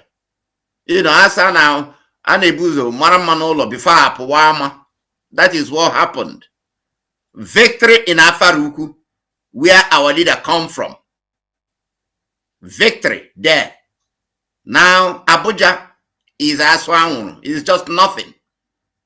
By next month, our leader will be released unconditionally. In the history of that zoo, no IPOB member has been prosecuted in any of their law courts because they know what we are fighting is a just cause. And we are going to have Biafra. Biafra is already here. Biafra is already here. We've started removing the identity in Nigeria forced on us for us to be singing their rubbish national anthem, for us to be raising their rubbish flag, for us to forget in our history, in our schools, and that their cattle, that their nama, they use bestiation and pollute the nama and bring it down to Biafra land, and our people are eating it, dying in hundreds. From strange diseases we don't even know. All in the history of our people, we've never experienced such diseases before. Young men suffering of kidney, young women, strange diseases because of the Fulani cow they are eating. By April, that will come to an end. The presence of Fulani in Biafra land is what DOS, they are doing, removing them systematically. Cut their leg, cut their hand, cut their this, cut. You wake up, they find out that there is no presence of Nigeria in Biafra land anymore. Finish. But some idiots don't know. The victory is everywhere. This 2022, like HOD said, we have seen what happened in Umuahia. Victory. Aloye Jimako, December Aloye Jimako, they were ranting. He compromised. He sold Mazi Nnamdi Kanu. So if he sold Mazi Nnamdi, he's working with Nigerian government. And the same person is winning case against the Nigerian government he is working with. Come on. Come on. Even a fool will say, nah, I beg. All this garbage you people are, I'm out of here. Even a stupid person. Like we've been saying, we are happy for the victory. Maya. We thank Barrister Aloye Jimako. We thank Barrister Jofo. We thank Ozokome. We thank all the legal team. And we are grateful to our indefatigable, formidable DOS. To be honest, since this agitation started, my brother, you see the members of our DOS. That's why when we say DOS is Mazi Nnamdi Kanu, Mazi Nnamdi Kanu is DOS, we know what we're saying. Because everything they have done it the right track. They have done it to protect Biafrans. They have done it to protect this, noble cause for us to have Biafra. Those outside there on social media ranting, keep ranting. Keep even if you want again, I will play one for you to end this program. If you hear that one again, you put your hands on your head. The same people. Maybe by tomorrow, I will make one or two of those video, voice available. People, Biafrans will listen it. The same people, some people are still back today, attaching themselves to them. Oh, ride on, Nelly, ride on, Simon, ride on. You are doing a great job. You ask them, tell us one thing. One thing. We are not asking for two. One thing they've been able to provide on the table. Rather, no. Money that was meant for ESN. They sat on it. They are spreading it, using it to, do Saraka and sharing to all their media warriors to write rubbish. The money is running out. You were talking about not seeing some of their media errats because there is no money anymore to give them for data. So most of them now, no data. Why should they use their money, to come and be writing rubbish on Facebook? So we have done them where they belong, in Abyss, and they will remain there forever. Our leader is coming out soon. My fellow panelists, I sign out from London. Thank you so much. Wachineke. Thank you, Biafrans. Thank you. Thank you, Mazi. Thank you, Mazi. We are still getting attacked from Facebook. They are telling us that they're going to they want to shut Rapture Media down. That is the information that we just received now. But we are not going to mind them. Any day they shut it down, we bring another platform. There is no two ways about it. We have different platforms on social media. We are on YouTube. We are on Instagram. We are on what they call it, Twitter. On Facebook platform, we are multiple, almost 4 platforms. We are streaming this broadcast today. So we don't care. Those of you that are reporting this page, continue. The day they shut it down, we bring new one. We have a lot of them. Mazume, I want you to use Mazi Metusela, you just came back. You just come back now. Mazi Metusela, I want you to also use 3 minutes in conclusion, and also your final talk. Then we'll call it a day till we continue tomorrow. Thank you, Mazi. Yes.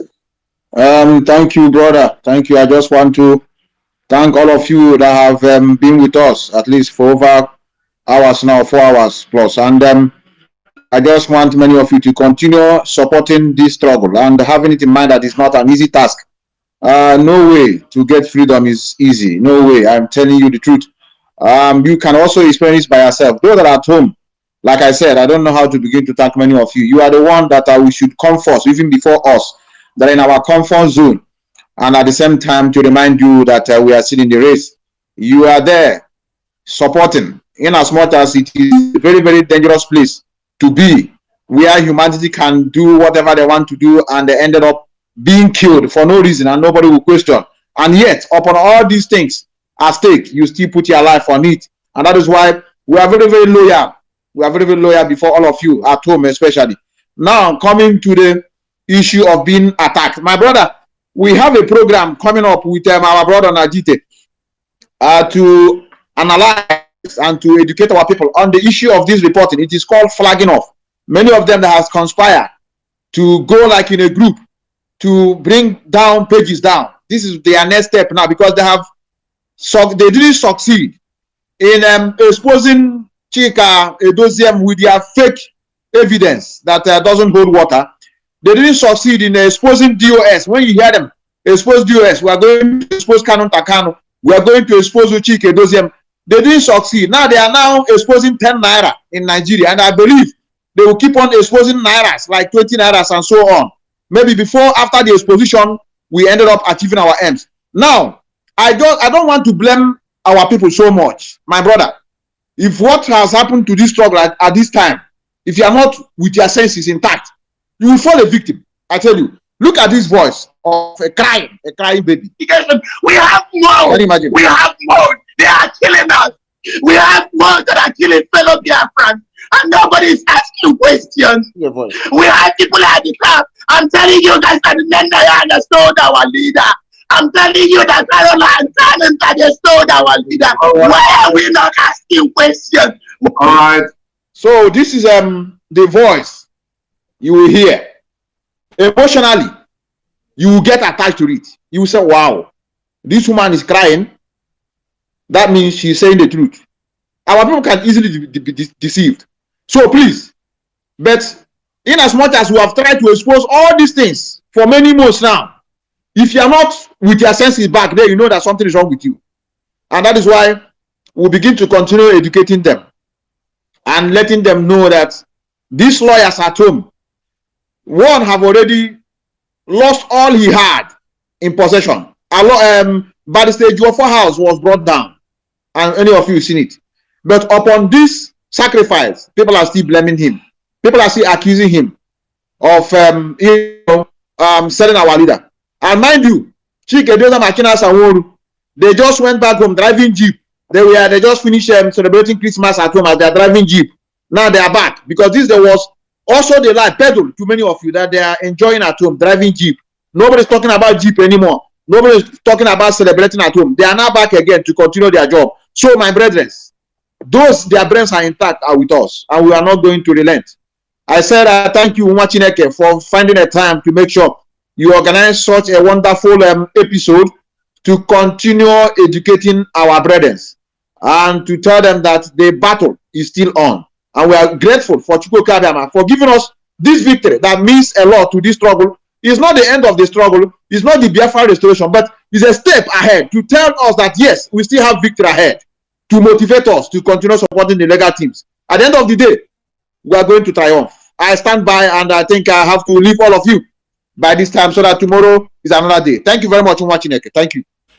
Thank you, my brother. Thank you, my brother. Metusela. Now, Ume, I will also go to you. You can also use 3 minutes. Also, your in conclusion and your closing remark. Tell our people way forward. And also remember tomorrow that we are coming up again tomorrow. And tomorrow we're going to be answering calls because we have established something today that our people listen to. We are because sometimes people will come and begin to tell us we should move forward. That is exactly what we are saying today. We are coming here to educate our people, and I believe our people have learned a lot from us today. Tomorrow the line will be open. Tomorrow we're going to be discussed lesser so that people can be able to call and ask their questions. So Mazume, I want you to use 3 minutes in conclusion. Tell our people something. Thank you, Mazi. Thank you, Mazi Okechukwu General. Thank you, fellow Biafrans and my fellow comrades in the panel. All I want to chip in because is this. I just want every Biafran, especially IPOB. Onyendu would always say this family IPOB, that we must guard it jealously. Some people don't understand. Anytime Onyendu talks about IPOB, you see his voice goes mellowed. Just like when you call our internal leader, the general, whenever our leader mellow his voice, you know it's something that is, something is cherish. So IPOB is very special. Like Onyendu said, a time will come, it will become a privilege to you to call an IPOB member. And that's it now. And that is why you see what is happening. And I want to remind our people, 100 men and women with clean heart will restore Biafra.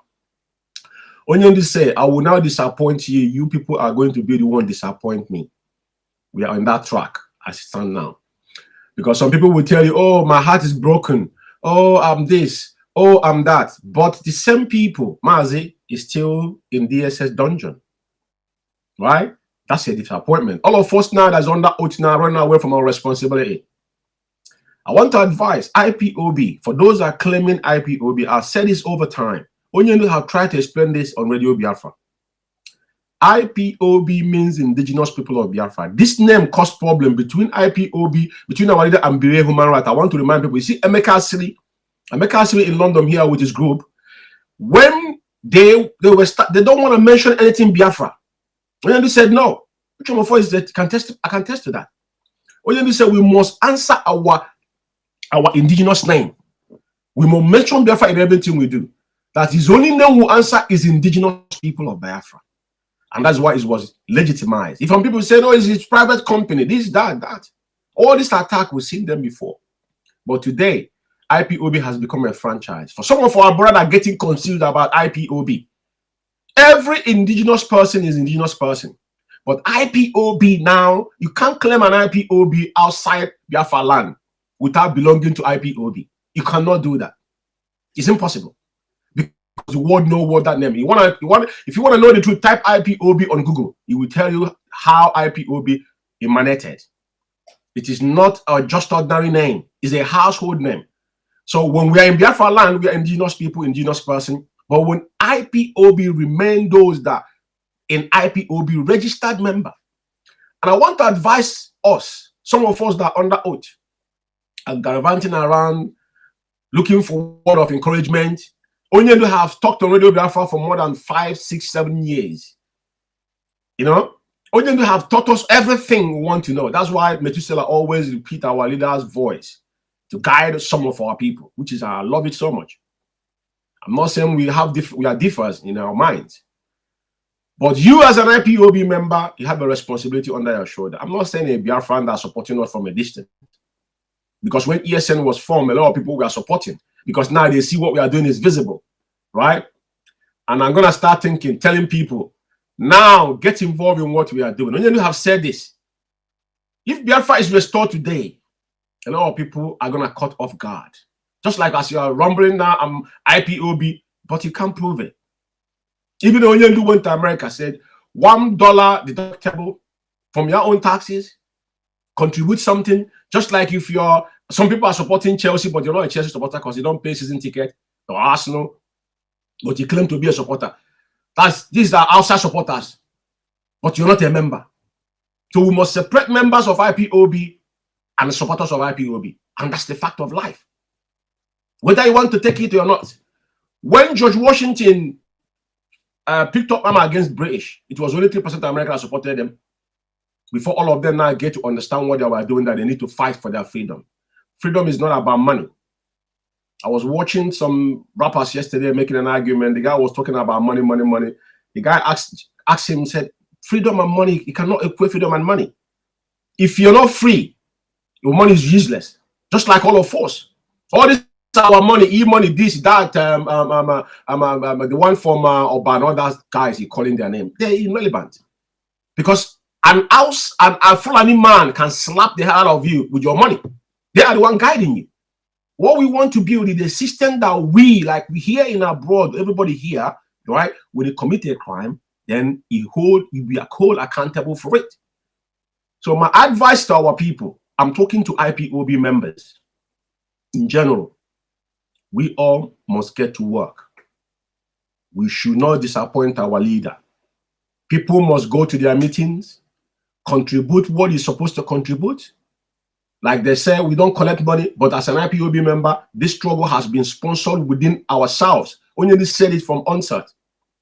We don't have outside donors today, so be it, but we must sponsor this struggle. So my advice to you as a family members, make sure you attend your meeting. If you're confused, go to your coordinator. If you're listing something on the social media, deal with it there. Don't bring it to your zonal forum. Because at the end of the day, we only have one source to get our information, which is Radio Biafra and our press release from Yama Powerful. Or Chike doesn't make a pronunciation. The one is signed as a memo, or the one is said on Radio Biafra. So we must follow the chain command and do the right thing. And as we all know, we are here to educate our people. That's why they're reporting the pages. But what we are doing is hitting them. We are here, our focus, but we are dealing with the issues. That's why we said, if you want to debate, come here, we'll debate you. We'll answer your question tomorrow. We'll be available tomorrow again to answer those questions. I just thank you, Biafrans, those that watch this program. And tomorrow we continue where we stop. I want to thank you, Mazi Okechukwu, and the whole panels, Mazi Zeji, Mazi Solomon, Ikem Patrick, and Random Metisadek, and I'm signing off from here, London. Thank you, my brother, and God bless Biafra. And Chukwu Kabama bless our leader. There one. Thank you. Thank you, my great people of Biafra, freedom fighters, lovers of freedom, media warriors, gatekeepers, and the panelists. I thank you once again today for joining us on Rapture Media under the leadership of Mazi Nnamdi Kanu. And that is an announcement that I just want to make for some of our people that don't understand. This announcement or this, what I want to say now goes to our coordinators. Some of our coordinators that they are having some people in position in IPOB without taking oath. Please, any coordinator that have somebody that he is, serving the Biafrans, like being coordinator, being any position, make sure you give them oath. Make sure they are IPOB under oath. Any person that handling any position in IPOB, make sure they have oath. Make sure they take their oath. Make sure they take their oath. Because tomorrow, so we will know how many we are. You cannot just say that because this person is a good person, is doing well, and you don't want to administer oath to him, and just say that he should take a position. It can never work. And we must do something about it. When we see people that are doing so, we will report it to the highest authority. And that is why I'm saying this. Some of you, and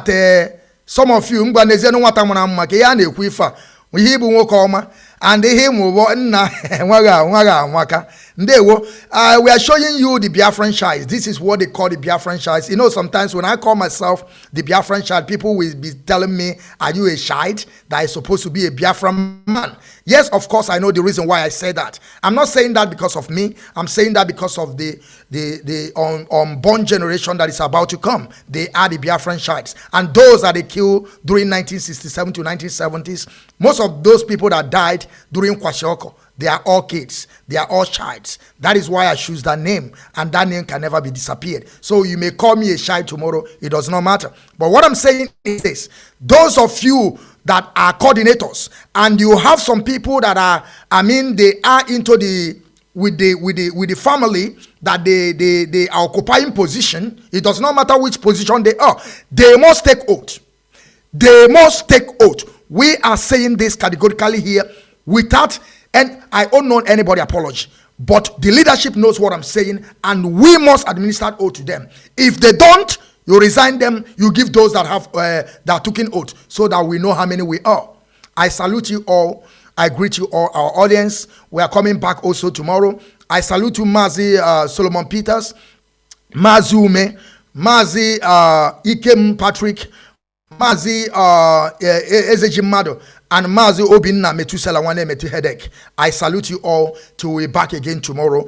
Tomorrow we will take your calls. Tomorrow we're going to analyze, we are not going to talk too much, at least 1 hour 30 minutes, we are done. And we're going to open the line for 1 hour 30 minutes or 2 hours for our audience to call and give us way forward or what they thought. We are just here today to educate our people so that they will get the point and wrote it down, the question they're going to ask us tomorrow. We are good to go.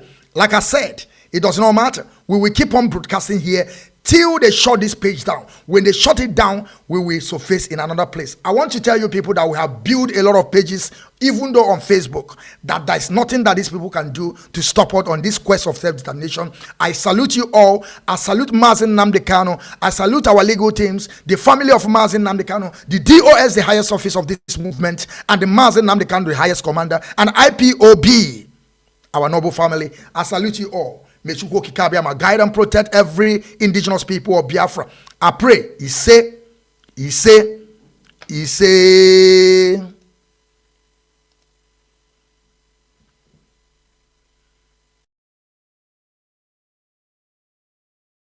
Ben Gurion said, the very first Prime Minister of Israel, what he said when they asked him at the floor of the United Nations what propels him to create, or should I say, to facilitate the coming of the state of Israel.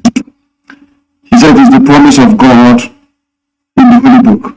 You call it the Bible, we call it the Torah.